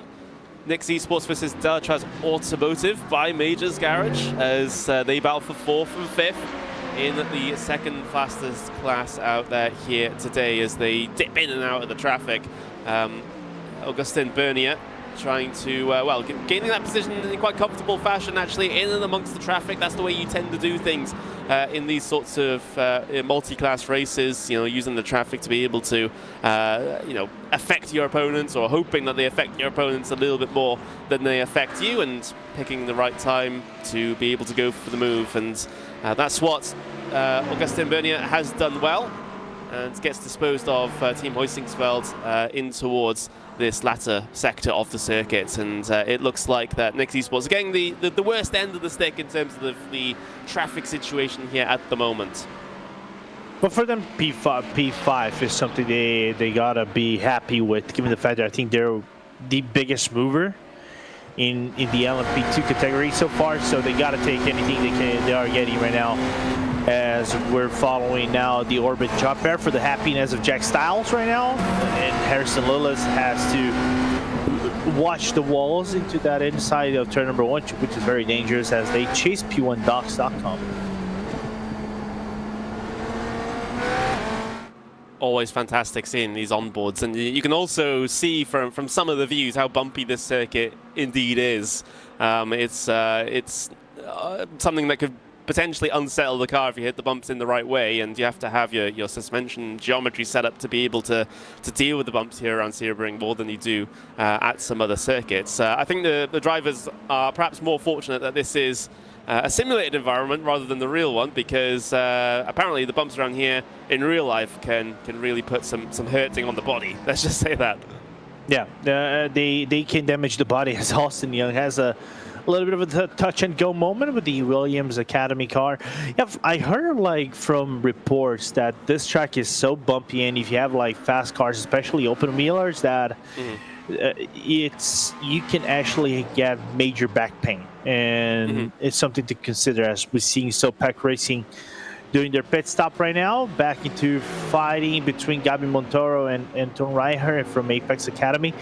And one thing, and I know Ewan O'Leary is going to be furious about this, don't pave this track. This track is unique for its purposes, and it should stay this mix of repaved asphalt with the concrete aspect on the airport tarmac. Yeah, absolutely. I think it would take away some of its charm if we got this, this resurfaced. But yeah, we'd be boring and flat, let's just say that. But as you can see, the two, well, not race leading GTs, actually we see Simify Esports decide to head down on towards pit lane. And actually one of their, they're going to have to get themselves towards the start of the pit lane, because I believe they are currently serving a penalty, it looks like, in the 22nd penalty box, yes. Yeah, they caused the second to last, if not the last, yellow flag, making a collision with the Nürburgring Esports LMP2, and thus got a 20-second pit stop and go penalty right there. Yeah, absolutely. So if you're new to IVRA, then they have this penalty system where the time penalties are taken in the penalty box at the very start of pit lane. So they're not taken in your actual pit box whatsoever. They're taken at the very start of pit lane, and then if you do need to come in for an actual stop, then you can hop across into your pit box and do that. But yeah, that's just the way things work here in IVRA, and we do have a decent contingent of cars down on towards the pit lane, at least in the GTP category. As you see, Orbit Drop Red Jupiter come down in, P1 Docks and Absolute Motorsports Silith also down on towards the pit lane for their service. And we're just waiting for BS Competition and Leaky Black to come down in for their pit stops here as well for the GTP category. So the GTPs getting themselves towards the end of their particular pit stop cycle. The LP2s have largely done theirs as well. We're just sort of waiting for the GTs now to come down in next. Yeah, and never in my books I would say Solpack is actually going to be leading this race until the halfway portion of this. Even though they are getting chased by Manini Racing, the 78, they're getting chased by one of the most experienced GTP teams and LMP prototype teams in the field. Therefore, there is a battle for net lead whenever the 60 and the 78 go around the Nathan Lewis car in the 89. Yeah, so Solpack just heading through Sunset Bend here at the moment, dealing with a tiny bit of traffic. Nathan Lewis with BS Competition still stationary on pit lane, just about gets going here. Who's going to be leading as BS Competition comes off for the pit lane? It will be Solpack going through there, just on the left-hand side. BS Competition still coming through pit exit here at the moment. Careful with the closing up coming off the corner. Actually, Nathan Lewis actually had to dip into the grass there to avoid a bit of traffic with the rejoin onto the circuit after the pit lane. Yes, they did. Yeah, that's the other tricky thing about Sebring, as if there weren't a list of tricky things already, is that pit exit can be very, very sketchy. Yeah, I think can you argue this is probably the sketchiest pit exit out of the bunch in racing? Yeah, I mean, any pit exit where they come out onto the racing line, I would count as sketchy, right? Yeah, fair. Somehow, from what it looks like, Team Hoisingveld lost 14 seconds on the whole scheme of things. The 248 car. I don't know if they have damage though, because from what it looked like, they were shoved hard into the wall. So that's still yet to look on the 248 car, as we have a battle for P2 between the Hydra-Race Geodesic and Manidi 78. Yeah, absolutely. As they head their way through onto the back straight, having to dive out of the way of the BS Plus Turner car. And Hydra-Race Geodesic Racing has a decent pull with the draft here, as Maniti tries to dip and try and get some off of Sim RC there, but down the inside goes Geodesic. Late on the brakes there in towards Sunset Bend. Maniti going to try and find some progress off the corner, but not quite going to be able to do so, as again they dip in and out of traffic. Traffic seems to be absolutely constant here at the moment. Of course, we had 55 cars start this race. We currently have 52 by my calculations, actually 51 if we count Movano being out of this in this race still running. So there's still not that much room to breathe out there. No, still too many things to try to take a look on and pay attention on the track, as Manini is going to lose some time in the process of this. But I think what is important right here is that the gap between Blake Reynolds and Austin Young is gone, and this is an all-American battle. And this we've saw this at, I think, a PRL, the Precision Racing League series. So, and this is going to get hot, 100%, and this is going to decide who's going to come out on top for the half points of this race. Actually, I'll take back what I said about Movano Rosso. After an 11-minute repair, they are back out there on circuit, so they're still in this race. So 52 cars still running out there right now. I would have thought they would have just called it a day with the significant amount of damage that they picked up, but no, they wanted to continue on. They remember that in the first half of the race, they need the points, and they remember the first half of this race was a bit caution-filled, so there's going to be many more opportunities to try and maybe make up spaces, to try and get on towards pit lane again, and maybe take some optional repairs that they might have. So they're not down and out just yet. They'll try and pick up as many points as as humanely possible.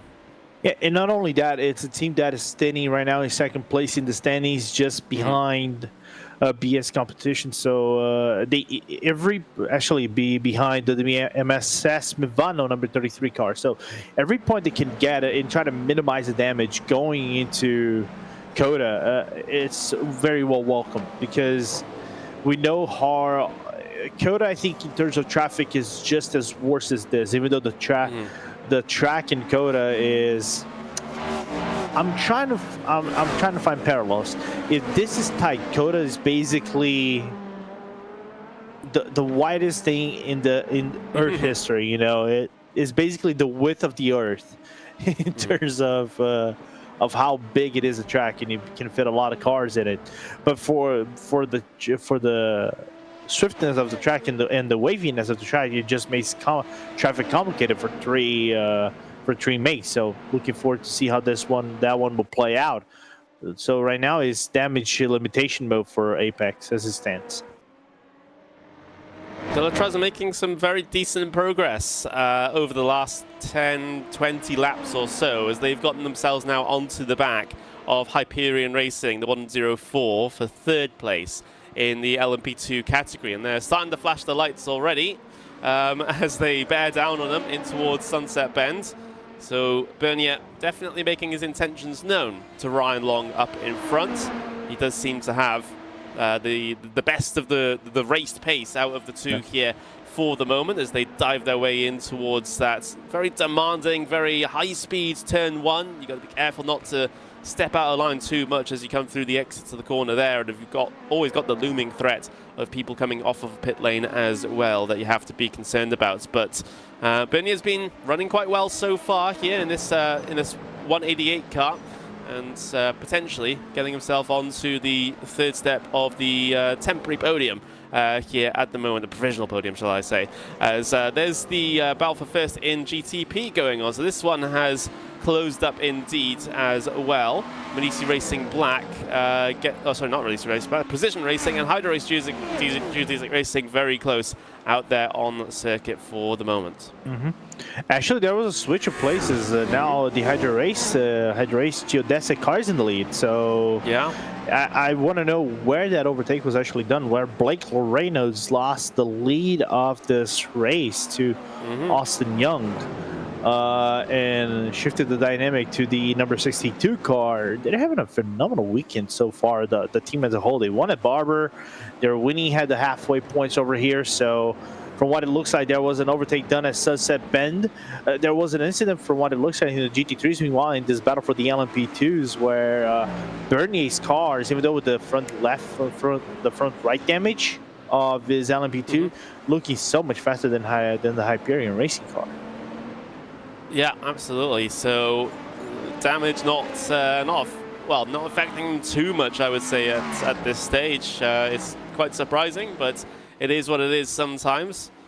As flashing the lights once again down in towards Sunset Bend for Hydro Race Geodesic Racing, as they now lead this event with Solbret Precision Racing, the number 60 in behind. Here's the 261. Jared Hendrickson around on his own. No rear wing. Wait. When did they lose that rear wing? Was it that when Andrew Caron told me about, like, hold up, I'm actually gonna look at Pablo Discord about this. I think he told me about like 20 minutes ago that they lost the wing, I think. And they were still able to run this car. Yeah, I mean, that's obviously going to completely and utterly change the balance of the car, especially through the higher speed corners. It's not going to be particularly nice to drive whatsoever, and I think that was just exemplified by that spin for the 261. They are down towards the pit lane though, and I think they've just about got themselves their rear spoiler repaired, it looks like. Oh, Jan Sikowski, big moment. That was the incident we saw at BS competition when BS was coming out of the pit lane, and they hit hard into the steel barrier right there, into the iron barrier, and apparently got some. I wonder if they got some broken toe link on that the front right of the car, or broken suspension, because normally that can actually trigger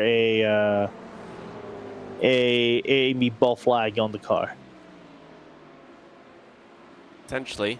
We'll have to see, but there's a bit of a pit party going on at the moment because it seems like a decent chunk of the GT3s have decided to come down in on this particular lap. So there's a lot of chopping and changing in that particular order at the moment, and you know, this is the first sort of really significant green flag run that we've had so far here today. So if we get a couple of green flag stops in, then we'll see the order sort of try and even itself up with the cream rising to the top, so to speak. But there we go. You can see the GTs down towards the pit lane as the BS Plus, or one of the BS cars coming out of pit lane, and then you've got others deciding that they want to try and get their service done as well. So there's the German Sim Racing 246 car deciding to come out now. But team that hasn't come down in just yet, RaceSpots, the 220. They will inherit the race lead in GT3 Pro temporarily, while the rest of this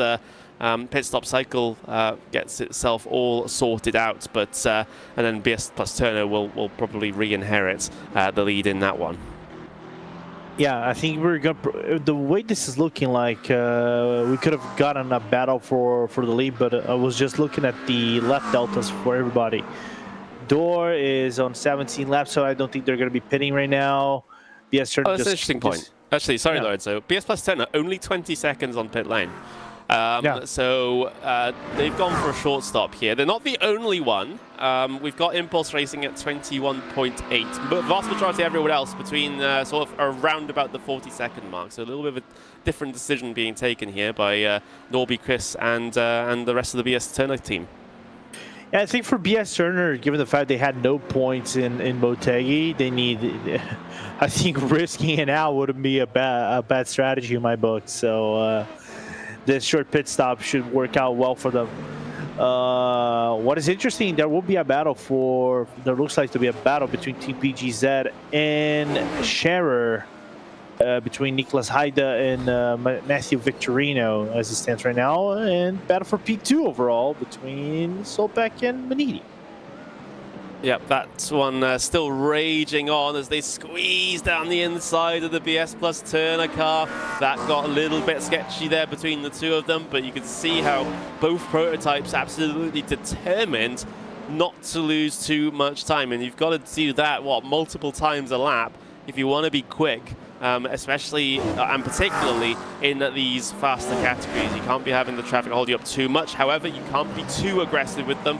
Otherwise, you have a much higher chance of finding yourself in a tire barrier or in an Armco barrier. So it's a really fine line to walk here when you're at the very top level of these very quick GTP cars.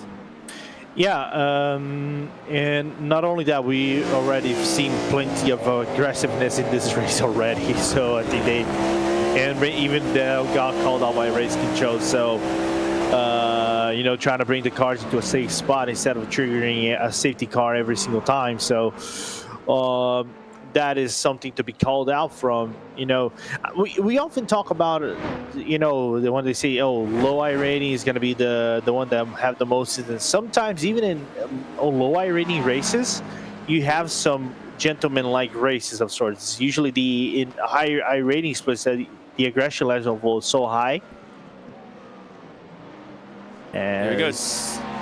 Yeah, I mean, you see down the inside here, attempting to get through on the Precision Racing car, but yeah, it's a decent defense so far, as they'll have to try it again, potentially down in towards turn number 1, as Mauricio Racing Black tries to sort of maintain the pressure onto the rear of the number 60, but yeah, that was the first shot across the bow, so to speak, and you've got the other Maniti Racing GTP in behind. That's many laps down, but is sort of chilling behind their teammates here at the moment.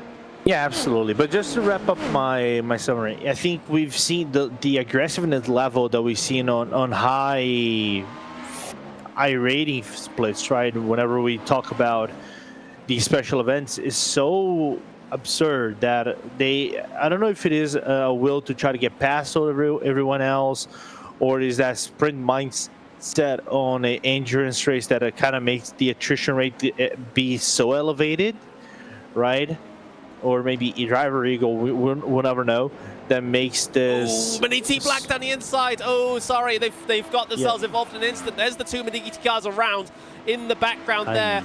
Balazlastrovsky really went for the move there, but it was a door that was left open, yes, but there was contact coming through the exit of the corner with the Fearlessly Forward gold car, trying to get a bit aggressive with the traffic, and unfortunately, that Sid 78 Maniti car ends up losing a lot of time as a result. Well, we'll have to get the replay of it, because it was certainly a choice to try and lunge down the inside there, and it was, you know, a tight gap to be able to maintain, and Fiercely Forward potentially pinching off the exit of the corner, but we'll get that on the replay here in a second.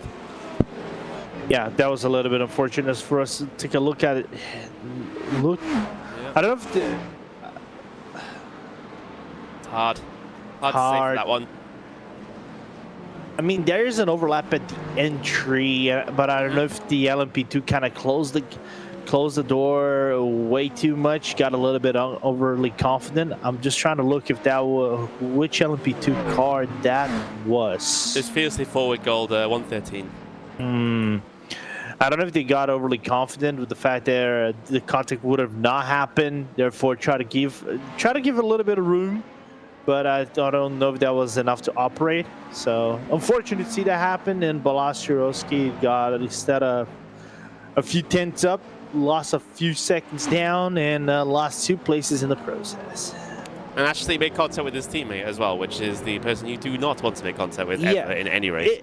But then again, Connor, it's not like the Green Army has already seen their fair share of teammates making contacts, hence lap 1, wink, wink.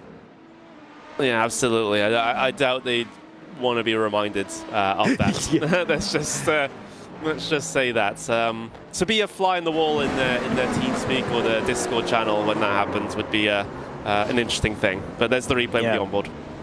Yeah, I just fear that somewhere in the middle of the Netherlands, I don't know where in the world, right? They could be doxing me just because I made this comment.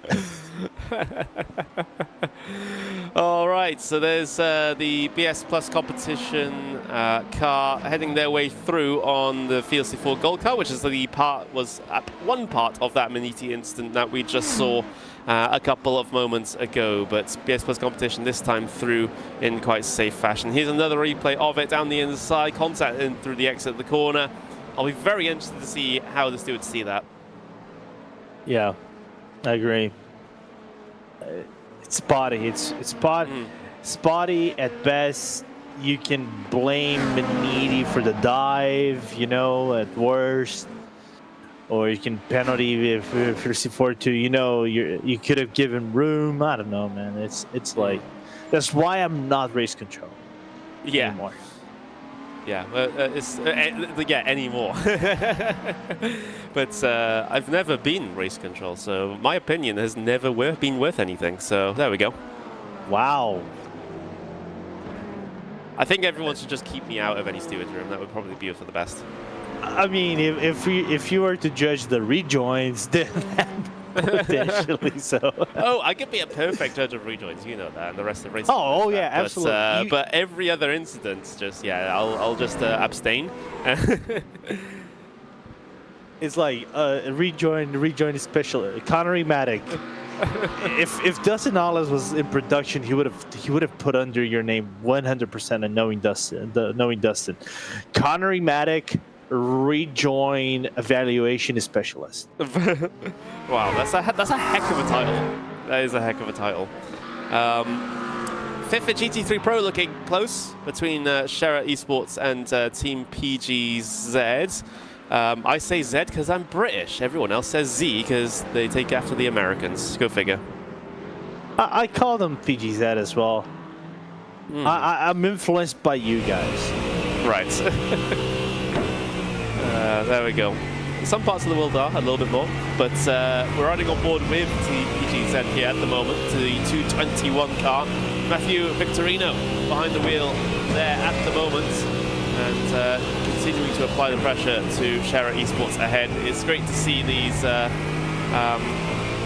course, the new or at least, well, there was a huge gap between Ford Mustang appearances in iRacing, shall we say. But it's great that, you know, they're back in the game as far as GT3s are concerned on the service, and it's always a pleasure seeing them. I mean, when I was very young, you know, sort of Ford Mustangs were quite the car that I very much enjoyed the look of. So it's great seeing them out racing once again. We know that it's funny. We often talk about when we were talking about Mustangs in iRacing, we didn't talk about the GT3s. We used to talk about the FR 500 that used to ride in SCCA. So it's kind of interesting to see how this kind of transition from a Ford GT3 that was made by Matec, but it wasn't really a Ford. But then again, respect the Ford GT3. Otherwise, I'm going to be punching some people. Yeah. I love that car, man. It's my favorite car. But coming back, it's fun to see this whole loop of things, because now Ford fully has GT cars. They make the Mustang, they make both the Mustang GT3 and GT4, which I would love to see the GT4 in iRacing. I think the cars that fits very well with the GT4 Fo nowadays, and with the partnership in IMSA, I think that's a possibility. So looking forward to see that eventually down in the wall. But it's good to see that now Ford is paying more, attention to other, I would say, disciplines of racing, besides being focused way too much, I would say, on NASCAR, and back in the old days whenever they used to do engines and a little bit of performances for F1. Absolutely. Balshurski coming down on towards pit lane for their service. Down off the jacks they go, and just waiting for the rest of the fuel to pour into that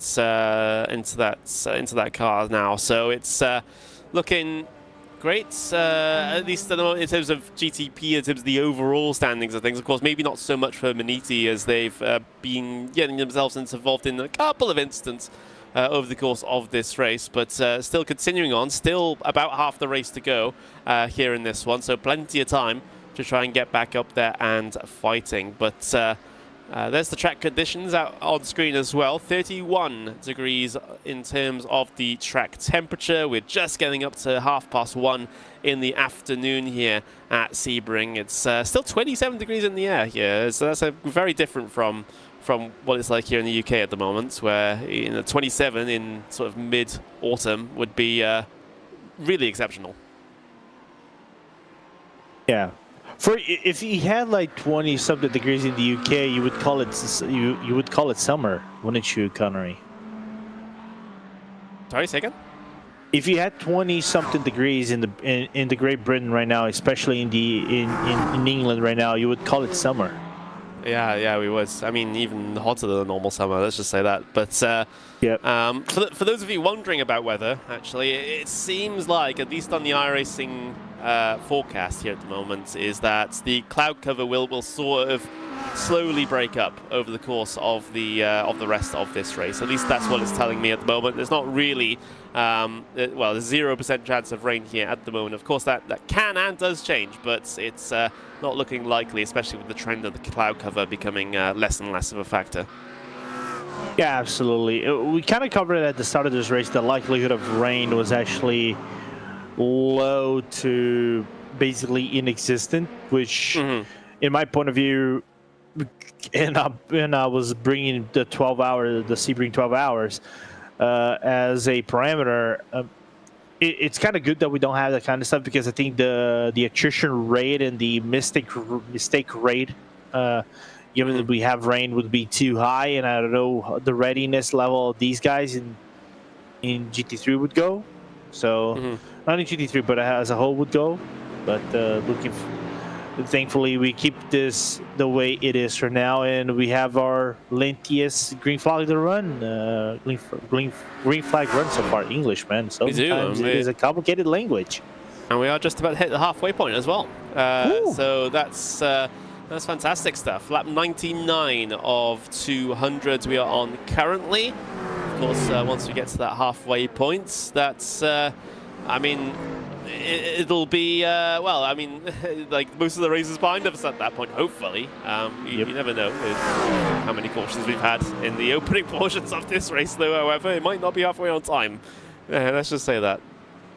Yeah, right now, from what it looks like, we're gonna be making it on laps, but it's kind of like you're playing with the fine margins. If you get like a really long yellow flag or maybe 2 yellow flags, I'm calling it this is gonna be a time base race, and it's not gonna go over 200 laps. I would say around 190 laps or something like that. But then again, I'm just wild guessing right now. This is a job for you and Mike Nurse to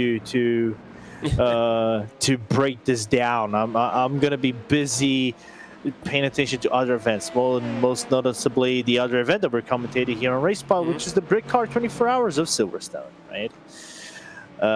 Which it's gonna be interesting, but nevertheless, this race I think is still very open from what it looks like as we're approaching lap 100. Very demanding time here at RaceSpotTV. That's why they've dragged me out of semi-retirement to come and do this. But yeah, it's always enjoyable, these sorts of events, and with the intrigue of the weather, maybe not so much in this race, but that threat always being there with the changeable conditions. But yeah, 99 of 200. There's the effect simulations car leader in LMP2 here. For the moment, he's flying 8 seconds ahead of Tatum Vesta, and yeah, absolutely flying at this point. 48 flat that last time by. That was 2 to 3 tenths of a second faster than everyone else out there in that class. Yeah, and the previous lap was actually 1 second faster than Tatum Vesta's fastest last lap. Jeez. Yeah, so putting pedal to the metal, that's for sure. And continuing to try to extend that gap in terms of the race lead in LMP2. There's the 188, as that is the Delatraz Automotive by Major's Garage car, currently still involved in this LMP2 category. However, they're in a little bit more of a sort of no man's land here at the moment. They're sort of still about 2 seconds behind the Composite Performance car, who's actually much closer to Nix Esports now. They're less than half a second away, as they're having to deal with a somewhat major amount of traffic. Yeah, but still good result so far, being within the top 5 of this wildly contested LMP2 class, as we have battle for top 10 between SimRC and Grid and Go, which at a certain point in this race, Grid and Go would be in the lead of this race, not in P11. Grid and Go down the inside at SimRC here, but SimRC will have the preferred line for the next couple of corners at least, so they can maintain the advantage here. Riding on board with Simone Maria Marcheno as he wheels that 247 car around. And Sony in the SimRC is doing a very comfortable job in terms of defending this one for the moment, but he'll have to hold on for a little while longer, as that Grid and Go car seems to be pretty quick at this stage. The McLaren 720S GT3 Evo trying to challenge the Ford Mustang at this stage of the race, as we are now over the halfway point, of course, and that's our sort of next milestone accomplished in this particular race. We're over halfway of the race.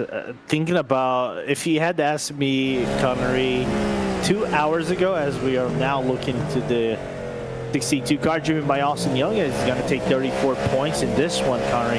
If you had asked me, Lorenzo, would you believe we are over 100 laps in this race? I would say not. Well, no matter what you think, we are.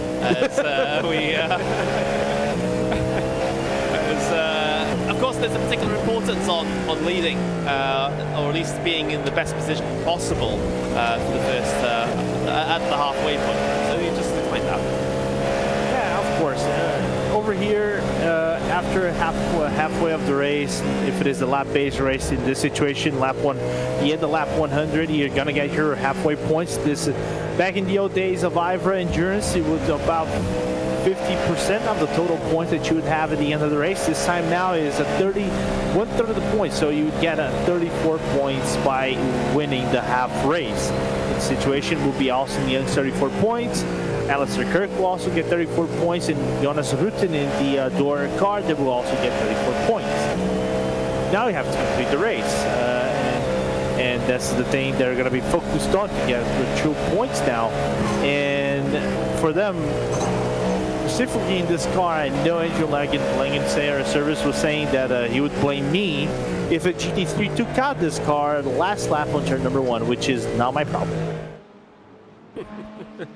And of course, some teams sort of factor in their strategy around this sort of halfway point situation, because that might have been the situation that why, for example, BS Plus Turner decided to take their short stop this time, because they thought, well, I might as well get the track position and be in a good position in second place in GT3 when that halfway point happens, so you can collect a bunch of points.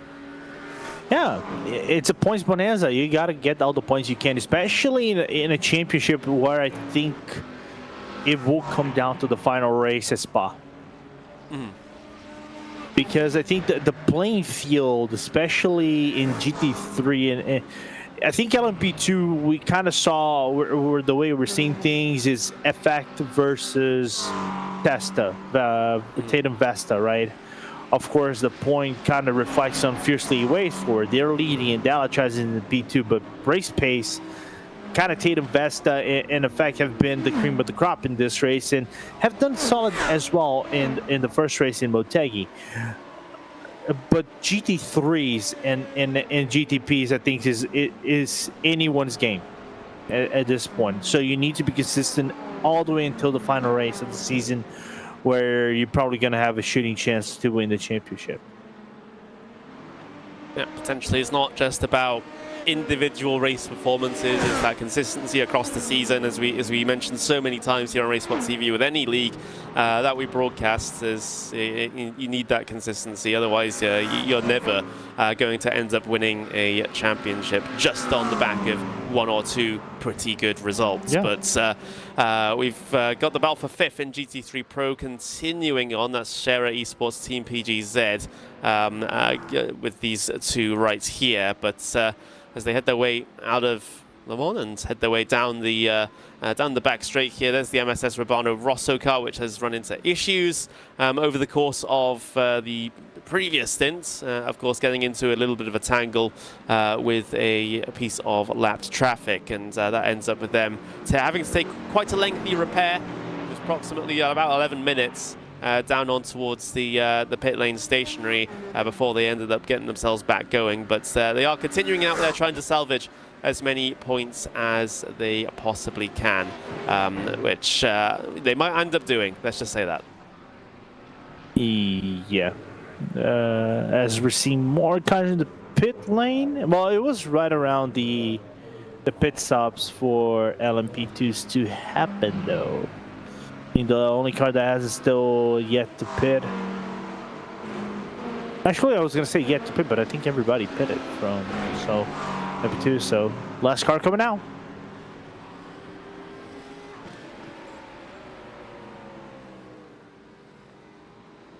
Still a lot of this race to go, folks, as the drivers continue to circulate here. Although we have sort of started to see the cream rise to the top in a sense, because of course with this with the opening portions of this race, we had a lot of disruption, we had a lot of yellow flags, a lot of full course yellows, and that has kind of meant people kind of get themselves caught sort of out of position depending on how the start went for them. So it does mean that everything gets shuffled in somewhat. But once we have a longer green flag run like this one, those teams with perhaps naturally a bit faster race pace will start to climb up through the order, so we can get a little bit more of a representative order on that left-hand side on the timing tower. But it's not fully settled just yet, let me just tell you that. So there's a lot of teams out there who are definitely keeping on it and keeping pressing on because they have positions to make up. Of course, Team PGZ, one of them a little bit further down the order in GT3s, but the same can be reflected with a couple in the other different classes as well. So there's still a lot of excitement on the horizon for this final half of the race, lap 104 of 200. But of course, if we do get another couple of full course yellows, we'll start having to think about maybe ending this race on time rather than laps. Yeah, and I think the last team, the strategists, won. If there's any strategists within the teams, of course, some teams will have strategists, of course. But I jokingly said before, I really don't want to be a race strategist at this point of the race so far. Especially now with this cloud, as our producer Ramiro Cisneros kind of brought this up. There's more clouds in the Sunshine State sky. But I would say, I think in this perspective, it's not clouds of rain. It's just more clouds to make the track a little bit cooler. But I think there's a cloud of uncertainty if this is going to be a time-based race than a lap-based race, just because the attrition rate has been high for the start of this race, for the first quarter of this race. But then again, this is unfortunately a problem that is going to be of yours, Connery Matic, and Mike Now's problems to solve in a little bit. The issue is that you know the old sort of NASCAR adage of cautions breeding cautions, right? We've had a decent green flag run, but as soon as we get that first one, or rather that next one, it will be our 6th of the day if it does come out, then the 7th and 8th and 9th will end up being much more likely. No, absolutely. And I jokingly said this between us. Because the first thing, the first impression that came into my mind when he had the yellow flag at lap 1 is like, is this going to be a repeat of what Spot 28 last season was? Because we had, I think, a yellow flag on lap 1 at Spa. And after that, it was just like yellow after yellow after yellow. And I was like, please don't be like this. And as soon as it got like yellow flag at lap 10, yellow flag at lap 20 something, yellow flag at lap 30, yellow flag at lap 40, I'm like, okay, I know where this is going. I'm probably going to have a very long day in my hands. There used to be a time where they weren't time limited on these races, so we'd have to get the laps done no matter what. No matter what. That caused I mean, it was tiring for the drivers, tiring for us as well. But thankfully, the race does have a maximum in terms of its time out there of 7 hours to be able to do 200 laps. But, at least it's looking like with this long green flag run now that we won't really have to consider that. But of course, you can never say never in this sort of racing whatsoever. But at least for the moment, everyone going along quite well, all running in their own little bit of space here at the moment, so their own little bubble. Yes, there are still a lot of cars out there on circuit. It's now down to 51 to be exact. So space is at a premium, don't get me wrong, but everyone's sort of in the middle of their own strategies here at the moment and starting to think big picture rather than small picture, which they may have been doing at the start of this race to try and improve track position and realizing that this, it was back-to-back cautions for a period. But now you can sort of afford to start thinking long-term. You got to be thinking, actually, what if this does go green all the way to the checkered flag? What is our strategy now? And basically, you can kind of like count down the laps in an inverted way, because normally at lap-based races, we've seen, talking from race strategists on and on again, they count back the laps and they kind of strategize just based on the lap counts, right, and their stints. I think because of the uncertainty we had over the 5 yellow flags, and now things are more calm. Finally, after this first, I think they had already had a green flag stint, right?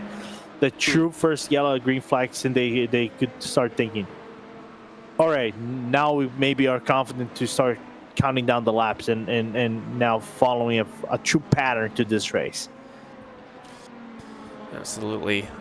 So we've got ourselves, at least the current state of the race, this is starting to be the point in the long green flag run where the strategy somewhat starts to diverge here at the moment, because if you're able to go 1-2 laps longer than your competitors, it will be 2-3 laps longer on the next stop. It sort of starts to diverge like that, and then say if this was a 24-hour race, it sort of everyone starts to get into a bit of a mix with no sort of set pit stop windows for each category. We're not at that stage just yet.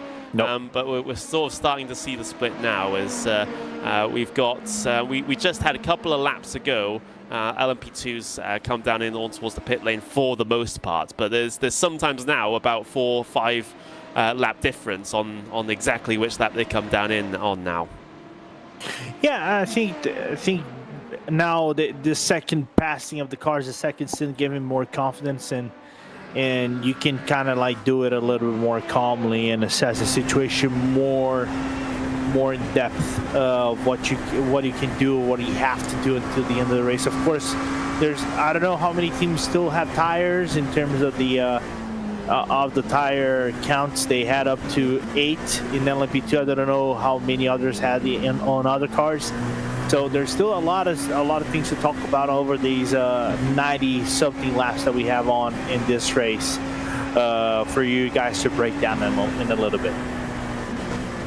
Yeah, absolutely. The light is at the end of the tunnel in this particular event. We got the majority of the race done at this particular point in time. We are riding on board with the 107, Alistair Kirk, for effect simulations. We'll be back in a couple of moments, folks, but for now, just enjoy the sounds, sights and sounds of Sebring.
Well then, that was a couple of laps on board there with our LMP2 leader. That's the 107 Effect Simulations, currently piloted by Alistair Kirk here in the IVRA Endurance Series. Round number 2, the Sebring 200 is over halfway done. My name is Conry Maddock, and Lorenzo Bonta has to step out of the booth for now. For the rest of this race, my co-commentator will be Mike Naus, and I hope I'm pronouncing that fine. I've never actually commentated with you before, so hopefully this is a fantastic first experience with you in the booth with me, Mike. How you feeling? I am feeling absolutely amazing. I'm loving the multi-class race that we've seen from top down to these last 91 laps to go here from this long race. And Blake Reynolds currently leading at the moment. However, I've noticed we're pretty much joining smack dab in the middle of a pit phase is what it seems. I just watched the likes of Philip Kraus, I think, go in for his stop very recently. But one thing that I really caught, speaking of pit stops in particular, the BS competition. They've made 3 stops so far compared to the 5 of the leaders. Yeah, absolutely. Of course, you know, there's a little bit of variation with the exact sort of stop strategy over the course, especially over the opening portions of this race, due to the mana full course yellows that we've had. Sometimes, you know, teams may have decided to not dive down on towards the pit lane. Some teams did, so that's kind of shaking things up here a little bit. But now we've had this decent green flag run under our belts. Things are just a little bit more representative of the pace of the teams that are out there here today, as we see what was going to be the precision racing car, the current race leader, overall race leader in I was going to say LMP2. It's GTP. I always have to readjust my categories of cars. I've been doing this for a while, and I keep tripping up there. But for precision racing, 5.6 seconds over BS competition here at the moment. BS competition did gain about half a second on that previous lap, but that's sort of the way these sorts of endurance races ebb and flow. Sometimes one time or one lap, one driver might get the traffic, another time the other driver might get the traffic, so we can't really directly compare most recent lap times. That's why we use sort of 5 and 10 lap averages. Yeah, it makes total sense there. And, you know, one thing, speaking of just teams and drivers and the likes that are up in the tops, you know, taking a look at the race from 3 weeks ago when we were at round 1 over at Motegi for the 300, we had the Apex Racing team for the GTPs take the win in that category. The Apex Racing team, not even really, where are they at currently? I'm trying to even find them. They're out. They had an instance earlier on in the first quarter of this race, and the 99 has decided to retire the car. Very unfortunate, a gutting experience in that case there. Obviously, Marcus Hamilton in the Miss Minvad was the one that took second place after the 300 laps, but this is a different race, a different track entirely. In Sebring, absolutely a classic circuit, of course, located basically in the heart of Florida, down in Sebring. They have a drag strip down here as well. It is an old World War II bomber base. They used to train B-17 pilots here, and so ever since then, of course, what do you do with a post-World War II area? You turn it into a racetrack. That's what all of Europe did anyways. Yeah, we're particularly famous for that here in the UK, so it's definitely not an unknown thing.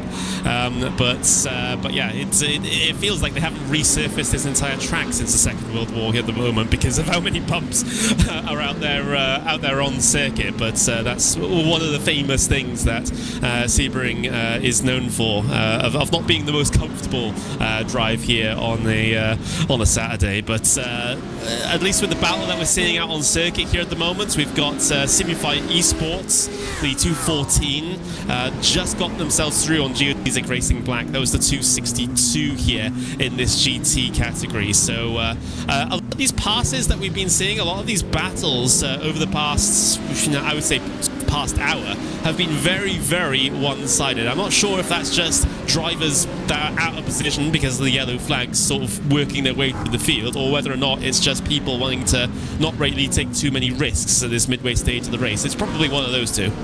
Yeah, I predict probably the first on that one, but obviously it could be either. But the Simify Esports cars are down 4 positions from where they started, pretty much at the top, or at least in the top few steps. This is a lovely little scene here of the dance, the song and dance that often has to get played throughout the ranks of an endurance race, with the GTPs and the LMP2s and the GT3s all negotiating for the exact same piece of tarmac, and only one of them can have it.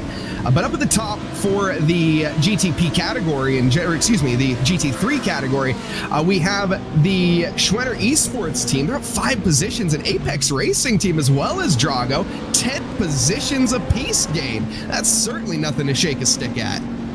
Yeah, the GT3s have probably been the most shuffled around in the first half of this race, which means we've got drivers in positions we're not normally used to seeing them, and that's not a slight on them whatsoever. It's just sometimes what happens here in these endurance races, where we have a lot of trials and tribulations in the opening portions of the race. People get themselves into positions where they're not used to finding themselves, and it's really on them now to try and capitalize on this situation, try and hold on as much as possible, potentially get themselves onto the podium, or at least a decent haul of points here for the second race of the season, which will set them up really well for the next couple of races, and then eventually the end of the season, and expecting a better season result potentially than they were expecting at the start of this season. But yeah, it's great to see. You know, a shuffled grid typically means more interesting racing, right? Because, you know, it's nice when everyone's not running away from each other and actually are fighting. Absolutely, that's what we're here for. One of the things that I often like to say is some of the feelings, anyone who hasn't experienced sim racing or experienced motor racing in general, first off, go to your local karting track and get some experience. Go to your local sim racing center and do that, because I would highly recommend it. But there is no thrill better on this planet than going side by side for an entire lap with another driver. You place your utmost confidence in them, they place their utmost confidence in you, and it's like I said, it's a dance that you're playing with each other, and it is truly one of the most thrilling feelings on the planet. That battle, though, for second and third, well, it's come to a little bit of a conclusion here with the pit stop, and it looks like that will round that one out for now. Yeah, Absolute Motorsport, the 18, going for a driver change at this stage as well. Ricardo Chirvon getting himself behind the wheel of the number 18 GTP car at the moment. So drivers or other teams, you know, thinking about driver changes at this stage as well. That's sort of kind of natural, a very natural point in the race to be thinking about that right at the very halfway stage. Some drivers might be thinking that they want to take at least one driver to do the first half, one driver to do the second half, or if they're, you know, a three-piece sort of team, then they might want to split in thirds. Sort of the natural breaks in the race here, unless there's an obvious and marked skill difference between the drivers in a particular team where you want to put your faster driver in for longer. But of course, there's the whole sort of fair share rule thing going on as well, where you have to keep within the regulations of driving at time. But the stewards will be hot on that, of course, and will pull up any issues if they do arise. There's BS competition. Nathan Lewis in the number 89 down on towards pit lane, and deciding that now is a good time for their pit stop service. Nathan Lewis will remain behind the wheel of that car. Nicholas Bowe did start that race, but Nathan will continue on with it as they wait for the rest of the fuel to go into that prototype. Where they're going to come out in relation to Geodetic, though, still remains to be seen. They're sort of still trapped on pit lane here at the moment, so I think Geodesic will come through, and they do. You can see that swap around on the left-hand side of the timing tower. So Geodesic to the race lead of this event for the moment, but you can see now that there's going to be a 7-lap difference in strategy between Geodesic and actually Geodesic and a lot of their closest competitors. So 7 laps difference to BS competition, 5 laps difference to Precision and Mivano Azuro. So you're seeing those sort of strategy differences already take effect here in this event during this long green flag run. Yeah, and this should really play favor, in theory, to the BS competition car, obviously, as yes, they're losing out on the track position in the short term, but as the race goes on and we get down to that final closing sector of the race, they will have much better tire wear. Now, what is the expected stint time that we've been seeing for this? About 40 laps, 50 laps, somewhere around there? Just a little more shy of that. It's usually in these prototypes you're seeing sort of about 45-50 minutes generally in prototypes. So it's around about that mark. I'm so used to doing things in minutes rather than laps in terms of the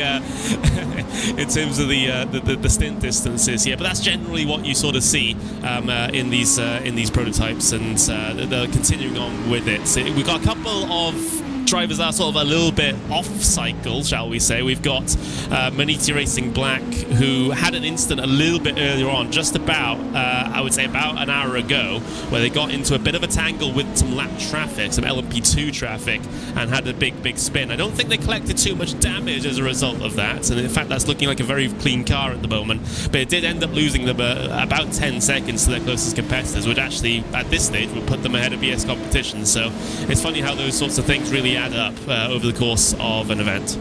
It certainly does. Strategy playing a very crucial role for at least the pro drivers up at the top in the GTPs. Now the LMP2s, I've been trying to make sense of that situation.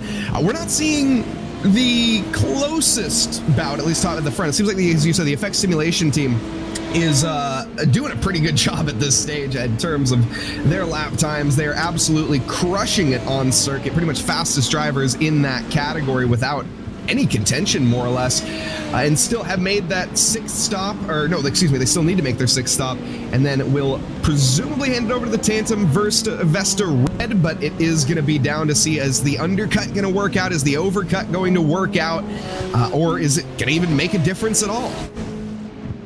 Yeah, I mean, it's very, very hard to tell at this stage because really you have to back plan from the end of the race. So you're going to assume that this race is going to go green all the way to the end, right? That's kind of the assumption that you kind of have to make, unless you have to sort of pull off a Hail Mary attempt with pitting at just the right time with the yellow coming out at just the right time as well. So you're having to back plan from the end of the race. So that makes the strategy planning quite difficult, even if you don't consider the yellow flags. It's because you don't know what sort of traffic you're going to run into. You don't know what sort of traffic your competitors are going to run into, or what troubles that they'll have over the course of this race, as well as not knowing what strategy they're going to go for. So it's very, very tricky to plan with. I think you just sort of have to do it with the information that you have at this stage. Have you been running quite well on the full stints? You know, have you been making some good progress with your race pace? Are you going to have to take a short stop now to get track position temporarily, which might end up working out for you in the long run? These are all the sorts of decisions that drivers will have to make, and that's what makes these sorts of races fascinating, because different people come to different conclusions about that, and it's those differences that really give one team the edge over another. And of course, a lot of these teams will have people in the background working that out as well, which are not necessarily drivers. Yeah, the team principals and what behind the scenes that are in the whispering in the ears of these drivers. And well, I'm sure that all of the whispers are going to be silent. Oh no, and speaking of that, a little moment of silence for the 296. Lucas Herman has gone off the circuit. It looks like damage is minimal. Wow, that was a close rejoin though. Holy smokes. Yeah, absolutely. And yeah, that looks like it was coming out of the hairpin, which is a particular hot spot for a couple of incidents over the course of these races at Sebring. It's, of course, one of the big heavy braking zones, one of the big overtaking opportunity as well. So it's not entirely surprising that we see an incident coming out of there. We'll grab exactly what happens here on the replay in just a couple of moments' time, but I can't imagine it was a solo car incident for BS Plus Turner. They've been pretty solid over the course of not only this race, but of course over the many seasons that team has existed. But yeah, it's never a great thing when you're pointing in the wrong direction going out of a hairpin. No, certainly is not. And then becoming a mobile chicane in the middle of a hairpin is an even worse case scenario. But thankfully, everybody made it out by the skin of their teeth there, and only just. You know, one thing I wanted to bring up is I noticed this when I got into the YouTube stream, and this is, first off, big thank you to everybody that is joining us. I hope everyone's having a lovely evening, afternoon, or morning, wherever you are in this fine world. But we had a little question posed in the chat, and that was, what is the superior racetrack food? Hot dogs, burgers, or churros? And I am surprised by the answer, to be completely honest. What was your answer to that question, though? Well, mine is a hot dog, obviously. Right. Hot dogs are the classic event food by any, so there's no question about that. But there's been 221 votes, so we have a good sample size here. 58% of people think that burgers are a racetrack food. Okay. Well, I'm British, so I'm very much biased towards none of the above, and go for a bacon butty or a bacon roll or a bacon bun or whatever you call it, or whatever part of the UK you're from. That's probably my go-to. Fair enough. I mean, I've never heard of that, to be honest. So that's I'll have to try that out. Oh, yes, we have. Goodness! Oh no! Oh, that was the replay there of the Williams car getting into the side of the BS competition. Or excuse me, no, that's not the BS. There, no, that is. Yes. Oh, yep. Goodness. Yeah, it was an optimistic move from Redland, you know, not really in a position to try and go for that one, I don't think, for Williams Esports. It was a bit of a lunge and a bit of a tangle through the apex of the hairpin, and I think BS Plus Turner is going to be particularly frustrated with that one. So I wouldn't be surprised. Of course, I'm not a steward, but I wouldn't be surprised if some form of penalty is on the way for that Williams Esports 277 car.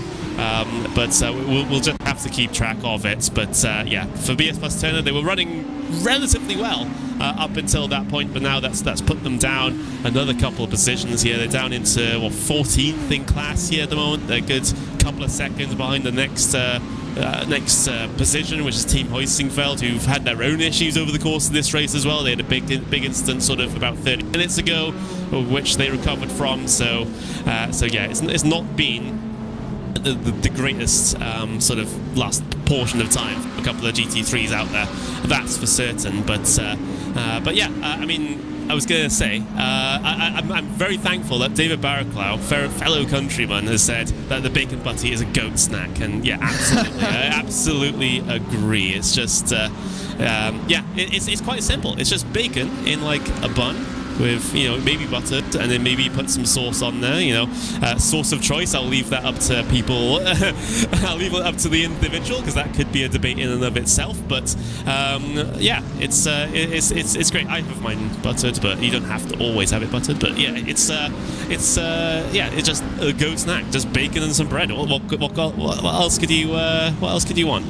It does look pretty tasty, I won't lie, and that's why I have to agree. That's why I think the hot dog is the superior choice there, because that's basically a hot dog, but not. If you're picking up what I'm putting down, I don't know. A burger is not racetrack food, in my opinion. It's just too messy. Just too messy. Anyways, we'll just. And who's saying that a churro is a freaking racetrack food? Look at this beautiful battle for fourth, though. That's what we're going to focus on. The Hyperion Racing, as well as the composites side by side there briefly. Hyperion not able to get by just yet, but not giving up. Yeah, absolutely. You know, this is just the nature of endurance racing. As soon as we start talking about food, the drivers decide that they want to have a little bit of a fight out there. That's just the natural run of things here. But yes, Hyperion Racing looking particularly quick at this stage, trying to close up on Carter Kudinger, who's behind the wheel of the 142 here at the moment. You can see a good gaggle of cars in behind them as well. And actually, Nick's Esports, the 100, is not too far off this one either. They're that orange car, sort of third in line in this as well. And, well, the whole train is about for position as Fiercely Forward Gold are on the back of this one as well. So we've got a bit of a train. 4 cars for 4th place in LMP2 as we ride on board with the Nick's Esports car.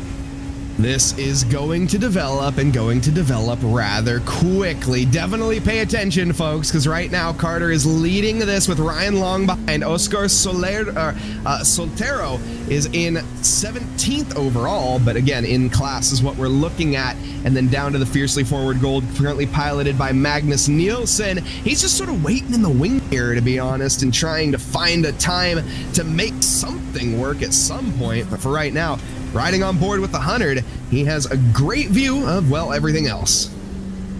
Yeah, absolutely. And traffic hasn't really affected this grouping of cars in a while. Yes, there is a GT3 further down the road. That's the Drago Sim Racing car, the 269. And, of course, they're dealing with the Der Esports car right now as well. But they found themselves a decent bit of clear air, at least for the next couple of moments. Of course, those things can absolutely change and change rather quickly in these sorts of endurance races, but you kind of have to enjoy these moments while they last, because like I said, there's 51 cars out there on circuit still racing, still concerned about their own races and their own battles. So you kind of have to take this sort of semi-carb moment whenever they arrive. And this is a little bit of a miscommunication there. The Ferrari almost holding up those cars and just able to hold on there was the 142. Getting a little held up, but Carter, he is on the ball when it comes to the back markers, makes quick work of that. And I think I said Ferrari, that actually looked like a Corvette. My apologies, but heck, what's the difference? Let's just be honest.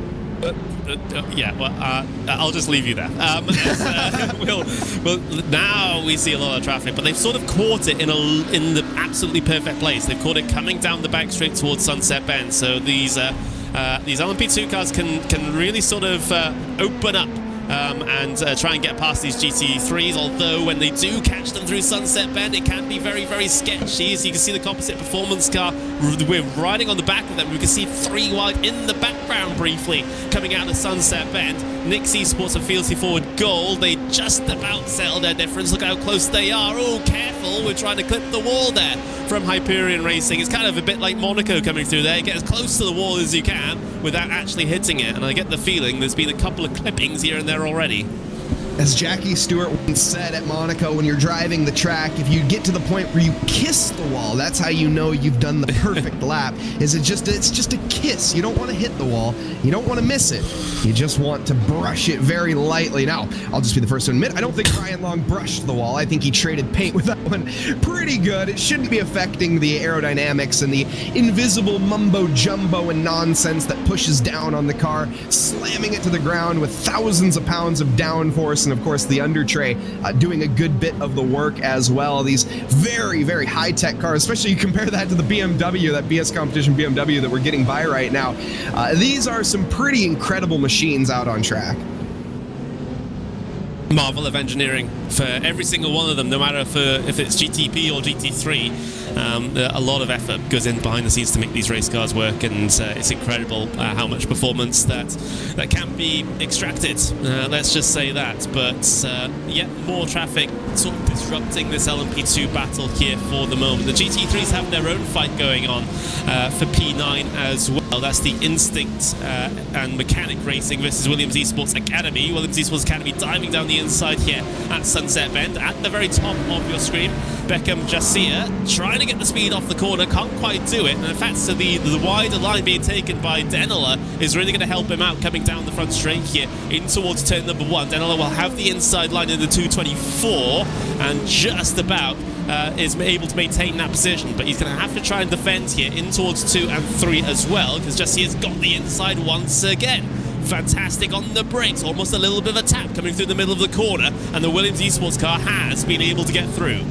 Very nicely done. Beckham Jasir, by the way, one of the younger drivers on the field. I'm pretty sure he's not even 18 years old yet, and one of the Williams Academy drivers as well. Would not be surprised to see him getting added to the main roster at some point in time, because he is just one of those drivers that has loads of talent, and as he grows in age, I mean, that's one thing I do love to talk about as well, just how young some of these sim racers are getting and how early they're starting off, and it's just allowing for some amazing talent to be birthed throughout these years. Well, look, I've been doing sim racing commentary since June 2016, and over the course of that time, I've seen a good couple of drivers sort of quote-unquote come of age, in a sense, here in sim racing that have ended up becoming some of the top drivers in sim racing. Sebastian Job, of course, being one of them. I remember commentating on him in sort of this sort of Monday night league race for the UK and Ireland club here in iRacing in the Skip Barber cars, and then obviously over the years he got himself in towards the World Championship side of things. So it's it's incredible to see these youngsters always put their best foot forwards and try and prove themselves, because some of them really end up doing that and end up getting towards the upper echelons of the sport, which is amazing. I mean, you mentioned the fact that Sebastian Job is, one of those very talented drivers. Well, he's the most talented driver according to 2024 iRacing World Champion, in fact. So he has become quite the name himself recently. Not recently, he's always been, like you say. It's been a couple of years now at the very top, isn't it? Yeah, it's. But yeah, like I said, I remember him when he was in Monday Night Skippies in 2016. Who knew that he would end up winning iRacing World Championships at that point? But yeah, fantastic stuff indeed. Here's the battle of GTPs, though. Battle for positions as well. MSS Movano and Saltpepper Precision Racing, absolutely fighting it out coming through Sunset Bend, and I get the feeling that Precision Racing had to sort of heavily back out. Well, not heavily back out that one. In fact, there was a bit of contact indeed. Actually, that was sort of quite well hidden from us, as Movano Azuro had. They both had a bit of contact going through Sunset Bend. Azuro went sort of a bit sideways, but was able to recover in quite a comfortable fashion. So it was a decent save for Marcus Hamilton. I hope we can get it on the replay here in just a couple of moments. But yeah, it was an intriguing one, shall we say. a little bumping, a little banging, but at the end of the day, no love lost between the two drivers, I have to say. Well, at least I certainly hope so. They'll be back to fight another day, that is for certain. But of course, you know, I mentioned that. I got to point out the elephant in the room then is the little red mist. Obviously, he sees a red car ahead of him. Well, now he sees a red car in his rearview mirror. But a lot of these drivers, you start to have those little contacts and you repeat contacts with specific drivers, and you can start to see this little red mist forming, and then eventually it turns into a red haze, and then a red goo, and then a red barrier, which, you know, is often, you've gone too far at that point, and often discretion is the better part of valor when you get to that stage. Indeed it is, and it's sort of meant this battle has been split up somewhat at this stage. Bit of lap traffic for Marcus Hamilton to deal with, but got through on that in quite comfortable fashion. Here's the replay, what happened through Sunset Bend. Contact into the middle of the corner, just hidden by the bridge, and it was very well saved by Marcus Hamilton there. That could have been an absolutely massive incident on the exit of Sunset Bend. You know, there's absolutely no runoff there through the latter part of the corner, shall we say, so could have been race ending, but and another yellow flag potentially, but Marcus Hamilton saved it. Like water off a duck, the incident just falls away, nothing to worry about. Nothing at all, as we see a couple of cars down towards the pit lane, actually. We've got Nix Esports coming down in. We've got a contingent of GT3s deciding that now is a good time to stop as well. So we've got German Sim Racing by ECV, the 246. We have Instinct Mechanic Racing, the 224, down and in as well as a prototype trundling their way to the exit of the pit lane. That's the Nix Esports car in the LMP2 category. So as this race goes on and as this green flag run goes on longer and longer, you'll start to see the cycles become less cycles and more sort of drips and drabs over the course of this race till the checkered flag, which sort of mixes everything up somewhat. But look at this train of cars that we have in GT3s here at the moment. A couple of people involved in this one, that's for certain, as it's Grid and Go leading up the train, and then you've got Scuderia Velope, you've got Absolute Motorsport in the 266 third in line as well, you've got Maniti Green on the back of it as well. It's sort of funny how these battle packs kind of form out of nowhere. Yeah, it's certainly the endurance racing, like you mentioned earlier. This is just sort of the nature of it. You know, one driver catches a back marker, struggles to get by, concertinas the rest of the drivers up, and then all of a sudden another back marker hit happens, or a little mistake happens, and at the end of the day, now you have a four-way fight for 7th position, which we are absolutely here for. 77 to go, and we're watching a battle for 7th. Some say that's fate, some say it's a curse. Well, we're going to find out very, very shortly, I predict, and right now it is going to be down to the McLaren ahead to hold on for the time being, and we'll see what the Scuderia can do behind. Yeah, it's interesting as the prototypes sort of dip in and out as they head their way down towards Sunset Bend, and you can see the differing lines being taken through that final corner, because that is one of the again, one of the slightly more unique features of this circuit, where through Sunset Bend there are multiple different lines that are kind of at roughly similar strength, so you end up people taking the first part wide, some people take the first part tight and then take different geometric lines through, and they all kind of seem to work in a roughly similar fashion, which does end up causing sometimes a bit of frustration and a couple of incidents coming through there as all those different lines try to converge at one point. But it's certainly a fantastic feature of this circuit that I want to see sort of reflected on other circuits here at the moment as well. But you see the McLaren actually start to pull away just a tad here a little bit, leaving it to the American manufacturers behind the Mustang and the Corvette. Of course, there's the Ferrari tagging onto the tail as well, but I gotta say though, that Mustang, like I've always had I've had a soft spot for Mustangs. I mean, as I discussed with Lorenzo, it was one of those cars when I was younger that I always loved the look of, and even in the modern versions, I love the look of them as well, especially the rear of the car. You know, it's kind of iconic. I'll be honest, I wasn't a fan when they added it. But before you freak out, let me finish. So I wasn't a fan when this car first came out, because I'm not the biggest muscle car lover. I'm a sports car guy. I'm a supercar guy. I don't like, but as time has gone on, I've realized this is a sports car. I mean, this is not, it is American muscle in the sportiest form. The sound of it is almost awe-inspiring if you hear it in real life, especially if you've heard the GT4 variant of the Ford Mustang.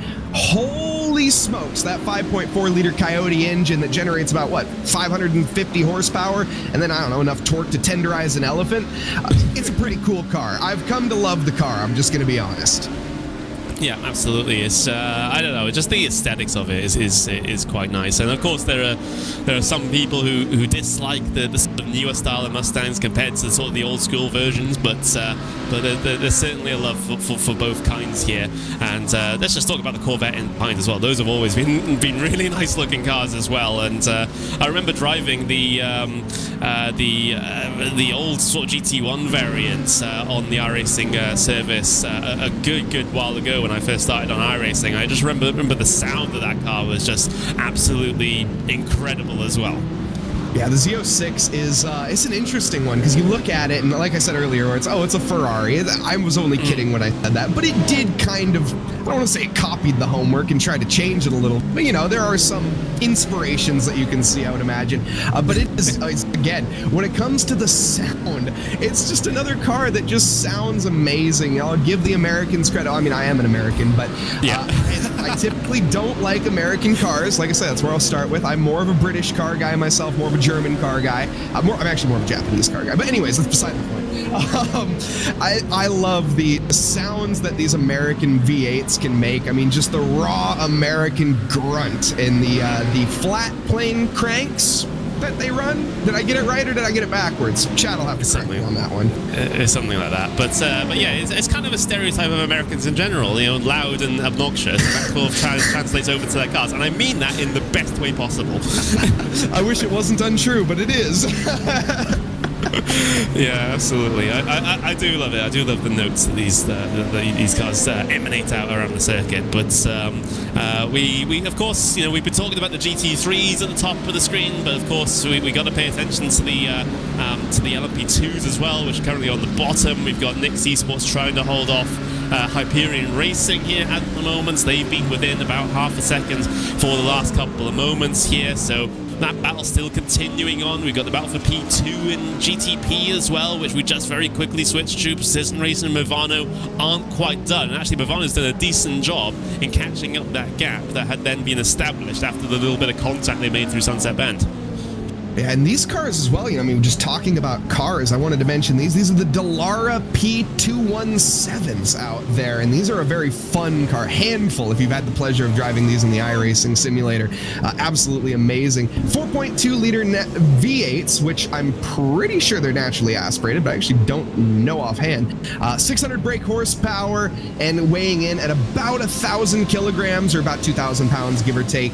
And it is, it's a rocket ship. It's a rocket ship with not much traction, and these drivers trying to negotiate with other rocket ships. That's the other thing you need to keep in mind, is there are faster cars out on track, and then trying to battle whilst lapping cars and being lapped. I've always said it, I think the LMP2 is one of the hardest category to drive in. Yeah, absolutely, and they're deceivingly tiny. Even the GTPs are kind of tiny as well. It's like there's you know, if you haven't really seen them in real life, you can't really get the sort of scale, because you look at them on circuit and you think, oh, actually those are quite big cars, but then as soon as they pull up next to a GT3, which is about to happen, you can see how kind of small they are actually. They technically need to be, you know, technically two-seaters by regulation, right? But I doubt you'd be able to fit the second person in there. Be a tight squeeze, that's for sure. You could make it work, but it's just extra ballast. They don't think about that. The engineers would be upset if you were to add another person into here. It's extra weight.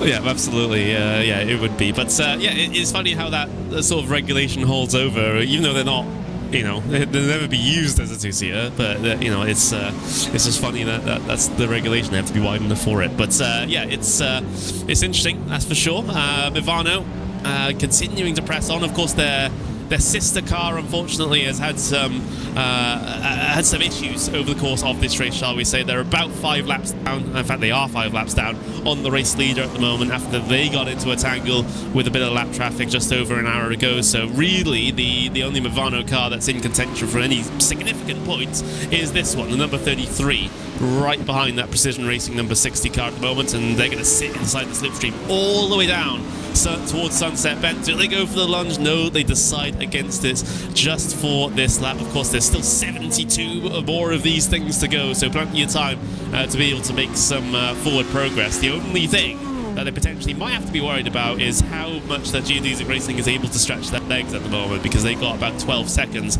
on the rest of the field. Yes, there's a slight pit stop phase advantage going to Precision and Vivano over GT3 at the moment, but not really enough to make up 11 seconds, 12 seconds. No, it'd take I don't want to say a miracle at this stage, but it'd take a bit of a mistake for sure out of the Hydro race, and Philip Kraus hasn't really put a wheel wrong yet. But again, anything can happen in racing, and it normally does, and especially on a track like Sebring. It's a very flat circuit, but it's a circuit that has constant corners. You never have a break. There's the Ullman Straight down the back after the Le Mans curve, which gives you just a tiny bit of time to sort of process and maybe take a drink out of your water bottle if you're lucky. But for the most part, the corners come thick and they come fast on this track. There's a lot of them, and you don't get much time to relax, which means fatigue at this stage could start to play a role. Now, these are professional drivers, and this is what they do for a living, so I don't expect it to be like us mortals necessarily, where we would start to feel the fatigue heavily at this point. But there's still, it's something noticeable. I mean, you're not going to be triple stinting drivers. You're going to be trying your best to rotate them out as much as you can now. Yeah, absolutely, and I made the point to Lorenzo a little bit earlier on. At least this is a simulated environment, not the real world, where you have to deal with the bumps going through your spine constantly.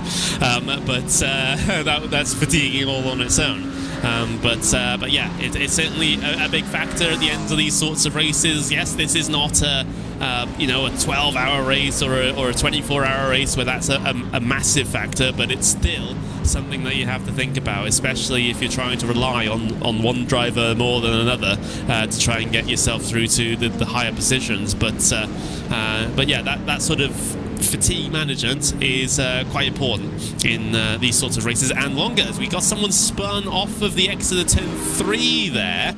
Didn't quite get to see who it was. It was a red and black livery and a prototype, but that's, not quite narrowing it down with how many of those are in this field. No, it looked like a low number, but yeah, I couldn't quite catch who that was. But either way, it's unfortunate. I wonder if it was an unforced error as we're speaking about fatigue. I wonder if that played a role in this incident. Yeah, potentially.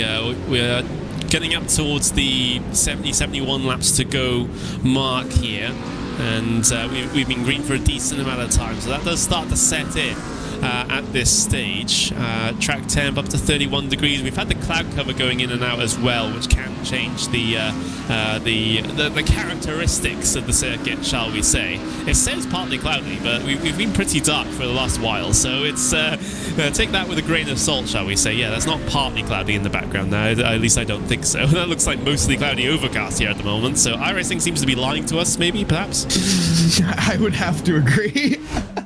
Oh, there we go. There's some partly cloudy. I guess it's kind of accurate enough. I don't know if you are where I am in the United States. That's a sunny day as far as I'm concerned. But hey, it's neither here nor there. Philip Kraus, again, still our leader at this stage of the race. The battle for P2, though, still underway with Blake Reynolds and Marcus Hamilton, I think, having a little bout with each other for the time, but they are separating here and there. Looking down in the LMP2 field, we have the effect simulation car of Kirk currently leading. Alongside him is Luca Gramacki, and then Carter in third, who's been in third for a pretty significant margin. And then down to the GT3 Pro category, it is Beckham Jasir leading that category off currently in the Williams Academy machine.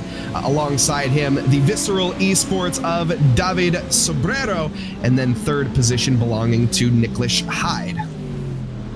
Absolutely. It seems like the race leader GT3 Pro is a bit like a hot potato at the moment. Everyone kind of wants to have it's being thrown to different people constantly over the course of this race. I think that's because the pit stop cycle for GT3s, there's not really much of a cycle, as we have a lot of the drivers sort of off cycle and pitting in at random times. So it does mean that GT3 Pro category just gets shuffled around a lot, particularly for the race lead. So we won't actually see an accurate picture of that until much later on.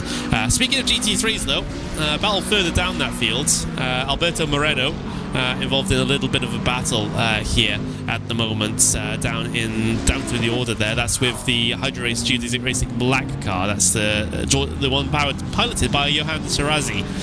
The 205 and the 262 inside the same postcode here. As these battles start to peter out a little bit, I think we've gone into a little bit of a lull in the race. There's another battle in GT3 that we could talk about as well, which is the DIR Esports and SimRC pairing. There with Drago Racing not too far down the road from them. But in terms of the other categories, things have seemed to spread out a little.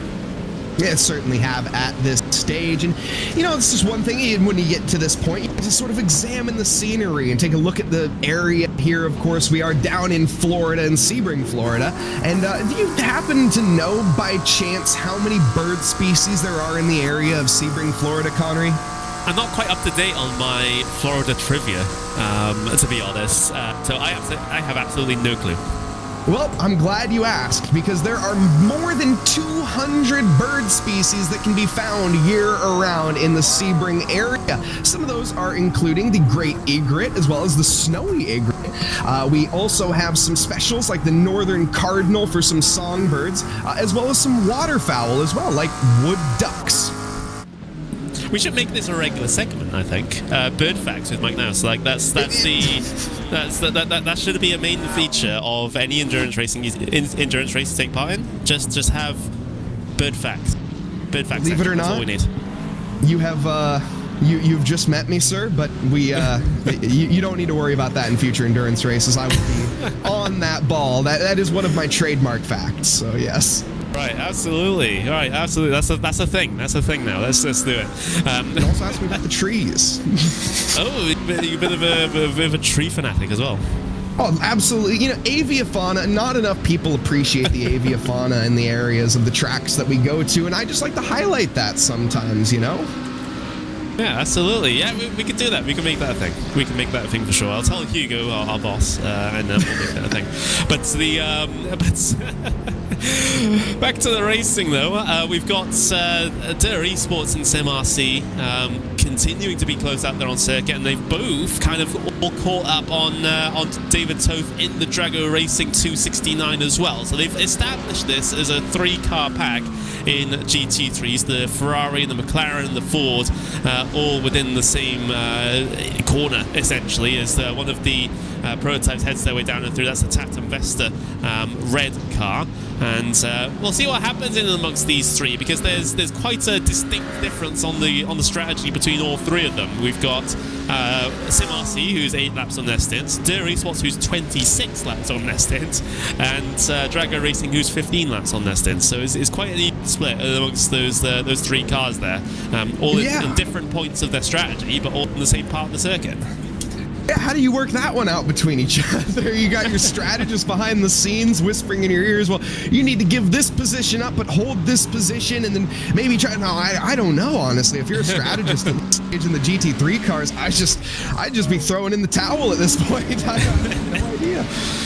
Yeah, a lot of the higher level teams will have applications and software that they can use to try to predict and try to find exactly what the ideal point to pit in is, if given a set of lap times and given the speed of their competitors. You know, it's all quite complicated, but in the end you can still make errors and you can still make mistakes, even with all the help from the data as well. So it's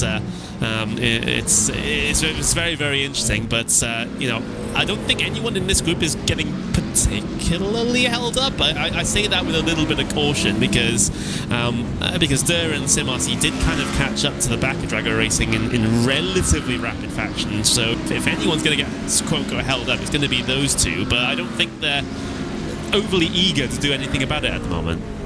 Yeah, I mean, just looking at just positions gained, I mean, because that's kind of what position gain line. That's the only thing I really have to go off of to make assumptions for where they should be. The Door Esports car of Giannis was down 3 positions from the Drago Racing up 4, and the Sim RC is, well, where they started in 11th. So the short answer is I don't know.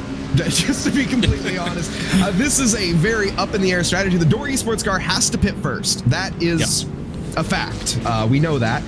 Will that play the role? Because I still think, judging by the amount of laps and the amount of time they're able to stay out, I think all of these drivers still have one more stop left. So in a way, they kind of are on the same strategy. They're just on different laps on their tires. Yeah, absolutely. And we've seen some split decision making on the tires over the course of this race. It's kind of the one big main factor that you can kind of control in these races. Usually, of course, we see stops around about the 40-41 second mark. That's very, very normal for the GT3s. But of course, we've seen a handful about 20 seconds. I remember BS plus Turner decided to take a 20-second stop a little bit earlier on, which gained them a bunch of track positions so that they were able to get at least a couple of points in the halfway point sort of giveaway that we do here in the IVRA Endurance Series. So if you're not familiar, those at home, at the halfway point in these races, they decide to give a third of the points out. So as if you sort of finished in that position that you're running in on the start of the 100th lap, you will be given the points equal to about a third of the if you finish there as your final race results. So it's a bit of an incentive to keep going if there's an issue in the first part of the race for you.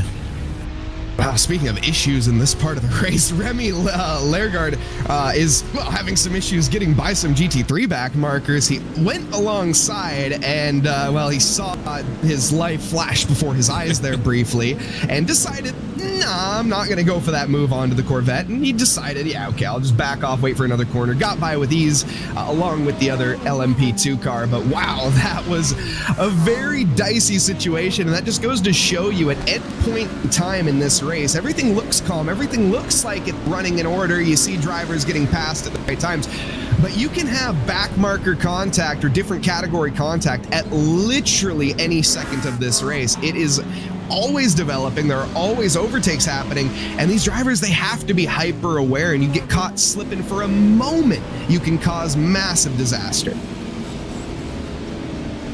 Especially if you've been in the car for a while, you're sort of in the zone. You start getting tunnel vision somewhat. You're just sort of taking every corner as it comes. You're sort of in a regular rhythm, regular fashion, and all of a sudden something happens. Either you get a slide, or if car ahead of you slides, or it has an instance. All of a sudden you're having to react, and sometimes it's quite difficult for drivers to pull themselves out of that sort of quote-unquote zoned in or locked in state, right? Because it can be quite jarring, and again, it's not a massive issue in a particular race like this, more for the 12 and 24-hour races, especially in the graveyard shift for those, but it is still something that you have to think about. If you've been running solid laps, hitting your braking points, hitting your apexes, hitting your exits, consistently, and dealing with traffic along the way, if something unusual happens, then you may get caught off guard somewhat. Yeah, and especially depending on, like you said, where you're at in the world, time zones dependent. It's getting a little bit later over on the European side of things, and that's where having drivers in different parts of the world can always come into play as well for these longer races or these later races, depending on where you're at. And speaking of that, chat, why don't you tell us where you're at? Let us know where you're at and show us some love from the country of your origin. Why not? Absolutely, it's always fantastic to see where people are tuning in from. I mean, I can literally go into the YouTube analytics and find out for myself, but it's more interesting if you actually say it in the chat. But yeah, it's very international. These sorts of races. We've got, I don't know if anyone's counted how many representatives from different countries we have out there on circuit at the moment, but I imagine it would be a significant amount. Let's just say that. So, like I said, it's a very, very international event, which does come with its own issues sometimes. I mean, we're racing on the internet, right? And people will have different pings to the servers. For example, we're racing on a German server at the moment, which is ideal for the Europeans, but obviously not quite so for the Australians or for North Americans, South Americans, all that. So it's that's just the nature of things sometimes. However, iRacing's netcode, for as much as people complain about netcode incidents. It's generally considered to be one of the better sims for netcode. So, you know, it's amazing how we can get people from all parts of the world racing on the same server with not that many issues. No, absolutely. Especially like you said, I mean, we have some people racing from Japan, we got people racing from Australia, the Americas, down even to South Africa, and even beyond. It is, yeah, it's a vast diversity in terms of the grid, and it's amazing the fact that we get to put these leagues on together and all race on the same piece. And like you said, with iRacing's netcode, it is truly amazing how consistent it is in terms of, yes, you have your disconnect, yes, you have this, yes, you have that, but either way, it's still absolutely incredible that we get to execute this. And we have some people in chat. We got greeting from the country of chocolate, cheese, and watches. Now, I'm assuming with chocolate and cheese, I went with Belgium, but or with Barcelona or Spain. But then watches is Switzerland. So yeah. There's a lot of countries in Europe that are involving cheese and chocolate. It's kind of what I just realized, I guess, in front of, you're just watching an American have a moment, I guess. I don't know what the word is, but greetings from Belgium as well. Yeah, a lot of countries are famous for their cheeses, yeah, and for chocolate, but the watches, I think, gives it away, Yes. as of it being Switzerland there. We've got greetings from Finland as well. Of course, you know, the Finnish contingent, the Finnish population, very much into their motorsports.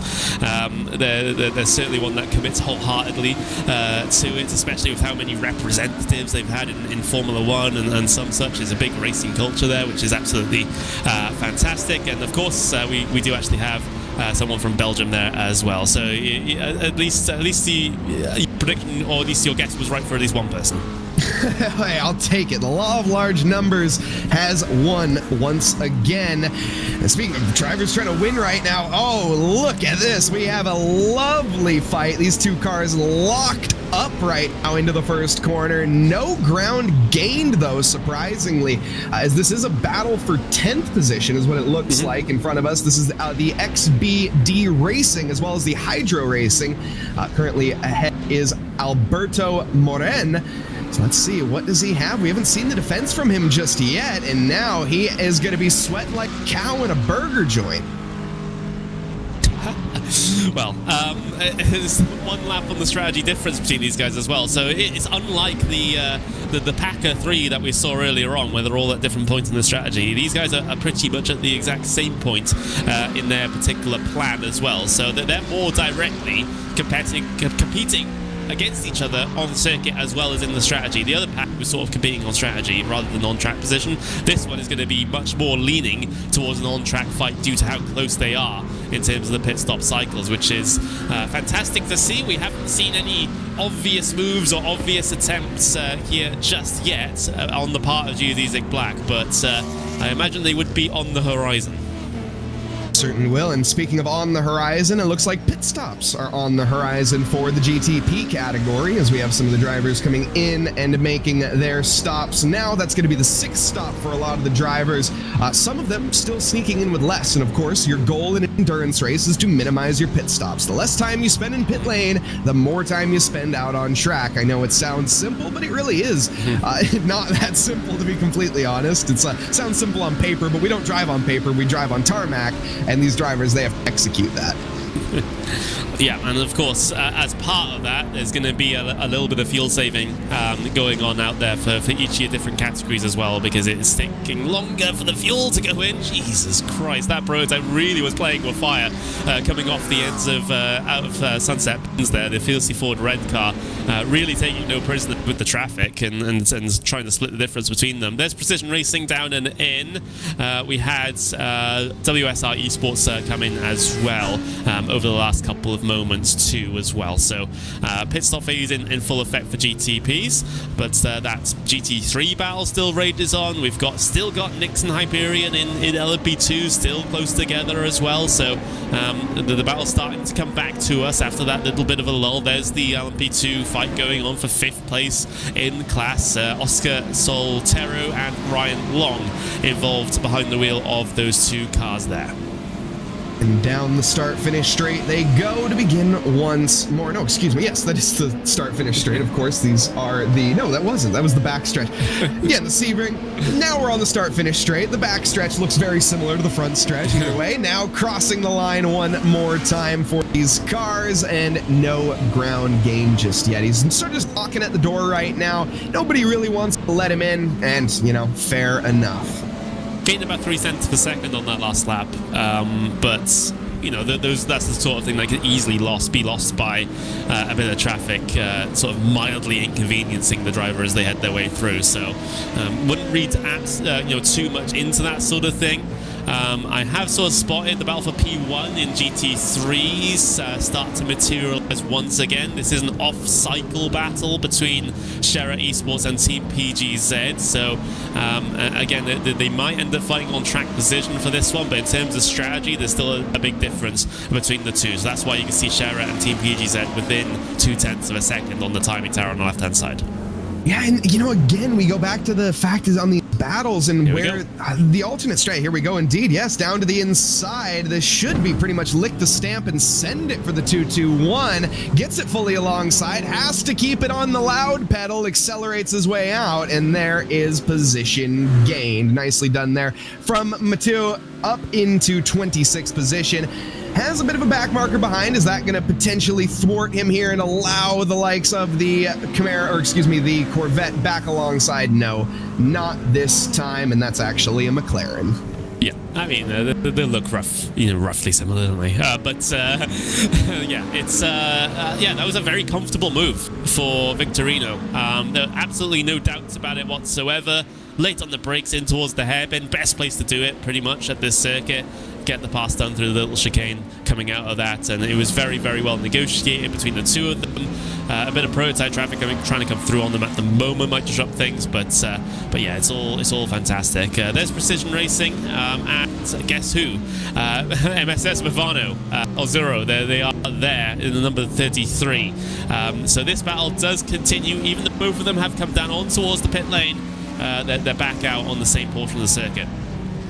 And Marcus Hamilton here applying the pressure to Finn. Finn Laser is going to need some laser focus here to keep his eyes on the tarmac. And as the sun looks to be setting potentially, or maybe not setting, but at least getting a little bit darker as the clouds cover it up, is that going to potentially lower the track temp, maybe force some graining out on these drivers' tires, making just another variable for them to cope with? Yes, it is the autumn, or rather the fall, if we're being country sort of sensitive. But it is sort of getting towards 2:45 in the afternoon at Sebring here at the moment. So sun getting lower, of course, but I don't think it's quite setting yet. Track temperature has sort of maintained this sort of 31 degrees Celsius as it has done over the past hour. It was climbing up into that over the course of the first portions of this race, where we had a more significant amount of cloud cover. As you can see how busy it is out there on circuit at the moment, in amongst a couple of these classes and a couple of these teams. It's just one of those things that happens in these sorts of racing where sometimes everyone just sort of is in the same portion of the track together, just sort of naturally. So it's very, very tough to deal with sometimes, but it seems like these prototype drivers in particular have dealt with it well. But back to the weather though, yeah, it's been hanging around that sort of 31 degrees Celsius on track.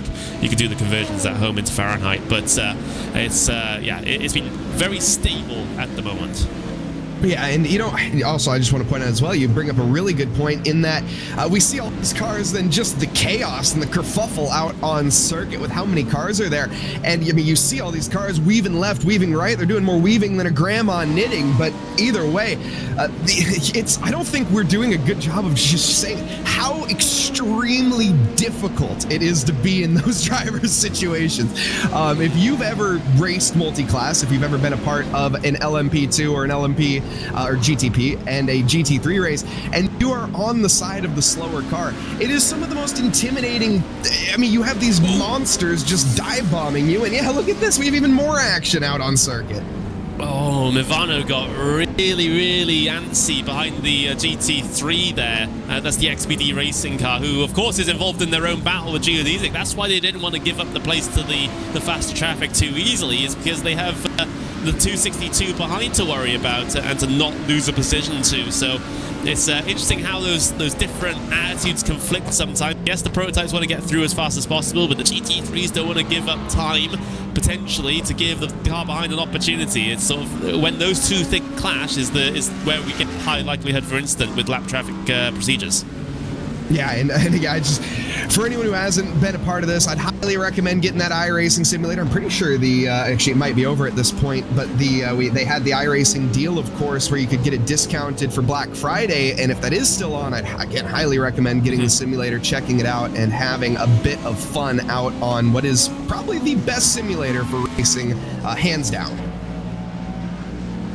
I think everyone, well, at least watching, will agree with you. But yeah, absolutely. There we go. As perfection, as we see as our wonderful producer Josh has the graphic to hand. There we go. Biggest iRacing sale of the year is back. 25% off 1 or 2 year subscriptions. New users are 50% off. So if you're new to iRacing, then you go for that one, because that's incredible. Getting a whole year or a whole 2 year subscription for half off. You just think about it. There's 2 years for the price of one there if you go for 2 years. Exactly. No, and that's where I highly recommend checking that out. And to be honest, I didn't even know there was a graphic for it, so as if it was planned. You check it out, folks. I highly recommend it. As like I say, it's get out on circuit, get out there, and you might find yourself on track with the likes of some of these drivers. You never know. Yeah, absolutely. Lots of people come up through the ranks to be able to get themselves into competitions like this one, which is at the very top level of endurance racing here on iRacing. There's still no endurance world championship. I mean, there used to be. I used to commentate on it, but yeah, still not a thing. So it does come down to these private leagues to sort of fill in that gap at the top level of endurance racing. Yeah, and that's where, especially going into 2025, I see such big prospects for sim racing as a whole and growing. And of course, with the Sim Expo heading to North America, as a North American myself, I am beyond excited for that, because that's one thing. In North America, we don't have the most popular sim racing. Heck, we don't even have the most popular racing. It's just not the most... it's not the most viewed sport in America, unfortunately. I mean, yeah, we got NASCAR, don't get me wrong, but, I like watching cars driving glorified ovals, not just ovals, right turns as well as left. So that's always exciting to see, and I would just want to see America get more into racing and get more circuits, get some more permanent racetracks, and some more sim racing. So again, all my North American brothers out there, and South American brothers, shout out to you guys. Yeah, I mean, especially in North America, I mean, the last couple of years have been a big help from Formula One, with the amount of work that they've done to promote Formula One racing in the USA. It's been a big help. So it seems like there is a sort of bigger interest for the more road, what you would call more road style of racing over the course of the last couple of years. So yeah, I imagine from the sim side it would be growing as well, and it'll be interesting to see how well the Sim Racing Expo does once it heads stateside, because it tends to be one of the popular events here in Europe. I mean, I've been to it a good couple of times already, so we see a decent battle out there on circuit. That's Apex Racing Academy, and actually briefly we have 4 wide coming down the start-finish straight there in amongst the prototypes that were trying to come through. Grid and go, although keeping themselves ahead of Apex Racing Academy here, is this is sort of one that's crept up on us slightly, as we were having a side chat about the popularity of like Formula and GT racing in America. All of a sudden these guys have decided, actually, we kind of want to have a bit of a fight now. Yeah, and indeed they are. The Apex Racing team really sticking it to him right now and keeping him honest, but for right now, no moves being made, at least not yet. This is going to be the Apex Racing team versus the Grid and Go Esports. Simone Maria Marceno is currently behind the wheel of the 247, and then Tom Rayer behind the 298. The virtual coaching car, Apex Racing. Question is, where do you overtake? What is the best move here? And that's kind of, I would imagine, to be fair, what Tom is asking himself. He's feeling his opponent out and seeing his weaknesses, because this is a difficult overtaking circuit. That is something I don't think we've mentioned just yet. Yeah, it is difficult. There are opportunities, yes, down into the hairpin with the big braking zone, yes, into Sunset Bend, but it's one of those tracks where it's easy to have the chance, but it's really hard to execute. I think it's one of those. So it's not a completely boring circuit where there's no chances ever whatsoever. You can't even get alongside, but it's really hard to complete moves here at Sebring, because normally if you get the inside for one corner, you're immediately on the outside for the next corner where the other car can fight back, and actually that promotes sometimes some quite decent racing in amongst these guys. But if you're someone like Simone Maria Marcheno in the 247 here at the moment, the only pro-rated driver that's currently in the car up and down the field here at the moment, he is not an easy driver to try and get through on. Let's just say that. He has a lot of experience behind the wheel. I've been commentating on him for years. He's really cool, calm and collected at the vast majority of times, so it's going to be very difficult for that 298 to be able to do anything here. The GT3 field getting antsy right now, as there's more than just these two battles happening. There's even another battle happening in this field for 40th between the Williams Esports, or Williams Academy, and the Scuderia Volpe. So this is getting exciting and heating up as the race dwindles down to the final 50. Right now, no changes being made, but the 214 Lamborghini is all over the back of him and looking like he's going to be poising an aggressive move sooner rather than later. He's just, look at that, rubbing a hole in the back bumper of the Corvette pretty much. Yeah, it's incredible how close these guys are at this stage, and like you said, these sort of track position battles definitely start mattering more and more as this race goes on. There's the Simify Esports getting through on Drago Racing. It didn't really fight that one out too much as they hit the brakes in towards the hairpin. The prototype is through. One more prototype to try and come through. That's Nix Esports, who's concerned about their own battle with Geodesic behind, although Geodesic have lost a lot of time in the last couple of moments. There they are, right behind the two bright red GT3 cars. But yeah, it was definitely a very agreeable battle between the two of them there. Drago Racing not massively fighting, but certainly still not giving it up entirely without a fight.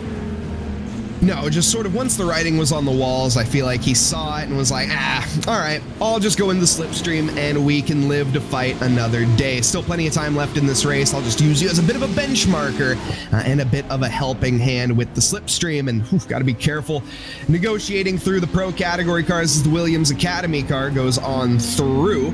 And no love lost. He remains in 5th position, and David Toth is going to be yes, I'm gonna be pretty happy. Yeah, very happy indeed. So that does give us a bit of a chance to look at some of the other battles. We're looking back from Team PGZ at the moment. The Matthew Victorino now being chased down by the Visceral Esports car. We haven't talked about them over the course of this race too much, but the 296 making some good progress.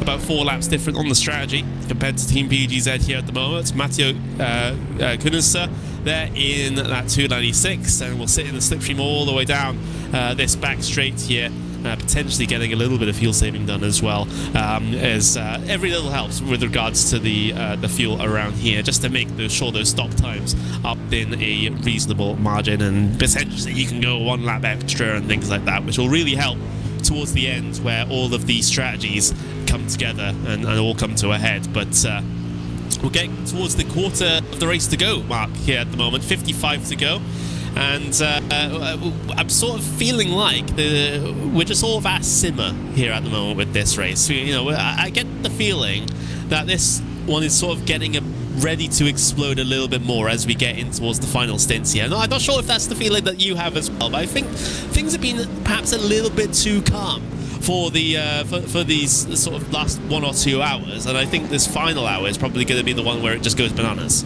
I have to agree with you. It does seem like we're watching a pot trying to boil right now, and at some point it's just going to start frothing and boiling over, but it's a matter of when that's going to happen right now, I think, because we are on board with Luca Nato in fight with the AMG ahead. That's going to be the Williams Academy car of Matthias Arula. in the Academy GT3, just getting passed there by all of the GTPs and all of the LMP2 cars. No issues to be found just yet. I'm just trying to find a look here at these lap times. It seems that the Williams Esports car should have the advantage on pace, but it is, to be fair here, the Volpe, well, just bottlenecked and stuck, so not able to stretch its legs, as you said earlier, and unleash itself to really show its full potential. And speaking of potential, something has potentially gone awry for that Acura. Oh, yeah, car off the circuit. It was Acura. I didn't know which one it was. Might have been the Absolute Motorsports SLF GTP. I think they are the only... Well, they're one of two Acura, well, actually 3 Acuras still running. So it won't be difficult to narrow them down. But I believe it might have been the 18 there. But we'll get that double checked here on the replay in just a second. But yeah, it's never a pretty sight when you see on the onboard and the car go off directly ahead. Let me just remind everyone that we had 5 cautions, 5 full course yellows at the very start of this race. We haven't had any for the last about, what was the last one? So about 70 laps ago, 60 laps ago. So well, actually more than that. But yeah, it was a heavily disrupted start to the race. We've had this really long green flag run, but those full course yellows still sort of loom in the shadows somewhat. They could drop at any point, or they couldn't. That's the intrigue. And of course, we all know the famous saying, safety cars breed safety cars, so one could turn into, well, infinite. Who really knows? I did want to touch, I know you mentioned briefly, we haven't talked too much about the Visceral Esports team in that battle with that we were just watching not too long ago. Currently in the fight, where the heck did they go? I've lost them on my timing tower. Sorry. There's 55 drivers in the race, and I'm trying to find one specific one.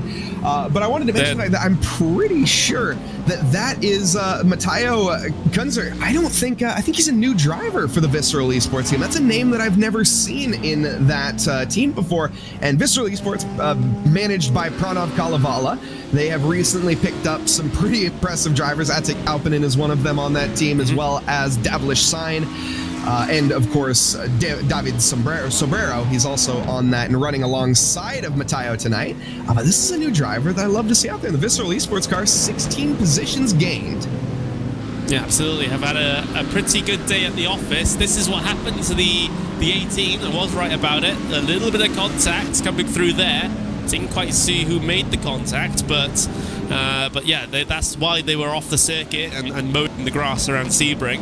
They're able to rejoin in a safe fashion. I don't think they've got too much damage either, so I think they're able to continue on, albeit licking their wounds somewhat with a little bit of lost time. But yeah, you know, every single one of these incidents could end up being more significant than they were, and end up having to bunch the field up again after behind the safety car. So they do have to be very, very careful. That's going to be something that's lingering in the drivers' minds, in the team's minds for the final 52 laps. If there's going to be a full course yellow, when and where is it going to happen, and can you capitalize on it? That's the main thing.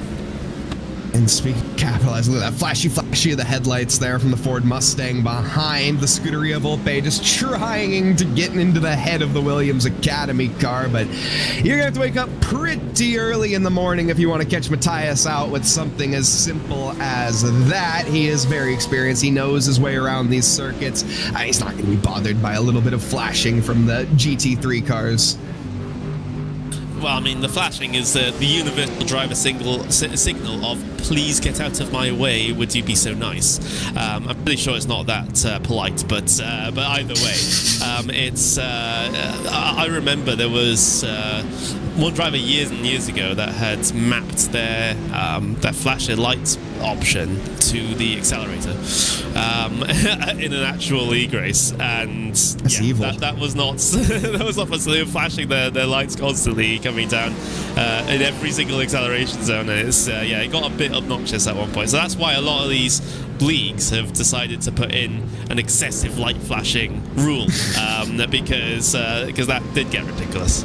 Yeah, Yeah, that's how you get rules made against you, unfortunately. But I'm always, like I said, I'm for a little bit of flashing, even if it's a bit quote-unquote excessive. That's a bit excessive, but you know, it's never bothered me myself. It's part of racing. You know, it's a thing on the cars that you can use. And I mean, sure, you have a bumper on your car and you can use that. They don't incentivize you use that, so don't do that. But it's you get the point.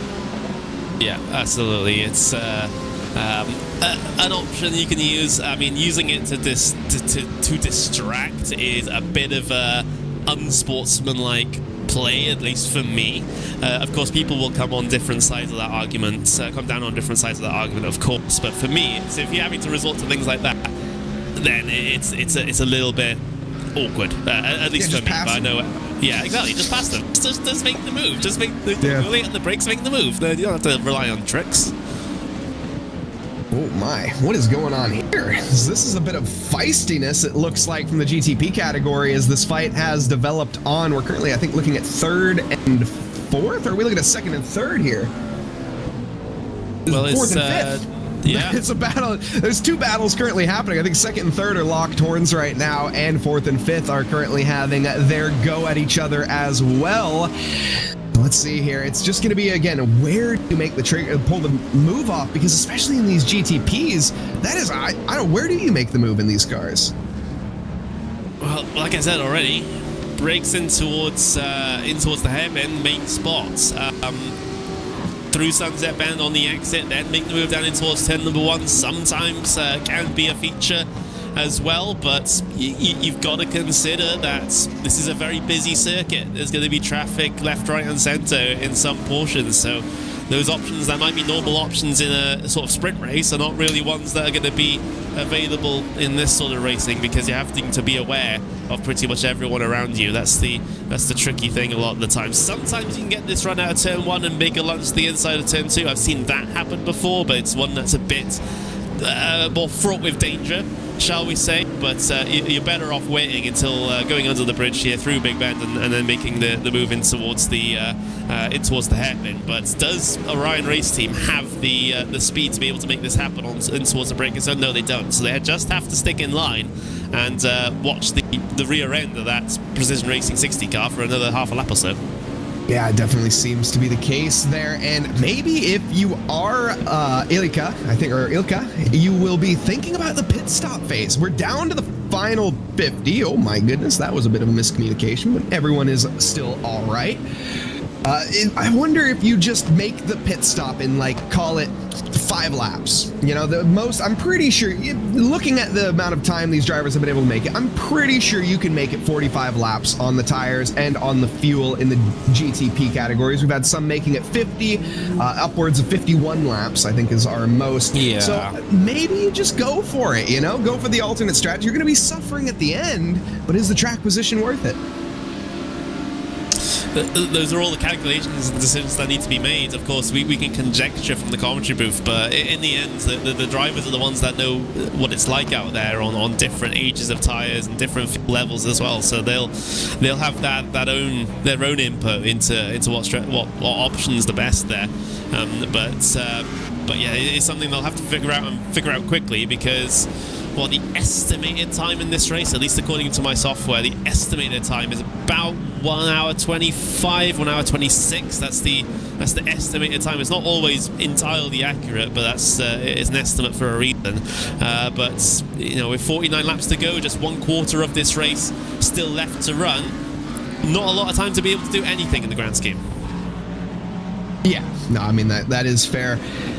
We'll see how it plays out. I still would love to see some alternate strategies. Just go for it. Why not? You got nothing to lose. I want to see it. That's just my personal thing. He's down in 5th position. I think it could work out. Do I think it could work out long term? That I don't know. I think it'll work out in the short term for sure, though. But that's why I am in the comms booth and I am not out on circuit, to be completely honest. That's why we're here. And look at this. Back to the fight. This has been a long scrap, and it's going to continue to be. I don't think this battle's going anywhere. The Williams Academy car struggling on lap time, but the Volpe not able to overtake. As Murray Walker once said, it's one thing to catch, it's certainly another thing to overtake. Well, oh, defensive line being taken in towards turn number 1. Out wide goes the 229, trying to get the speed off the corner. Looks like they'll try to get the overlap coming off, but no, position towards the middle of the circuit was Williams Esports. They knew exactly where to place the car at the right time. They knew that the 229 was going for that wide swing option, and they pulled off the perfect defensive line through the exit of the corner to make sure that Luca Nadeo had to pull out of that. Very, very intelligent driving from Matthias. He just parked his car right in the dead center of the track, and the Ford Mustang, we mentioned earlier, it's a pretty wide car. It's not really enough room, or it wasn't a Ford Mustang-sized gap to go alongside, at least without compromising the chance to go straight into the side panel and, well, take out the B-pillar of the 277, and obviously that's not quite where he wanted to be.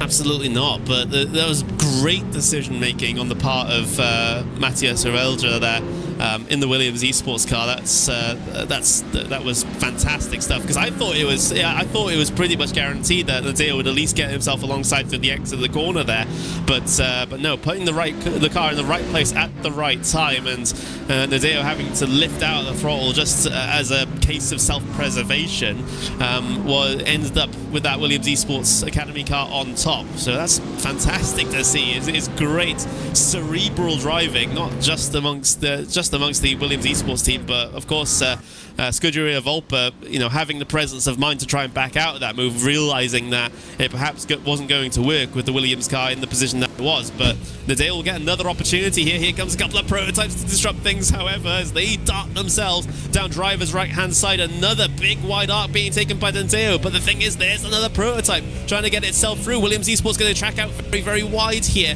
but they still carry the speed. They still carry enough speed so that there's no threat in towards T1.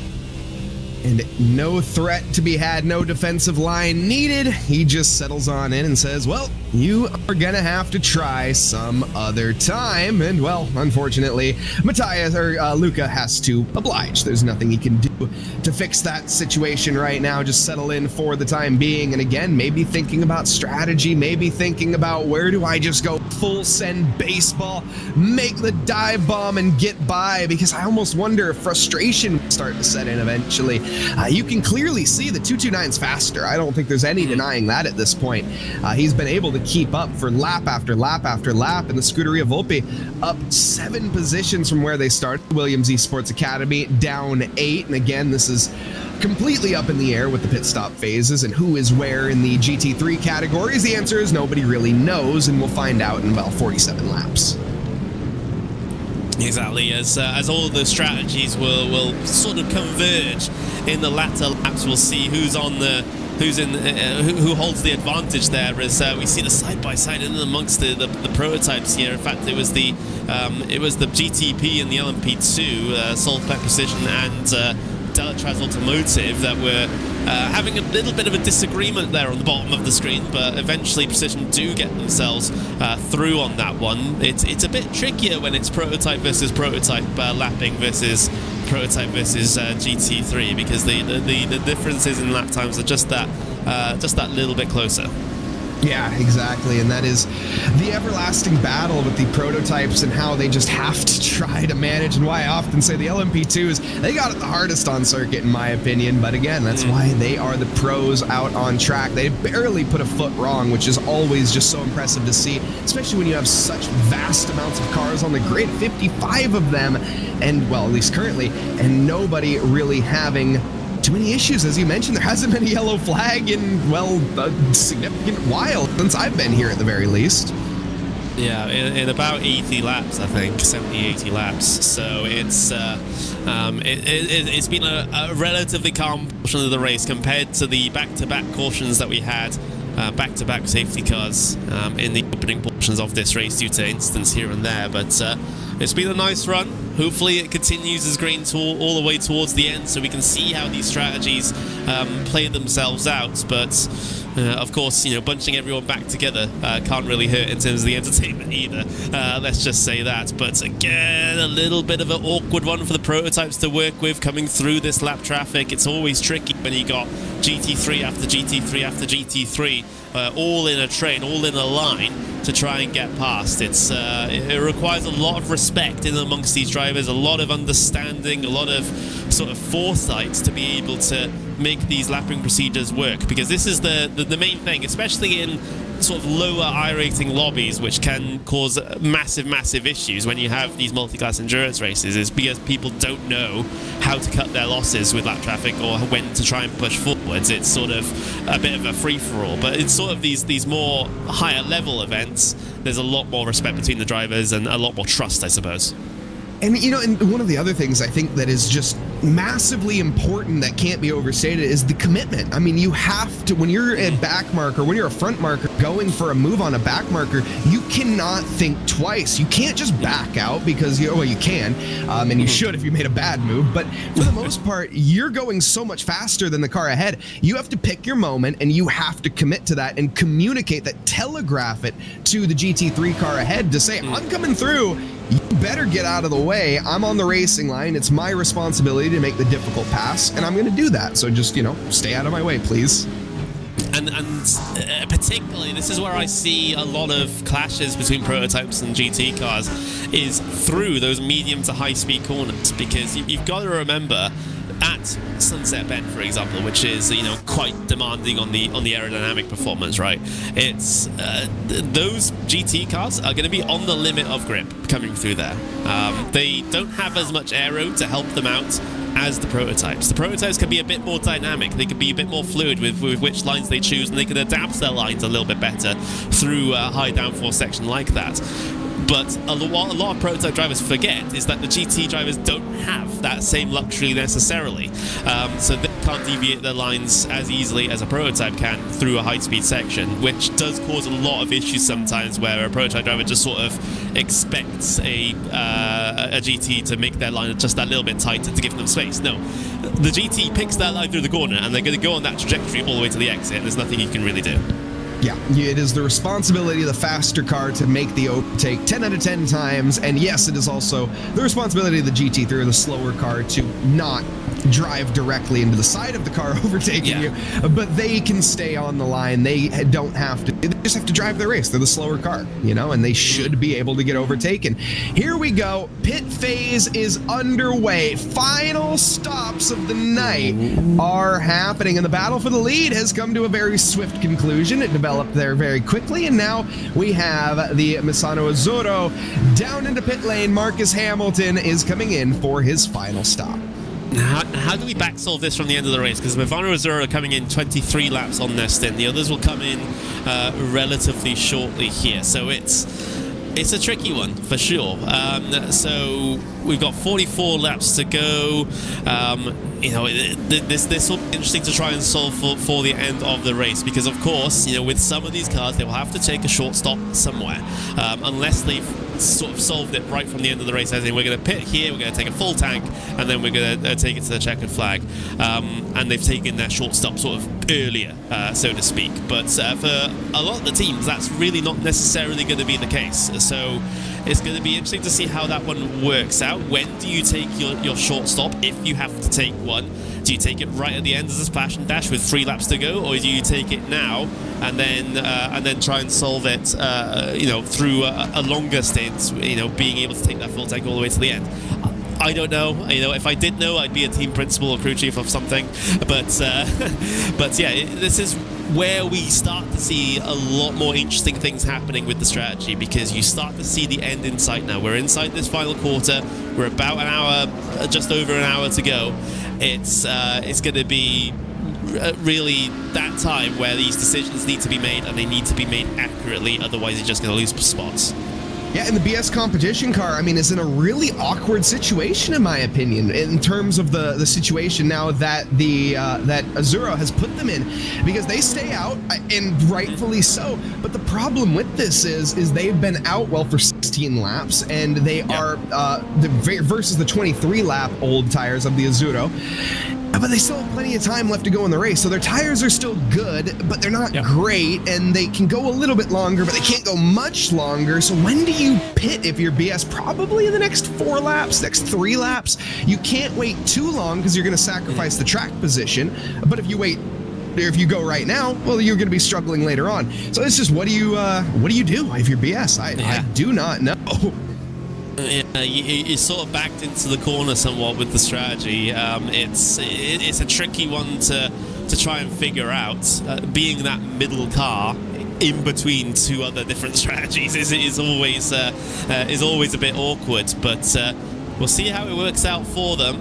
It's that they are a very, very competent team. They've been in iRacing and in other simulators for a very, very good while now. They know how to run a race like this. It's just one of those curveballs that's been thrown at them somewhat that they'll just have to try to figure out and try and find themselves in the best position possible. But yeah, it's setting ourselves up for a very, very interesting final portion of this race. That is for sure.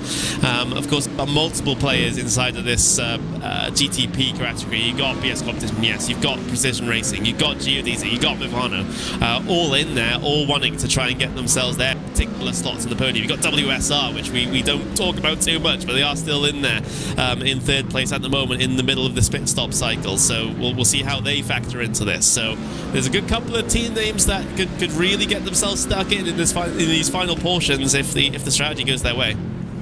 And speaking of teams that are going to be, well, maybe smiling just a little bit right now, all of this squabbling, the Williams Esports Academy as well as the Scuderia Volpe have been battling for lap after lap after lap after lap, and now the Door Esports has welcomed themselves into this conversation and is right on the tail. That's Luca Wunsch, I think, behind in the 220 in the McLaren Evo 2, and well, he's welcomed himself into this fight, and he's going to be trying to join the slipstream of that Dallara, maybe gaining a position, but no, he thinks better of it. A little too far back this time around, and he knows it. Yeah, absolutely. Gonna wait to fight another day, that's for certain, as they negotiate their way through Sunset Bend, which is becoming more literal rather than figurative at the moment, as the colours do start changing out there from the sunlight out on circuit. But as we watch them head their way through turn number 1 again, another very demanding portion of the circuit, especially on the aero, the limit of the grip for the GT3s as well. There goes one of the prototypes, Mivano, down the inside there and getting themselves sort of choked up, sort of stacked up behind the Williams Esports Academy car.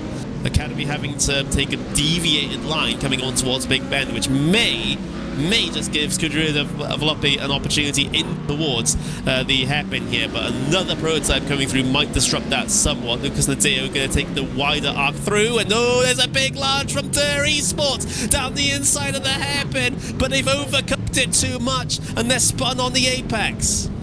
A little overcommitment, if you ask me. A very, very opportunistic move from Luca. He saw the gap, but he was a little too far back, in my opinion, to be deserving of that space. He was doing such a good job, too, just catching up the back there.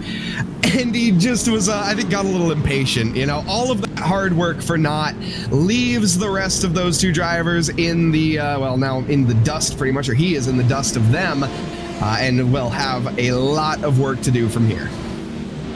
Absolutely, that was... I think he summed it up best, Mike. Overly optimistic. Yes, he saw the cars take some slightly different lines into there. Yes, he might have seen that there was a gap on the inside, which he did actually stick his nose in. It's just he was carrying way too much speed and ended up running into the back of the car ahead and spinning themselves on the apex. So there might have been a universe where that worked, but certainly wasn't this one. The universe where the Scuderia Volpe says, yes, you come alongside me, I will let you on by, and that world doesn't exist, unfortunately. No, I mean, we've got all sorts of alternate universes, but that's a very unlikely one. But we've got the Sulper Precision Racing car. They've come down on towards pit lane, the number 60, one of the front runners in the GTP category, coming down in not for their final service. This will be the second to last one. So, you know, are they going to split this next stint 50-50? Are they going to run this tank dry and then pit for the short fuel till the end of the race? Those are the decisions that need to be made. Yeah, and I think that for a lot of the drivers that yeah, you're right. That will be, I think, the optimal strategy at this stage. Or hanging on.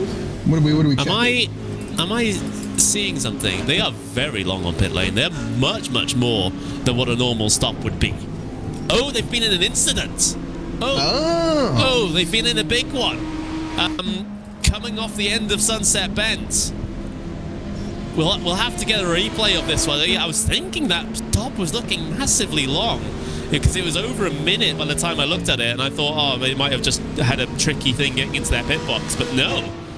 They're having to wait for repairs, everyone. Wow. Well, that has thrown a monkey wrench into this equation that we were certainly not accounting for, and Finn Laser was not accounting for either. We'll have to catch a replay of that one shortly, and when we do, we will be, of course, bringing that up. But a gutting result, absolutely gutting for the number 60. Yeah, that's...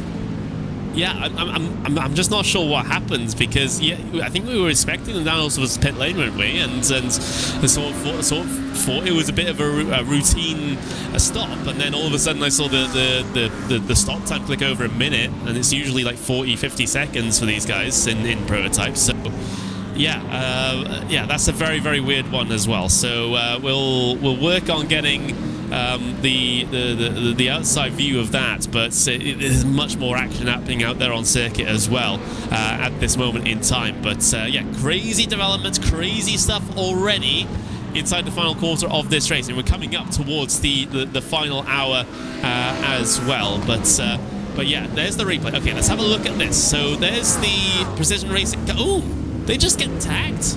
They get tagged from behind. There was the David Barraclough in the SRN TFR Alliance car, just flat out runs into the back of him.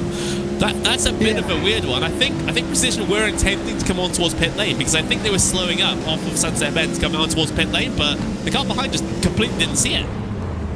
That's the old pit lanes for you, unfortunately. You know, a bit of a miscommunication, if that is what that was, of course. I'm not saying that is. I'm not sure. It is just an odd one, to say the least. Yeah, a very... I don't want to say a lazy crash because it was quite high impact for the fact that they were both going at very high speeds, but just a high energy crash all the way around, and unfortunately that's going to bring the energy down for Chris, or for Laser. That is just gutting.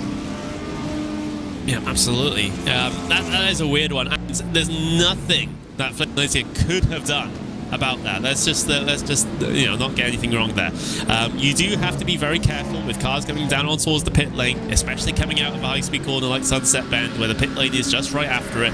You do have to be very, very careful that the car ahead of you has a good chance of slowing down and then trying to make the pit lane. So you kind of have to be aware of that. But it's yeah, it's just a big shame and a mistiming and an unfortunate incident coming through the exit of Sunset Bend there, which has not only affected Precision's race but also that TFR car as well, who ran into the back of them. So yeah, it's unfortunate. It's sort of affected our contenders for GTPs here at the moment, because yes, Precision Racing have got back out there after their repair, but of course they're much further down the order than they previously were. They're down in towards 10th place now in that GTP order. So yeah, that's going to be a very, very tough one to take.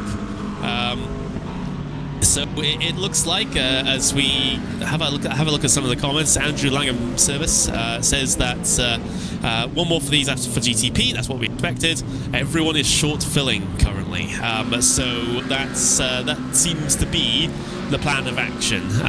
Short fill on this stop and then go for the full tank to the end on the next stop. That seems to be the plan, and it seems to be like that across the board from what I'm seeing, although Orbit, Drop Bed, Jupiter did have the longest stop of all of the GTPs. That wasn't a repair issue for Precision Racing, so they may be on a slightly longer one, but either way, developments happening in GTP. Mike, you're back, as we had news from someone in the comments of most of the GTPs actually short-filled on that stop, so I imagine the next one is going to be their full tank to the end.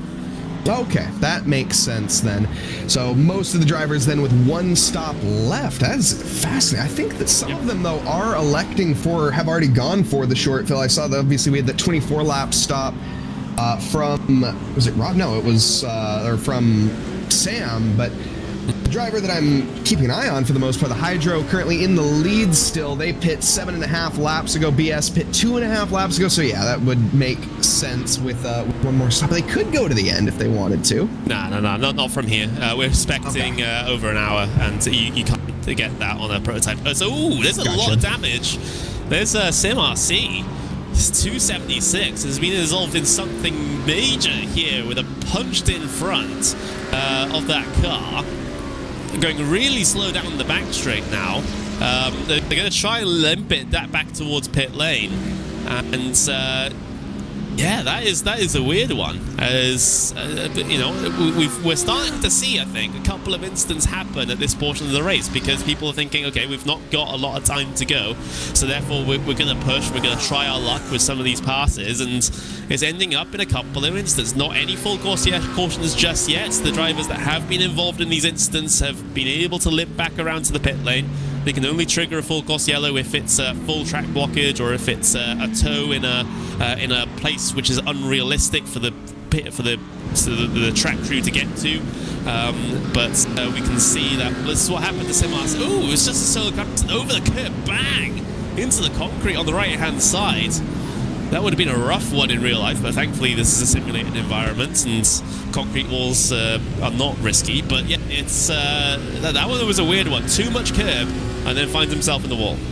Yeah, just a violent tank slapper. We're about to see it on board. He tries to catch it, but he has to wrestle the octopus, and unfortunately, he's just wrestling the ocean and ends up, well, stranded in the kitty litter. Not what he was planning on, that's for sure. Is that a fatigue playing a role? But either way, whatever it was the results are the same, and the damage was not quite how the aerodynamicists had drawn that one up. This is a battle for the lead, though, if I'm not mistaken, in the GT3 category, and it has spiced up immensely. Yeah, absolutely. It's a couple involved in this. Grid and Go, Shera Esports, Visceral, IVRA Endurance as well are also in this one, and they're getting disrupted somewhat by a bit of prototype, well, contingent trying to come through on it, but now that's been relatively clear. Through turn number 1 they go. It's the two McLarens that lead up this pack from the Mercedes in behind there in the 296 Visceral car. So it's great that we have these battle packs of, you know, maintaining and carrying on. Yes, there's still going to be at least one more stop for the GT3 category. They can they're much more comfortable in reaching the hour mark than prototypes are. It's not really ever possible for prototypes to do that, but yeah, they are looking for potentially one more stop. Definitely for Grid and Go and Shera Esports, because they just come down in about 5 to 7 laps ago. They're definitely on the one more stop mark. Others behind will have to see how much into this final hour they can get, and of course it also depends on the full course yellow. Yes, if that will be, if there is a full course yellow, holy smokes, that's going to be an exciting finish for certain. But we are a bit of a ways away from that, or well, we never know, to be honest. It can happen at any point in time. But that is a very good point, and just something that I, you know, as a little bit of an iRacing noob myself, I am not the most familiar with the pit stop cycles on these cars. So that's always fun to learn live, to be honest. There's so many different cars, and they all perform so differently. I'm more used to the GT3s, that's for sure. Okay, more information from well, I'm going to call him our prototype expert now in the YouTube chat. Says next will be short as well. Everyone was only 4 or 5 laps from saving a whole pit stop. Okay, so that's that changes the dynamic somewhat here as well. So it's going to be intriguing. It's going to be intriguing for sure, and we'll see how the exact times factor in. Of course, it's always awkward when you're just about but not quite able to get that sort of to miss out that final, or at least one more pit stop, right? You're sort of on the edge of it and having to find a couple of laps of fuel from somewhere. What's happened to the Maradness M Squad cars? They're going down the field as well. It seems that they've had a retirement a while back. They're about 13 minutes on pit lane. Oh, wow. Okay, yeah. Then that would do it. Fair enough. I missed that. Yeah, you got apologies, my iRacing noobness. It's fine. Don't worry about it. As yeah, so they are a It's one of the Dallara P217s, so that's one of the LP2s. So it's it's unfortunate. I didn't quite see what happened to them. I might go and have a look back on my own view to try and see exactly what happened to them. But yeah, it's another retirement in this race. It seems. I'm going to have a look because they came in for their stop on the lap that they retired on, and I'm currently fast forwarding my way through. I can't exactly show you this. I don't have a link to our producer, but oh, that was weird. Okay, so they came in, they for a normal stop, then they came in to serve a penalty in the penalty box, and then they decided to disconnect. Okay, which is weird. Very weird. Less dramatic than I thought, to be fair. Yeah, it wasn't a crash or anything. Significantly less exciting, I guess. But hey, that's real life strikes, I suppose. It's very unfortunate. Yeah, absolutely. But yeah, that's one of the weirder ones. Looking at the Mercedes of the Visceral Esports efforts now, the 296. Following closely in towards Sunset Bend, but hasn't really had a chance in the last couple of moments to do anything about Shera Esports as they fall off the back of Grin and Go somewhat here. Prototype down the inside once again for these GTs to deal with, swarming around left, right and centre. Maybe an opportunity down in towards turn number 1. That's what you think about for later on in the race, but maybe perhaps not so much now. The pull is probably not as much as you would really want sometimes on the way down these straights. It's sometimes quite frustrating. Yeah, certainly can be. And we have somebody joining us in chat that was once in P1, Alec at Kirk. I'm assuming that was for the GT3 cars. I'm curious, what team were you in? Let us know the love that you would like to show as we're seeing this nice little scrap ahead of us, side by side down the back stretch now into the right-hander. McLaren keeps the advantage, but the switchback attempt now for the Visceral car. Looking to launch themselves, gets fully alongside, and it's going to be an on-the-grass pass, but the bumper has departed stage left. Now the aerodynamics not in the favor of the AMG. Someone's gonna have to give. It's too wide, and it's gonna continue on so, and it looks like no, the Visceral not gonna get it done just yet. Keeps his foot in it, does the McLaren, but finally all is said and done. Visceral Esports car has gained themselves a position, but they've lost themselves some bodywork. Yeah, getting that done through Tower Corner. I saw the front bumper of that Mercedes depart the machine at some point over the course of that battle and slid right across the racetrack. But Mathieu Kunze, he's going to be hoping he's not down in front line in straight line speed as a result of that, especially coming on towards the Ullman straight now, down towards Sunset Bend. Is he able to keep the legs on that car, or is it going to be compromised somewhat down towards the end here? It looks like he's holding his own somewhat, so I don't think that's going to be affecting him too much, surprisingly so. You got to worry about it through the high downforce sections as well, because that front splitter really does help with the handling, pushing out wide, and well, Shera Esports may have an opportunity here on towards turn number 1. There may be a kilometre an hour or 2 of difference that damage is making, and through the high speed corners potentially a little bit of a balance change in the car as well, which Mathieu Kunze will now have to deal with. Maybe getting a little bit more straight line speed out of it due to the less weight, but as you said, the drag is going to be a little bit more, and I guess the engine cooling is, to be fair, to be running a little bit more performance potentially. I don't think that's how it fully works, to be completely honest. One can dream, it's physics and whatnot. I don't know. I'm not an aerodynamicist. I'm just a commentator again, but I'm almost starting to wonder if that was a visual bug. Does iRacing have that issue? I mean, he didn't make contact with the other car, it looked like. Yeah, usually, if there's a bit of neck contact, sometimes it would resolve the damage a couple of seconds after the fact, so then it syncs up to everyone. So sometimes you might see a piece of cargo flying and then sort of reattach itself to the car once the server catches up and updates everybody as to what actually happens, but that front bumper has been missing for half a lap now, so I imagine that is an actual thing he's having to deal with now. Gotcha. Fair enough. That is very unfortunate, and it just came off through a curb as well. Way too aggressive on the grass, and it just popped right off like a Lego piece.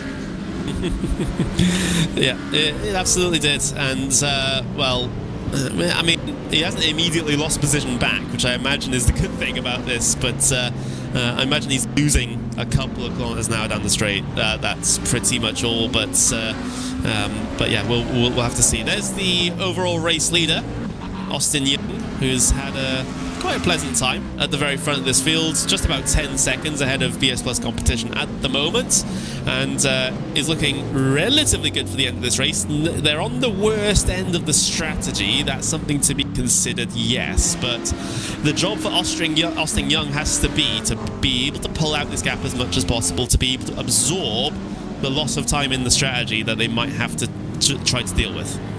Yeah, and I think he should be able to manage that, no issues. The BS competition is on, yeah, like you said, not the exact same strategy, but not too far off of one either. And that'll be their main competitor heading on into it. There is the 169 as well, currently in the Dallara. They are leading in that category. That is the Tantum X Vesta Red by Luca. And he's getting a little out of shape there for him. Oh my goodness, he's wheeling the car, wrestling the octopus, and managing to keep it in shape, but without, there's certainly no lack of effort, is to put it lightly. Yeah, working that wheel, and very wide through Sunset Bend as well, at least for the first part. He makes it a 1 apex corner, which is a strategy here. Sometimes some drivers make it a double apex instead, but if you are taking that big wide arc, then you sort of make it more of a 1 apex corner. But yeah, it's you know, a very challenging time, I guess, for Tantum and Vesta Red with the car just sort of sliding around like that. There's a big danger in that it's sort of a vicious cycle, right? You slide, you put heat into the tires, which makes them slide more, which puts heat into the tires, which makes them slide more. So you start getting into a spiral, which is very, very difficult to get out of, and you start sort of ruining the tires for the rest of the stint after that point. Yeah, and a lot of people, for what he's talking about, if you are unfamiliar, he's talking about that graining phase, which can turn into blistering as well, obviously, but when it comes to the graining, I often like to describe it as sort of the rubber end of a pencil, or the eraser end of a pencil. If you're rubbing it on a paper really quick, and you have a harder eraser, you've all used the cheaper pencils back in primary school, and you know that it tends to grain a lot more when the rubber gets harder. Well, that's what happens when it gets cold. So as the track starts to cool down, cycle temperatures, the tires heat up, they cool down. That's when the graining starts to come into play, and it starts to pick up all those little balls of rubber on the end of the pencil that you would see, and the tires aren't much different. They're pretty much very similar in terms of physics. So that's a decent little visualization in terms of how I like to describe graining, and these drivers are probably feeling it at this stage. Yeah, so that's actually an interesting metaphor to use for that. I think I'll steal that one. I got it from Martin Brundle, so you can have it. Oh, really? Okay, right. Yeah, well, maybe I should pay more attention during Formula 1 then. But yeah, absolutely. So there's the 277. So that is the... Let me check real quick. That's the Williams Esports Academy car, who's doing very well indeed. At least over the course of this race, they've just had their pit stop, so they're out of position from where we're used to seeing them towards the top of the order. But you know, we're sort of waiting for the rest of the GT3s to come down in now, because now they're getting towards, let's see, the point where, you know, they're coming into their final stops now, and you know, with 30 laps to go, that's sort of around about the point where you can start to think, okay, cool, that's going to be one more stop potentially for a lot of these drivers, and you know, the deeper into this final hour we can get, the more comfortable that is going to be. Yeah, so it could be potentially a tiny bit sketchy for Williams Esports if they're not exactly in the final hour kit, but remember, they're not doing this based off of their lap times. They're doing their, like, the length of the race is based off in time. It's based off of the prototype's lap times. So if it was just a purely GT3 race, then Williams Esports might be a bit scared at the moment, but, you know, because they pitted just before the hour. However, we've got prototypes going around at 1:45 instead of 2 minutes, so that makes the race a bit shorter for the same amount of laps for the GT3, so therefore they can get themselves to the end. I'm hoping I've explained that okay. That actually made a lot of sense. I wasn't following until you finally... I was. No, that was actually a great description. You hit it right on the head. Yeah. Yeah, because 30 laps to go means 30 laps to go for the GTBs, not 30 laps to go for the GTs. So they get a couple of extra laps naturally out of that. Yeah, for reference, for anyone curious in terms of the amount of time that we've had, so we have had 154 laps complete thus far, and the GT3s are down 17 laps, so, or 16 laps for the leaders. So I'll let you do the math because my commentator math is not great. Mine isn't either. This is why I'm not normally a color commentator. Okay, my mental math is atrocious. But yeah, it's something.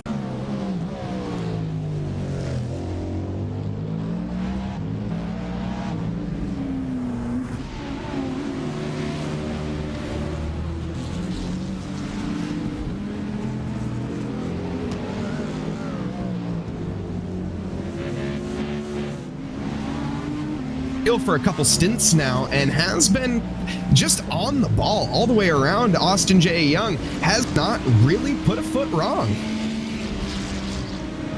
Absolutely, we will have to just apologize for a second there because the feed might have dropped and he lost our audio for a second. So hopefully everything is fine and stable now. But yes, absolutely. 29 laps to go left in this race, and it's getting to a head now. Everyone's sort of finding themselves in positions where the gaps are looking a little bit more representative of what they actually are.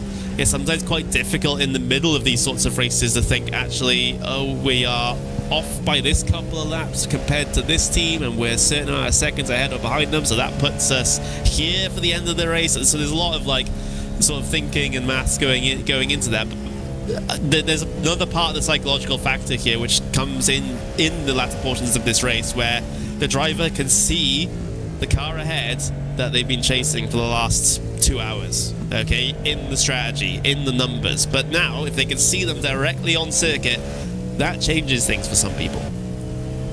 Yeah, it certainly does, and well, we're going to find out exactly what that is going to change as the time goes on. I would love it, by the way, if Connor, if you could take us through a lap here with the prototypes and our race leader of Austin J. Young here at Sebring, because I don't think we've done that since I've been on, at least, where just a full onboard lap. I'd love to see it. You're going to make it awkward for me by dropping me in the middle of a lap as well. Well, I mean, you can wait. We can talk about, we can talk on this lap. I was more setting you up for the next one because I do want a full onboard lap. But I had to butt in at some point to say it. But no, I just love to stay on board another lap because watching these prototypes is almost mesmerizing when you're behind the wheel of it, but you're not actually driving. I mean, look at how dicey it seems. But of course, Austin, he has full confidence. He has not a single worry about anything right now in terms of the back markers, and he almost makes this look easy, but I can assure you, this is not easy. Yeah, absolutely. We will get our overlays back up in just a second. It was part of the technical issue, but we just had, so we'll give a moment for those to boot themselves back up. But as we see Austin Young heading his way through Sunset Bend, we'll be taking on to a lap of this absolutely wonderful Sebring race circuit. Absolutely pedal to the metal all the way down towards what is a very tricky turn number one, especially on lap one of a race where everything sort of bottles up and sort of tightens up on the exit there. You got to be careful not to run wide out onto the curb. Then hit the brakes in towards turn number 3 now. Try to get up onto that curb, both left and right, and then slow things down for this for turn 5, and then out on towards turn 6, which is a big bend. Of course, trying to, if you have someone ahead of you, you can slipstream off of. This is where you can benefit, and then you're having to look for the next biggest braking zone on the circuit in towards the hairpin, getting it slowed down as much as possible, then applying the throttle, getting a good exit out of there, clipping the curves on both sides to try and shorten the distance as much as is possible.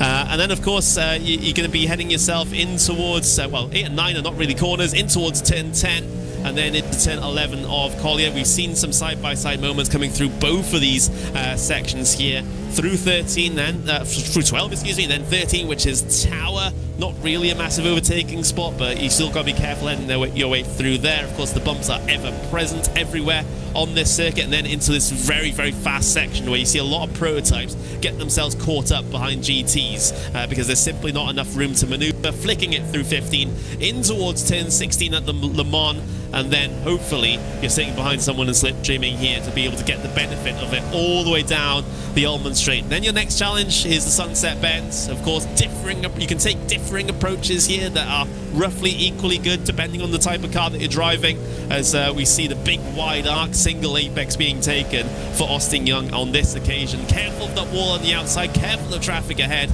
and that's a lap of Sebring. It's 3.7 miles, 5.9 kilometers, or if anyone was curious, 1,180 Cadillac GTPs long. That's a very specific. Is that just the Americans being awkward with measurements again? Correct. That is me being American and measuring everything in non-imperial or in non-metric units. I did say metric, to be fair, so I ruined the joke. Yeah. But anyways, it's beside the point. Yeah, but next we'll be measuring it in furlongs or something like horse racing. You know, like it's. I also have how many AMG GT3s long it is, in case you were curious. It's 1,272. This reminds me of the time where we were broadcasting a race at Le Mans and we figured out how long the circuit is with the amount of standard length French croissants. Wow. There is a standardized length for a French croissant from the French Patisserie Society thing. There's like and there is a standard length of a croissant, and we use that to measure the Le Mans circuit. So. No comment. I have a lot of comments I want to make. I will make none of them. Williams Esports Moving Academy. Swiftly on. Yeah, Williams Esports Academy, but the not GT effort, the prototype effort down on towards the pit lane in this instance, getting themselves their service done. The GTP up on the jacks. Robin Glerum behind the wheel of that car at the moment. Max Riedmuller for Maniti Racing 78 coming down and in as well, so getting their pit stop service done here in the very latter portions of this race. Maniti Racing Black came in with 26 laps on their stint, and guess what? It's 26 laps to go. Very nice and planned, I would say. And it's a nice round number for the tire wear, nice round number for the fuel as well, and they'll be good to go all the way to the checkered flag. Battle developing in fourth in the GT3 Pro category, and this is between the 298 of the Apex Racing and the Simify 214, currently trying to decide who is going to take home fourth position, or at least, well, in the next 25 laps, who is going to take that position home. And the Lamborghini coming into the back like a charging bull and trying to take the AMG. Indeed, as they get closer and closer, 0.4 of a second between the two of them as they head their way across the start-finish line now. They gain the position on track because Team PGZ has decided to come down on towards the pit lane for their final stop of the day. So Simify and Drago up to 4th and 5th respectively here. Apex Race Academy 3rd place.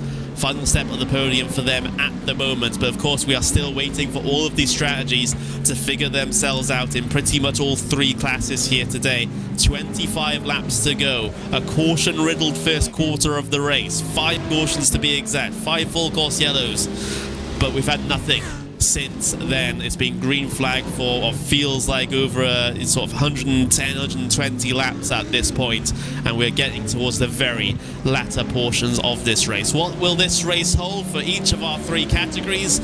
Well, we'll just have to wait and see. It's a fantastic stage to set for this final portion of the race, and hopefully we get some good battles out there to entertain us. Indeed, as it stands right now, Austin J. Young at the top of the charts overall in the GTP category, and he can, as you can see, is that him coming down pit lane as we speak. So there we go, his final stop of the night. He should be coming out behind BS Competition, but BS Competition still needing to make their final stop, as well as Zuro and the Orion Racing Team. And on cue, there goes BS Competition into the Sebring Sunset. At least for the next couple laps. So more than likely pit probably next lap, the next lap after that. I don't think that's too important for the strategy in terms of the battle with Austin Young, because he's just a little too far back. Yeah, we'll have to see. For because BS Competition, they may have a little bit more leeway in terms of the stop here. Depends on how much they short-filled on that last stint, because they're only 16 laps on the on this stint at the moment. But of course, you know, the rumor had it that everyone was kind of short-fueling on that previous stint. We'll have to actually see how much or how many laps that BS Competition can put in here in terms of the race lead before they'll have to come down in. IVRA will also have to come down in the 33 as well. They didn't have enough to be able to get to the end of the race either. So, yeah, this is heating up. There's a lot of unknowns in this race at the moment. Yeah, the one thing I am kind of just noticing. Oh. Sorry. I'm just saying BS Competition losing a lot of time. A lot of time.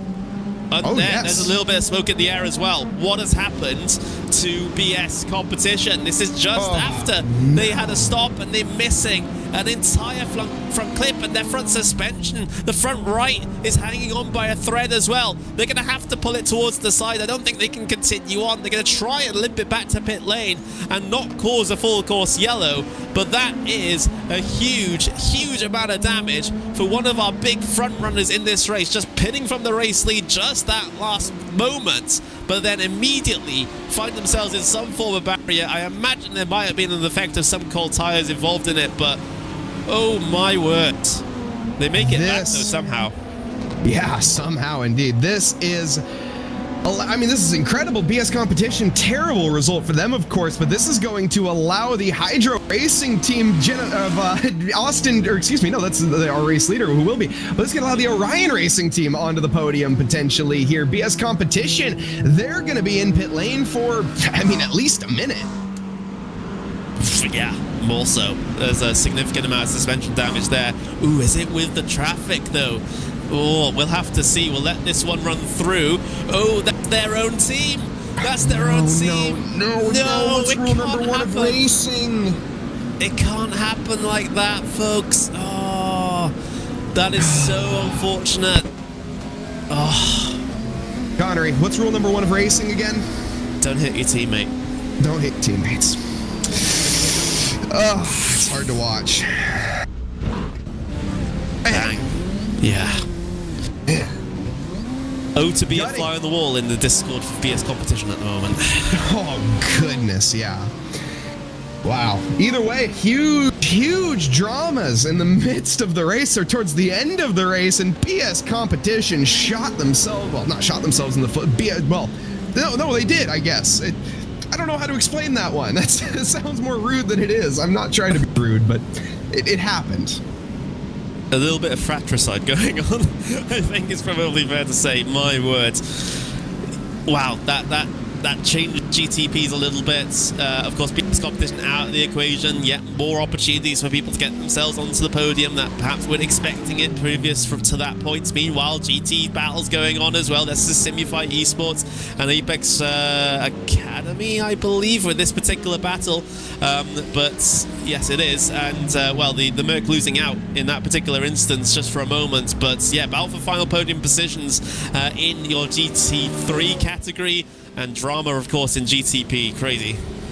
Absolutely. And can we take a trip back into round 1 3 weeks ago in Motegi when we had the number 89 car? They finished in 6th position, and this time around, again, a less than ideal finish. This is a team that has so much potential to be racking up points, to be potentially leading the championship, but they just unfortunately, seems like time after time, lose it at some point in the race. It's just gutting to see. Holy cow. Oof. Close. That's pretty intense. Yeah, close through Sunset Bend. And Apex Academy might have a decent run here down in towards turn number 1. Look at how they're closing up, coming down in towards the entry point for that turn, and is hoping that Simify Esports going to overcook it. That's what I felt like anyway, but they are able to get it slowed down to take the corner normally. But yeah, Mercedes versus the Lamborghini here at the moment with 22 laps to go here in this one. Down on towards the pit lane comes P1 Docs. They are in the number 8 car. They're going to take their final pit stop service for the day in just a couple of moments time. There they go. There they're getting themselves stopped And meanwhile, Mivano Azuro, they come in from the provisional race lead as well, and to take their final stop of the day too. And we also have now leading in the LMP2 category, the Effects Simulazione, or Simulations team, I think is actually literally how it is. The Effects Simulations team, put too much spaghetti and meatballs on that one, sorry. But they have, we have a couple of their members in chat. We've been seeing them get cheered on and having their stint complete, so love to see that, or at least for their team, of course, and we'll see how it goes towards the end here as the Tandem Vesta Red pit 8.5 laps ago. Are they on the different strategy? I'm curious to see what's going to happen between those two. Yeah, so we'll see how things shake up with regards to this. As Mivano, they drop down, so that does mean that GT3 Racing come out ahead, and actually Mivano's still stationary on pit lane here at the moment, and so they're going to wait for that fuel to go in for the very end of the race. But GT3 Racing, they have getting up towards a 20-second advantage for the P2 race, or rather GTP race lead here at the moment, which is an incredible buffer to work with. Yeah, I don't see anyone really being able to come into this, obviously, barring any form of incident, knock on wood at this point, because Austin Young witnessed his competition end in tears after colliding with their teammate, unfortunately. Austin Young in the Hydro Race, Geodestic Racing, I'm so sorry on the mispronunciation on that one. I mean, again, just dominant. Hasn't put a wheel wrong, hasn't really had any issues yet, and just continues to stretch his legs over the rest of the field and lap faster than, well, anybody. Yeah, it's been a relatively perfect performance so far up until this point. Yes, there's 21 laps to go still, but should be consistent, calm all the way to the end at this point. And hopefully for him taking the GTP win. But of course, lots of things can and probably will happen over the course of these 21 laps that we have left to run. We've got some battles going on. We've got Orbit Drop Jupiter, the 68 versus the 78 for 7th in GTP that we could talk about. They're quite close together. We've got others. We've got Scuderia Volpa versus the Visceral Esports car down in GT3. The Visceral Esports versus Williams, in GT3. That's for P9 and 10 on track at the moment. Of course, there's still a little bit shuffling that needs to be done in GT3s, potentially with some stops. But yeah, we're setting up for that final run now.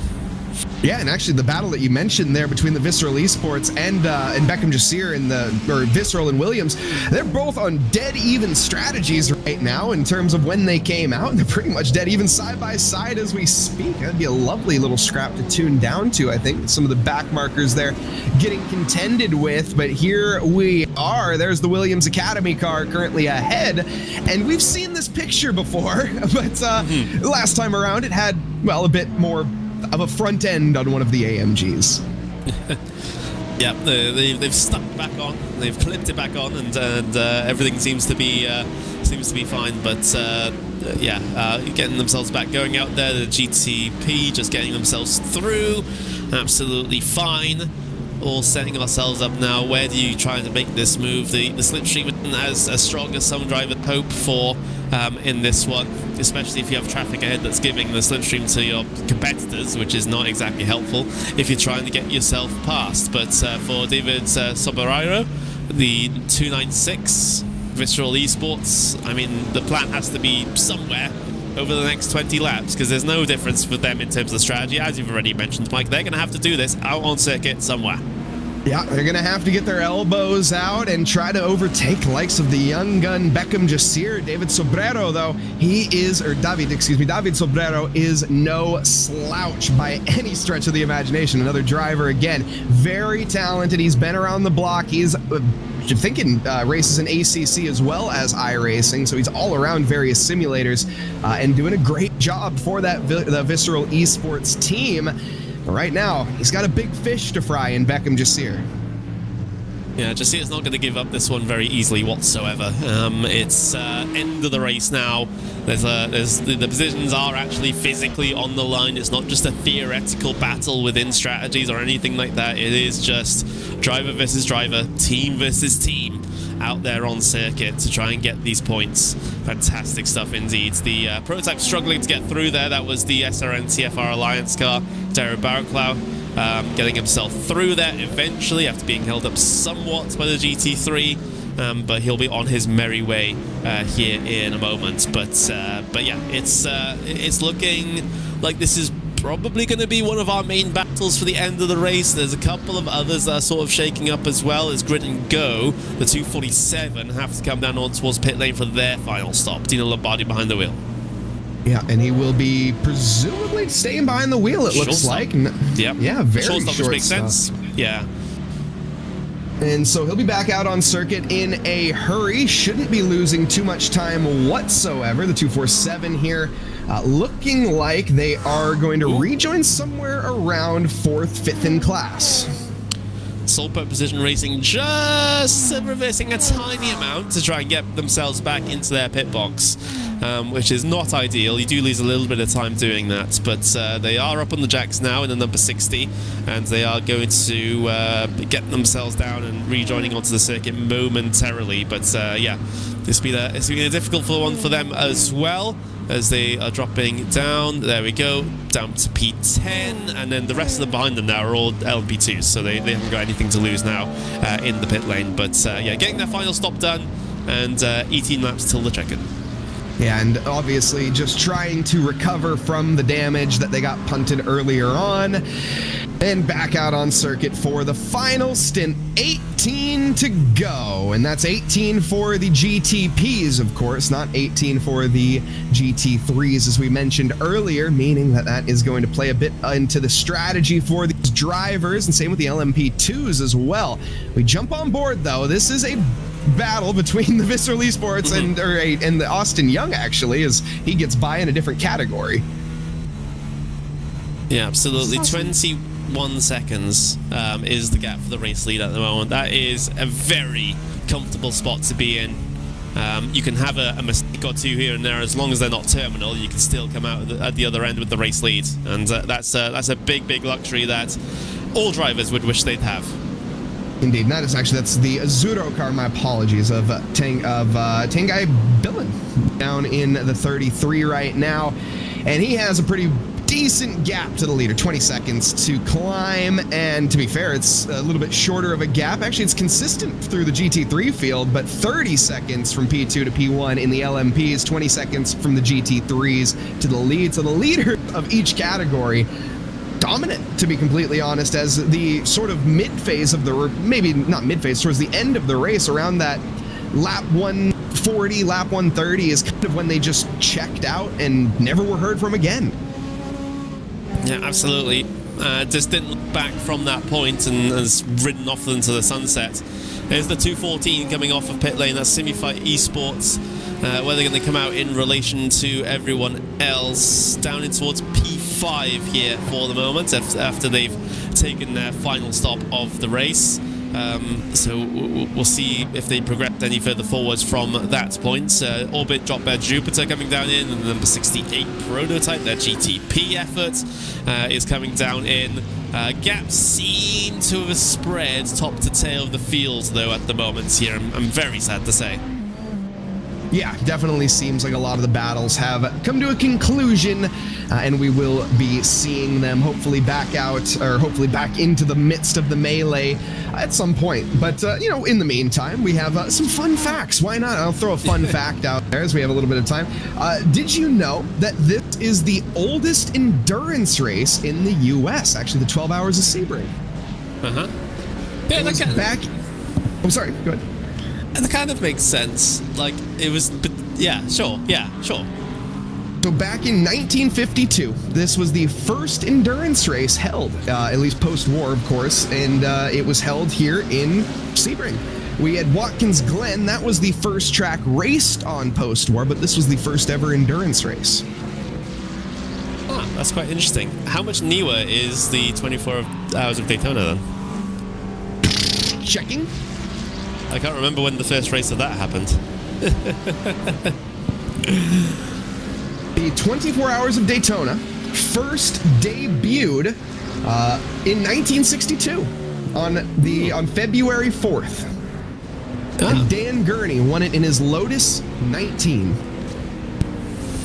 Gotta love Lotuses. Or Loti, as actually is the plural. I don't know. Death machines. Death machine. It's probably more accurate, to be fair. But yeah, interesting fun facts there. As it was sort of cause that's one of those things that people ask you. Is like, oh, what's older than older as a race? Is the 24 the Sebring 12? And I was like, actually, I don't know the answer to that question. So thank you for enlightening me. It turns out the Sebring 12 is quite a bit earlier, to be completely honest. Yeah. 10 years. Yeah, absolutely. Yeah, interesting. I don't know if anyone else in the comments knew about that, but I certainly didn't know about that. Let's just say. But yeah, it's. I mean, obviously, talking from a European perspective, it's small fry, right? Because we have lots of motorsports going back a very long time. But yeah, it's interesting how that's how it's both relatively recent, but also relatively distant in terms of the past. It's weird. The time frames get weird when you're talking about different countries and how recent they are. Well, it's like what you say, in the fact that you guys have rife motorsport history for hundreds of years, or basically since cars exist. Heck, before cars existed, you guys had. I mean, it's still. We Roman chariots, yes. Yeah, exactly. Horses. I mean, you guys started horse racing, to be fair. I mean, that's a valid point. Yeah, we started racing because some people wanted to run away from the cops and during Prohibition, and they were like, oh, cool, well, we now have these really fast cars that can run away from cops. Why don't we drive in circles against each other? And that is the history of racing in America, believe it or not. That is incredibly American. It really is. They ban alcohol, so what do you do instead? You just drive in circles really quickly. Yeah. Sounds good to me. Absolutely. Fantastic stuff indeed. As we do have the battles actually picking up, so there we go. As soon as we get distracted with another topic, that is the factor that's the most important thing to getting us a battle out on circuit. And it's, guess what, it's Team PGZ and it's XBD Racing. RaceSpot are also off the back of this one as well. I'm getting a little bit of deja vu, Mike. I hope that nothing happens to the hairpin this time around as Team PGZ goes down the inside here at Sunset Bend. XBD almost running into the back of them through the middle of the corner.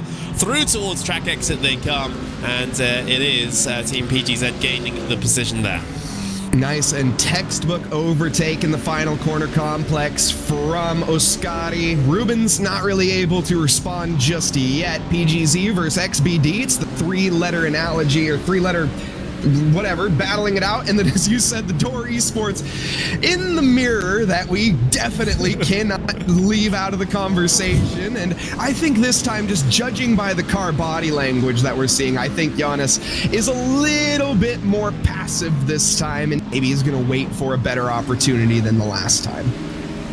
Yeah, absolutely. You'd hope so. But into the braking zone of the hairpin they come, and yeah, there's no big lunge this time around. Mostly because the prototype was occupying the space on the right-hand side there, so there wouldn't have been a space even if he did decide to go for it. But yeah, gaggle of 3 cars here in GT3s to entertain us for the final 14 laps of this Sebring 200. It's been a fantastic time.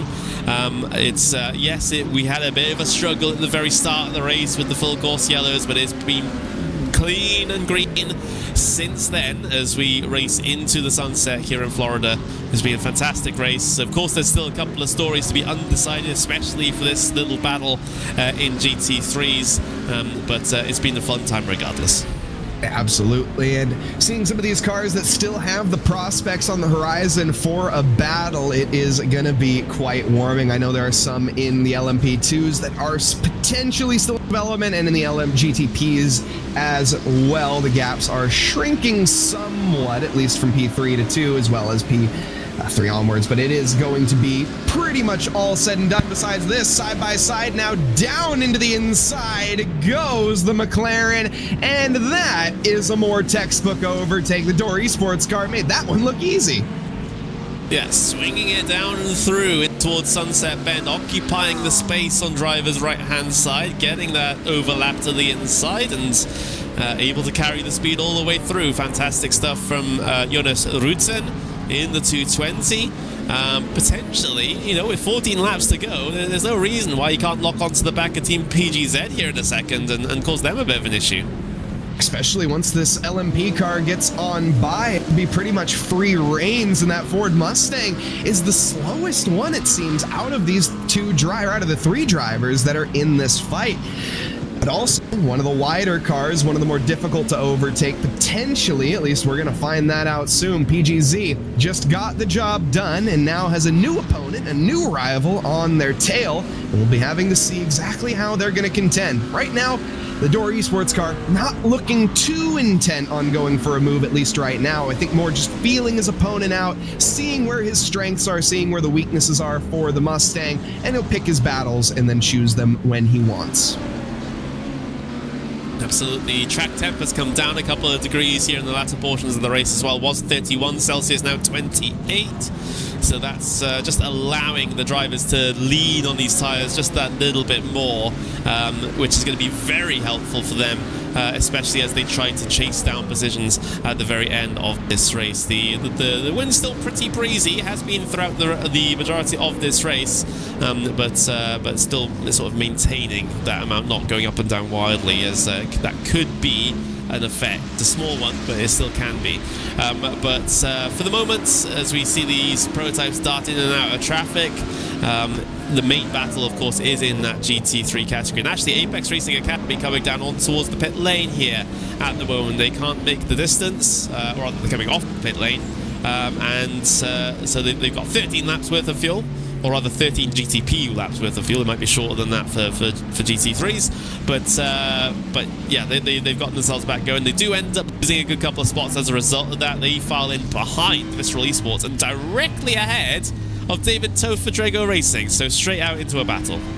Yeah, David Toth and the Cavaliere Rampanti not too happy with that, I would imagine, as he was having a nice clean road ahead of him with nobody to worry about, and then all of a sudden there's a Apex Academy car right in front that he has to deal with, and I'm not sure how long he's going to take to do so, but we've seen you can get caught in these trains for an awful long time. David Toth here, he wants to get this job done quick. The sooner the better, as of course the Apex is going to be on those cold tires, has a lap to get him up to temp though, and you just want to use any advantage that you can, but if you don't use it while that advantage is there, well, it's going to be gone in the next lap. Yeah, absolutely. So all the battles pretty much are in the GT3 category for the very end of this Sebring 200 here in the IVRA Endurance Series round number 2 of competition. Drago car looking particularly menacing up behind the Apex Racing Academy efforts, but it's going to be still a huge thing for Drago to try to get themselves through here. It's Guillaume Levesque behind the wheel of the 298 here at the moment for the Apex Racing Academy. David Toth behind the wheel of Drago Racing 269. So it's going to be very interesting to see these two drivers do battle here potentially. Although as Apex Racing Academy's tyres potentially come up to temperature, they'll be able to lean on them and stretch their legs a little bit. But let's see if David Toth can at least maintain and lock onto the back. Yeah, it seems like he's struggling at least, especially again with I talk about the fact that they are on those cold tires, the Apex car, and they were pretty much able to keep that gap consistent, and now, as you said, are able to stretch their legs once their tires get up to temp. I think David Toth kind of is just going to have to play his cards to the best of his abilities right now, set himself up in the slipstream, and if he can get a moment, he can get a moment, but it just seems like the AMG is just that little bit quicker. Yeah, it does seem to be the case for the moment, but we will watch it ebb and flow and develop over the course of the next 11 laps that we have to run here in this Sebring 200. It's been a fantastic race up until this point, and now things start to develop in towards the race lead for GT2 as effect simulations have had to come down on towards the pit lane for their stop. They weren't able to get themselves to the end. That means that Tata and Vesta Red go to the head of the field. However, they're going to be interesting on the fuel numbers as well. They may just have to come down in, I think, but we'll have to see. Yeah, 19 and a bit laps ago. The longest that we've seen is 24 laps. We've seen 26, actually. We've seen 27 laps. Okay, fair enough. From the Vimado Rosa, but they're pretty much the only team that could actually stretch their car that far. More or less 26 is the most, I would say. Yeah. Yeah, so not possible for Tatum and Vesta Red to try and stretch this out as much as possible. They might try to do so anyway, because you've got that looming spectre of a full course yellow to end this race. So you have to keep your opportunity going. You have to keep yourself in it, and that's potentially what they're doing by just committing to this strategy now and just hoping that a yellow comes out before they have to come down in, because that would put them in an amazing spot. Yeah, no, exactly. That would be ideal, but as you said, it's gonna be tough to stretch it another 10 laps. They got a bit of work to do if that is the case. But as you said, the full course yellow still up in the air, especially when you got moments like these. This is what could potentially cause them. Side by side, they go down the start-finish straight. It's advantage to Ford Mustang as he has the inside line. The 221 covers him off for now. But again, now as we sweep into that middle sector, this is where we've seen the McLaren be able to have an advantage. It might be slower in a straight line than the Ford, but it's quicker through the corners. That certainly seems to be the case, although the straight line speed is what you need to try to have an opportunity materialize in a lot of cases. But we'll see how Dare Esports deal with it. They sit inside the slipstream as much as they can, coming down into the braking zone for the hairpin here. Try and get themselves angled in, try to carry as much speed through these apexes as possible to somewhat try to draw themselves alongside, but they're not successful in this instance. There's the Precision Racing 60 car getting themselves through on driver's left-hand side. Yet one more prototypes to come through on them. That's the Orbit Drop Bear Jupiter car who goes down the inside of the Dare Esports machine. And are they going to be able to negotiate the Team PGZ car as well? Yes, they are. Clean around the outside there. That's how you like to have it done. But 10 laps to go for these guys. Time is of the essence now. You've got to push. Yeah, and you do have to massively, especially when you have that Ford Mustang just absolutely being a thorn in the side right now of the McLaren, and there's not much you can do. Again, going back to Murray Walker, it's one thing to catch, it's another thing to overtake, and we've seen that time and time again throughout tonight. 9 laps to go, it's getting down to the wire here, and it's not even 9 laps for the GT3s. Yep, absolutely. It's getting to that point now.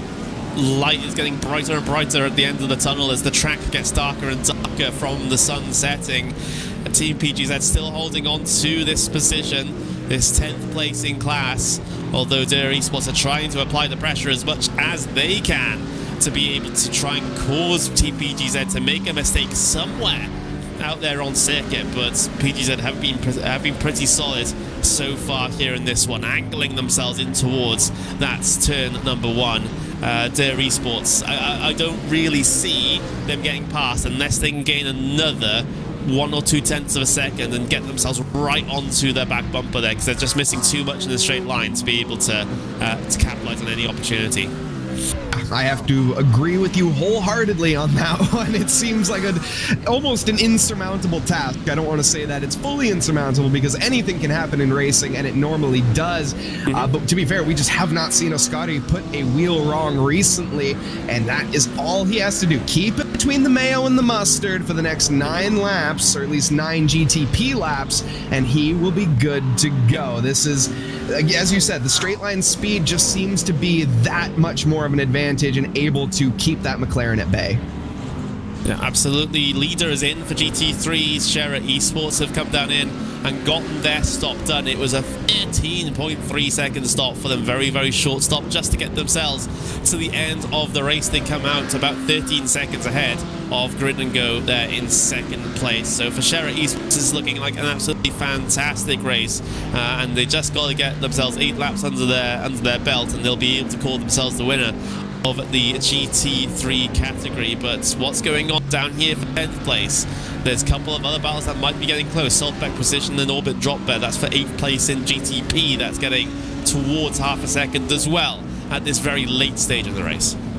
Indeed, and as the clock winds down here and we see the lap times as well starting to dwindle, at least for a lot of these drivers, the fatigue playing a role, as well as just the fact that they see the light at the end of the tunnel, as you mentioned, and just want to get down to it right now.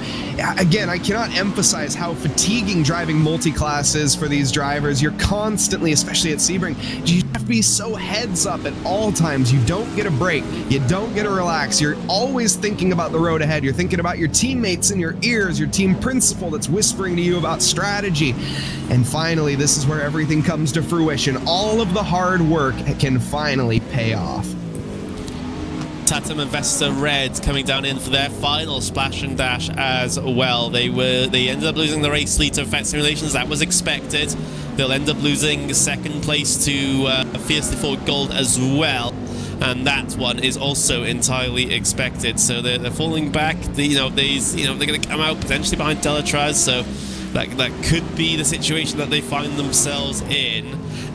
But yeah, it's again very sketchy here for this GT battle, that's for sure, for this prototype battle, excuse me, as they try to negotiate themselves all around the traffic here. It's been a constant feature at Sebring for the last well, coming up to 200 laps, but it's been relatively clean since the first sort of third of the race, where we've had this green flag run, significant green flag run, potentially all the way to the checkered flag. Fantastic stuff, fantastic effort from all the drivers. PGZ and Der Esports, they are as close as you like out there on circuit now. Der Esports really trying to lean on the cornering performance of that McLaren, and look at how close he is now, just sitting there, sitting up behind the rear diffuser, potentially looking for a move at some point here. Is it in towards Sunset Bend? Probably not. Just a little bit too far back again. You kind of need to be overlapped already to be able to make a move down into here. Prototype's going to be trying to make their way around the outside here, which will be potentially a bit sketchy. They're going to appear on the left in just a second. Actually, they get stalled out by PGZ there a little bit on the way down in towards turn number 1. Yeah, just a frustrating day, it seems, for the Door Esports. I mean, you have your moment. You're like, okay, finally, I get to set it up and go for the move. And then there's a LMP2 on your outside, and you can't go for the move. It's just a game of frustration right now. And I can only imagine as time goes on and on. I mentioned, again, that red mist earlier. He is firmly seeing the red right now. Yeah, absolutely, but you got to channel it into something good, right? You got to press on forwards. Don't let that aggression turn into something that you end up regretting. You just got to make it so that it makes you laser focused and pressing on ahead. Meanwhile, I see Nix Esports coming down on towards pit lane. They weren't able to make it till the end. They have to take a 6-lap splash and dash as well, which means they will maybe come out into a battle with Hyperion here in just a couple of seconds. That would be an interesting predicament. It depends on how long the stop, exactly the stop is. I think they've got enough of a buffer to be able to make this one work, and in fact they do have. But that would have been an interesting turn of events if that battle happened again. I would love to see that once more, but as you said, it does come out ahead, and Sekien Yoho is going to, well, remain behind by a significant margin. But maybe we can still come to that battle. That's the hope. Still 6 to go. You never know. Again, anything can happen in racing, and it normally does. But here, the NGK, or the 223, again, just a game of sort of just beating your head against the wall repeatedly, unfortunately. And that the Ford Mustang GT3, credit where credit's due, it's a defensive masterclass. Yeah, absolutely. It's been making that the widest Mustang that has ever existed out here on Sebring, and it's doing very well for him so far. But this has been a lot of pressure piled onto the back of that car by the Der Esports car, Jonas Rutten behind the wheel. It's pressure that he's going to have to try and withstand now for another 6 laps, or potentially 5 if we're talking GT3. So it's yeah, not a nice place to be in, especially when you've got prototypes trying to come through and will attempt to disrupt your line. But they've been able to avoid most of that over the course of the last hour. It feels like they've gotten very lucky with the traffic. Yeah, absolutely. And another driver that I want to point out here in terms of not lucky necessarily, but as well as skill, but the effect simulation cars. Andrew Dawson down in first position for the LMP2s, currently leading this race and looking like they're going to finish in the lead. In fact, they are over 30 seconds ahead of Magnus Nielsen. What a margin, what a drive from the Effect Simulations drivers. Again, I know we have a couple in chat, and we have some love in chat for them as well. This has just been hard work paid off for the 107.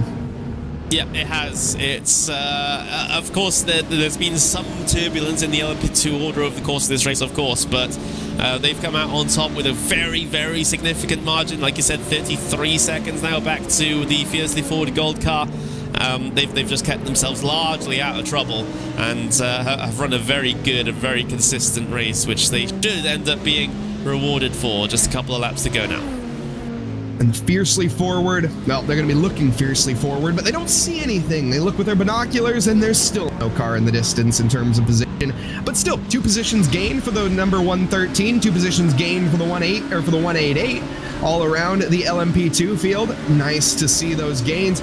Biggest gainer, though, of the night is going to be the Visceral Esports black car. Visceral Esports IVRA Enduran, currently piloted by David Sobrero. 19 positions, absolutely incredible. Fantastic stuff indeed. Be struggling qualifying, but it's the race pace that matters here in these sorts of endurance races. There's perhaps more so than in sprint races, for example, where qualifying and track position at the start of the race matters much more. You've got a lot of time in an endurance race to try and recover from a bad qualifying, so it's fantastic that they've been able to gain that amount of spots in this amount of time. Fantastic stuff indeed. But they've got themselves, well, they're going to have a bit of a task to hold on to it, because Apex Racing Academy hasn't given them a break whatsoever. They've kept themselves within that half a second, so they'll be chased all the way to the end here, so they'll have to earn it, that's for sure. Yeah, and let's not point out the elephant sitting on the top of our heads right now, and the fact that there is a bonnet missing from David Sobrero. Again, if that's visual or if that's actually damage, I think it is actually damage, as we established earlier, and he's still suffering from that, as it seems the bonnet is not attached. Yeah, it would have, the server would have updated the damage for everyone by now if that was just a quirk of the networking. But no front end to that car for the moment, as he'll have to carry that as damage all the way to the end of the race now and try to keep Guillaume de Vesque at bay as best as he can. Coming down in towards Sunset Bend now, and appropriately named, as you can see the sort of sunset on the left there, angling himself in now. Ooh, I just saw someone get very close to the wall, that very brief shot down the pit straight there. I started getting a little bit concerned, but I think everything is fine. It just is a bit concerning about how close to get to the wall out of there. Yeah, I think he did get, I think he got a little close, but not going to be leaving too much paint behind. You got to be very careful. Carrying too much, or just trying to carry a little bit more speed than you otherwise would, gaining a little, like 1 kilometer an hour, that can be sometimes about as useful as using a Cheeto as a deadbolt, and you just end up in tears pretty much with, as we said, hitting that wall, carrying slightly too much speed, and almost like Canada, if you guys watched the Formula 1 Grand Prix with the Wall of Champions, sort of a little bit reminiscent to that. Yeah, absolutely. It doesn't have quite as fancy of a name, or any name at all here at Sebring. So there we go. But looking at the Precision Racing, the Saltpet Precision Racing car, the number 60, underneath some pressure from Sam Sutton in behind the 68 Orbit Drop Bed Jupiter. They are half a second behind, and that's close enough to be concerning if you're Precision Racing in these final 3 laps. It definitely will be, and I'll be having to keep an eye on the rearview mirror, at least for a little bit. The back markers will be helping out to a certain extent, especially right there. That is absolutely annoying as heck if you're the car behind. You get held up those couple little tenths, and you say, that was my entire last lap of effort that I just lost, all in one corner because of some other car.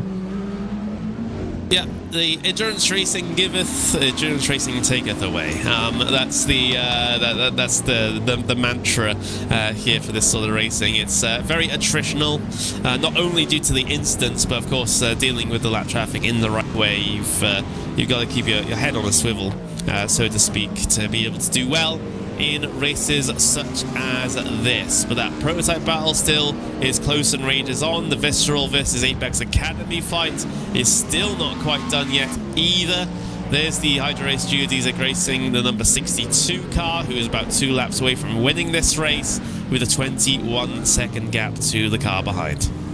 commanding victory at that, and very welcome in terms of the points for this championship. Austin Young and his teammate are going to be ecstatic about those results, of course. In terms of last week, just taking a look at those results, I don't think they had quite as good of a result. In fact, they finished pretty much smack dab last week, in fact, down 52 laps. Oof. Yes. No, yes. 3 weeks ago. Anyways, last race. Yeah, so a decent recovery, so to speak, right? So it's great that they've been able to turn that around somewhat. There's the Effect Simulations car leader in LMP2 as well. They are coming towards the end of their race as well with a similarly healthy margin back to second place too. So the leaders have been somewhat dominant here. Closest one is Shera Esports and Grid and Go down in GT3, but that's in double digit of seconds as well. So the leaders have had a comfortable time of things. Still things undecided for positions further back though, as Hydra Race Studios at Racing, they come across the line to take the white flag, 1 lap to go. And absolutely the parade lap left here as the white flag is waved on Sebring, and the driver in the race lead, Tom Young, has 1 lap left, 3.7 miles, 5.9 kilometers, or otherwise established earlier, 1,180 Cadillac GTPs long. Yeah, you're not going to let that one go, are you? No. We will start that as an official measurement, yes. But for Hydra Race GT3 Racing, it's been a comfortable race. Of course, you know, it's helped somewhat by their competitors dropping by the wayside, dropping out of the race, having issues here and there. But of course, you know, the responsibility is on them keeping themselves out of trouble as well, which is a big thing in these sorts of races, especially when the start can be as fraught with danger as it was here today. So it's been a great run for them. Very, very consistent, kept their nose clean, and they deserve the race win here today at the end of this final lap.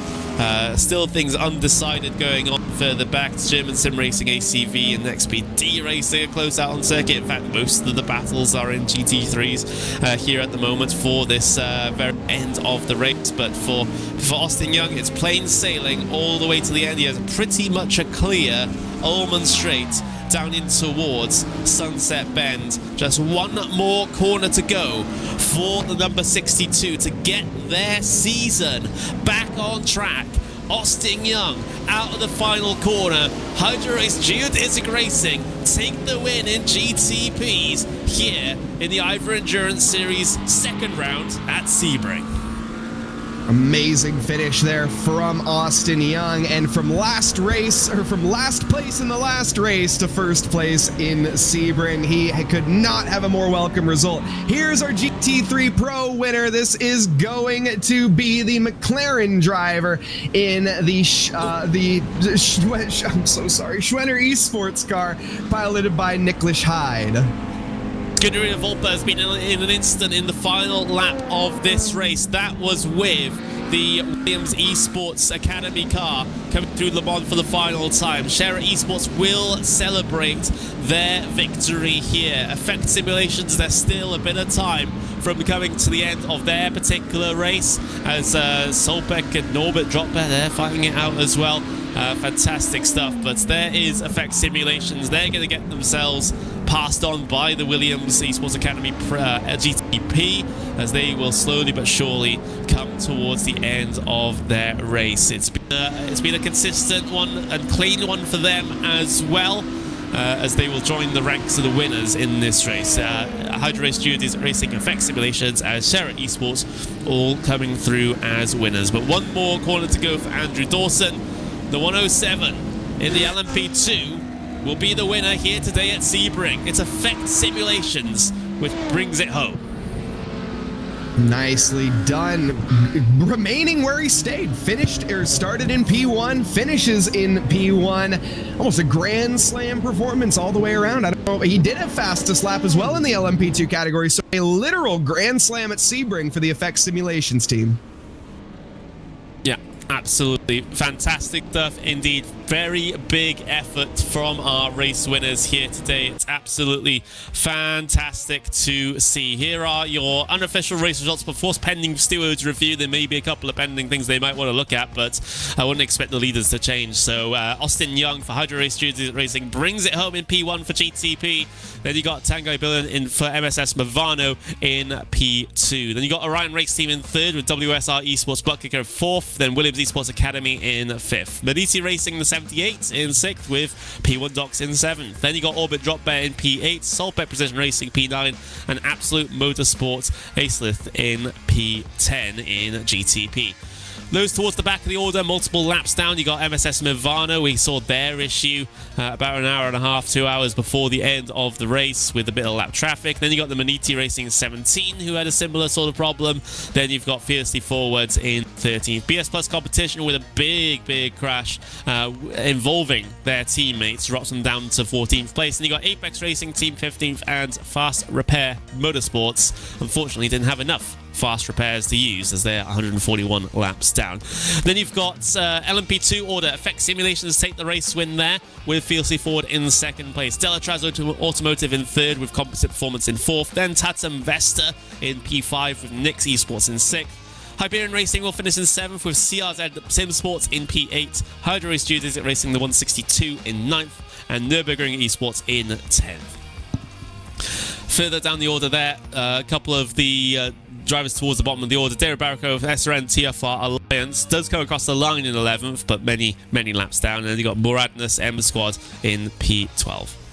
In your GT3 Pro order, it's Shera Esports that comes away with the race win in the McLaren, and it makes it a McLaren 1-2 as well with Grid and Grow VC Esports. Then you get a Lamborghini on the podium with Simufy Esports, and then 4th, 5th, and 6th are all Mercedes. Williams Esports Academy, Ace-Tech Sim Sport Vistral, and Apex Racing Academy. Drago Racing in the first place Ferrari, as they're in 7th place in this category, and Scuderia Volpa, the first place Mustang, in 8th. Then you got the first BMW, which is the BS Plus Turner, in 9th, and then Team PGZ rounding out the top 10. Further back, you got Der Esports in 11th with German Sim Racing in 12th, XPD Racing, Volta Sim Racing, Hydro Race Geodesic Racing all line up 13th, 14th, 15th, and then you've got Instinct Mechanic Racing in 16th place. Then you've got Absolute's Acelith in P17, their 266 GT efforts, and then you've got Team Heisingveld, BS Plus Competition, and Impulse Racing rounding out the top 20 in GTs. There's a lot of GT cars to get ourselves out of the way. So we got Sim RC in P21, Delta Sport P22, Ace Source Visceral P23. Then you got two sets of two Maniti cars, P24, P25, two WSR Esports Bitcoin cars, P26 and P27. So that's the top to bottom for each of your classes here today. Of course, we have some first-time winners. We've got potentially unexpected winners due to all the shuffling around that happened in the opening parts of the race. But yeah, it's all over and done with now. Our 200 laps of Sebring has drawn itself to a close. We'll grab ourselves in interviews with a couple of the drivers here in just a second, Mike. But how was that? Absolutely amazing. I mean, to be fair, would have loved to see a full course yellow in the midst of that race to kind of bunch the pack up, but unfortunately we didn't see that, but it didn't matter. We still had good racing all the way down to the wire, as we see the wire on screen. But it is going to be just, again, one of these amazing championships with such talented drivers, amazing names on the field. You know, who do you pick to win when you come into these championships? A lot of these drivers, they have their fans, they have their family watching, and their friends as well. And just, I love to see the support from chat. I love to see the energy on the circuit, and I love to see some clean racing, which we saw a lot of today. Absolutely, and we will get to ourselves an opportunity to speak to a couple of the drivers. We'll first of all bring in a representative from Hydro Race Geodesic Racing, the number 62, Austin Young, joining us in the commentary booth here for the very end of the Sebring 200. Austin, you are the winners. Of course, we can put aside what happened in the first race of the season, and we can focus on this second race because you've taken the race win here. How about that with a bounce back? Yeah, nice recovery from us after a just miserable round one. Felt really good to get max points today. We had some good strategy calls and really nice pace that kept us in it. Yeah, and of course we won't leave you alone in the commentary booth here. We can bring Philip Kraus in as well as the other driver for the Hydra Race geodesic racing car. Philip, you spent the majority of the time in the car out of the two, but of course it was relatively evenly split. How was the racing out there today? Because 55 cars on one Sebring is sometimes quite a tricky thing to negotiate. So how well were you able to negotiate the traffic out there today? Yeah, definitely during my driving time, I got quite acclimatized to the view that the safety car gave us, because those first few hours were really hectic for sure. But yeah, once we got into a rhythm, traffic wasn't too bad. The field really spread out, but those first few cycles, every restart, were pretty hectic for sure. And I think that's why you saw the flurry of safety cars at the start of the race. But once we got through that, it was clean and green to the end. Yeah, absolutely. And Austin, how much does that factor in when you see those first couple of yellows at the start of the race? Do you start thinking, oh, is this going to be it through the whole thing now, or is there going to be a green flag run that we're going to have to deal with? What's your mindset when you see those first couple of yellows? Are you thinking, okay, we're going to have to do something on the short stops or on the short stints here and try to lean on the tires a little bit more because we know there's going to be a caution coming out, or did you think it was going to clean up at some point? Yeah, I mean, I think it's why we played the first half of the race that we did and prioritized halfway points, because we figured that it was probably going to end up being a time race. Obviously, I also didn't expect us to go as clean and green as we did the last half, but I felt confident in both our strategy. But then if we went green, I knew Phil and I both had pace, so I wasn't worried either way. Yeah, absolutely. And of course, looking forward to the next race now. Of course, you can celebrate this race with today, but is this going to be a theme that we're going to see with you guys at the front in the next couple of races? How's the confidence? I'm going to be honest, I have no idea where we're headed. Where are we going? Coda. Oh, yeah. Well, Coda will be interesting. I'll say that. Okay, well, we'll leave it at that. We'll leave it as a mystery with you guys, but I'm going to let you guys go and go and enjoy your well-deserved race win here today, and we'll see you guys next time. Yep, awesome. cheers. Thank you, guys. Well, there we go. That was the representatives, drivers of the number 62 car, Austin Young, Philip Kraus, joining us for an interview there for a moment. But Mike, if you can be so nice to take away the interview with the drivers of the 107s. These are the winners in the LMP2 category. Absolutely. Andrew Dawson and Alistair Kirk, a grand slam performance from you guys tonight. Why don't we just start off with that? How does that feel? Yeah, really good, honestly, really good. I think we had a really smooth, well-controlled race. And after the fourth safety car, I think we just sort of got into our own little groove and almost brought it home, let's say, for 150 laps. Yeah, the safety cars at the beginning definitely threw a bit of a monkey wrench into the equation for a lot of the drivers, you guys included. Now, as we got to the midst of the race and everyone kind of settled in, was able to just focus on their own rhythm, what was it that snapped you back out of that? When you were in that safety car routine, you obviously have to get to the point where you just have to lock in and not worry about the traffic, not worry about the drivers around you. What helps you with that? Well, I think with the safety cars, they just sort of come up very unexpectedly, so we just have to be prepared for that. We've got Paul Busby, who was helping us with all things strategy, so he was pretty much the reason why we came out so well from all of those safety cars. But I think in terms of settling the mind and whatnot, I think it was just sort of taking each safety car as they came, see where we come out of and in what position, and then just run our own race. Now, I have to ask from Alistair, I got to get your perspective here. You were down kind of in the fans, kind of at the final few stints. Were you getting a little bit nervous when you had your teammate out there negotiating some of those back markers and it getting a little bit dicey as the wire got closer and closer and the checkered flag was almost the reality? Yeah, I mean, we sort of said before this that we go into this with sort of no expectation, just see how it goes. And obviously, it worked. It was, I mean, I think I'd done one move after the last safety car, I think. Well, I just sent it out the inside at the hairpin. I got like 2 or 3 places out of that because everyone was taking it so cautious. It helped. It helped to kind of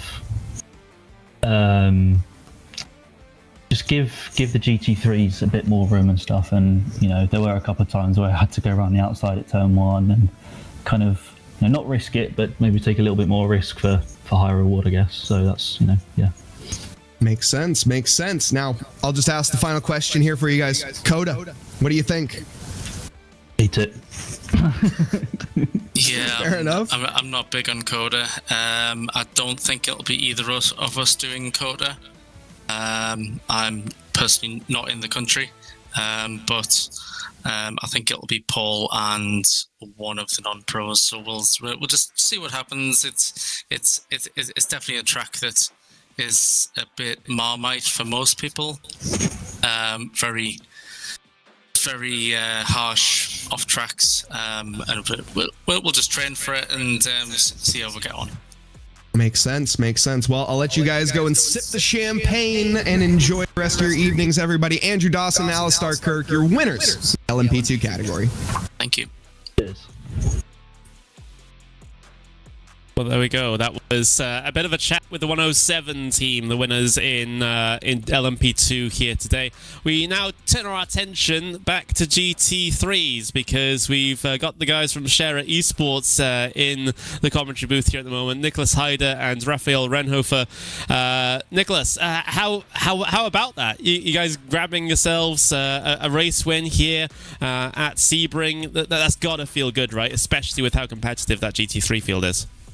Oh yeah, definitely. It was pretty stressing in the end because we thought G&G will be closer to us after the pit stop, but we were wondering why they're 30 seconds behind after the pit stop, and yeah, that from there on it was a pretty good drive till the end.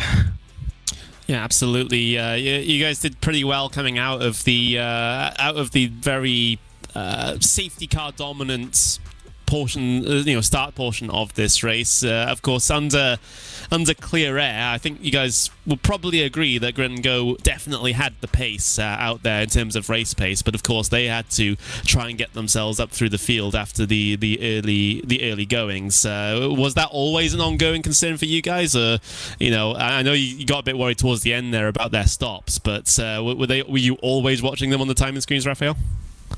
Not really, to be honest. We were just trying to do our race after we got out in the lead, after the safety car period ended. Basically just tried to lap as fast as possible. And then towards the last stint, we noticed that G&G was slightly catching us. And then, of course, they underfueled a bit in the second to last stop. So that's why they had the pace in the last hour or so. I think before that, we were actually pretty level on pace, but yeah, fortunately, it worked out for us. I think it would have been very interesting without the safety car procedures, but we're happy that it went like this. Yeah. Yeah, absolutely. It's great to see you guys on the top step of the podium, of course. But of course, with our next race, we are heading to the Circuit of the Americas. The previous team that was in here, the winners in LMP2, said they are not looking forward to that because they think it's an awful track. Are you of the same opinion, or do you think you're going to do well there? I believe we got our first IVRA podium there, 2 years ago, 1 year ago, I don't know. So it's not a bad track for us. So yeah, we're certainly looking forward to it. Also now, of course, with the pace that we know we have in the McLaren, we're really looking forward to the next round. Yeah, absolutely. It's what is it, Nicholas? What is it about that McLaren which really gels well with you guys? Because we saw a couple of McLarens towards the very top of the order today. Is there anything that you guys feel is particularly special about it for this combination of circuits, or is it just a good car in general? I mean, for this track, it was pretty easy to save some fuel and get that 1 lap extra, and I think that made some difference also in the end, and yeah, that's why I guess we were a bit faster than the other McLarens. Yeah, absolutely. Well, it's great to see you guys on the top step of the podium. Hopefully, we get a similar result for you guys in the next race at COTA. But I'll let you go and enjoy the rest of the evening with your race win. Thank you very much. There we go. That was the drivers from Shera Esports there. The 215 GT3 efforts. As Mike, it's great to get an insight from a good couple of these drivers after they've taken the race win. Those guys there seem relatively calm and sort of cerebral after their race, but it's different strokes for different folks, I suppose. I just love to see the fact that somebody finally is pro Coda joining the party. So I'm not alone in this boat. I seem like I'm the only person on this planet that actually loves that track, but hey, I guess I'm just weird, but no, thankfully not. The Shera Esports guys, expect to see them out there and expect to see them dominating. That's what it sounds like, at least the vibe that I got from them in the interview. Yeah, absolutely. Here's where we've been and where we're going as far as the season's concerned. We had that first race at Motegi a couple of weeks ago, and then we had this race conclude at Sebring today, but we still got the majority of the season to go. Next time out, the Texas 200 at the Circuit of the Americas on the 1st of February.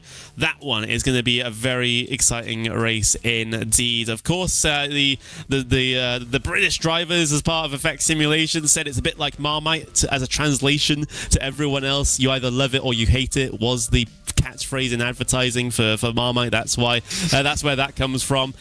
Seems a very polarizing circuit, but should be a very exciting one, Mike, and I'm certainly looking forward to see how these guys deal with it. I certainly am as well. There we go. But for at least that's going to be all that we have time for here at Sebring on RaceSpotTV and the IVRA Endurance Series. We've had an absolutely fantastic Sebring 200, but of course, at the start of February, we'll get ourselves in towards Kota Town. But until then, we'll have to say good night and goodbye. We'll see you again soon.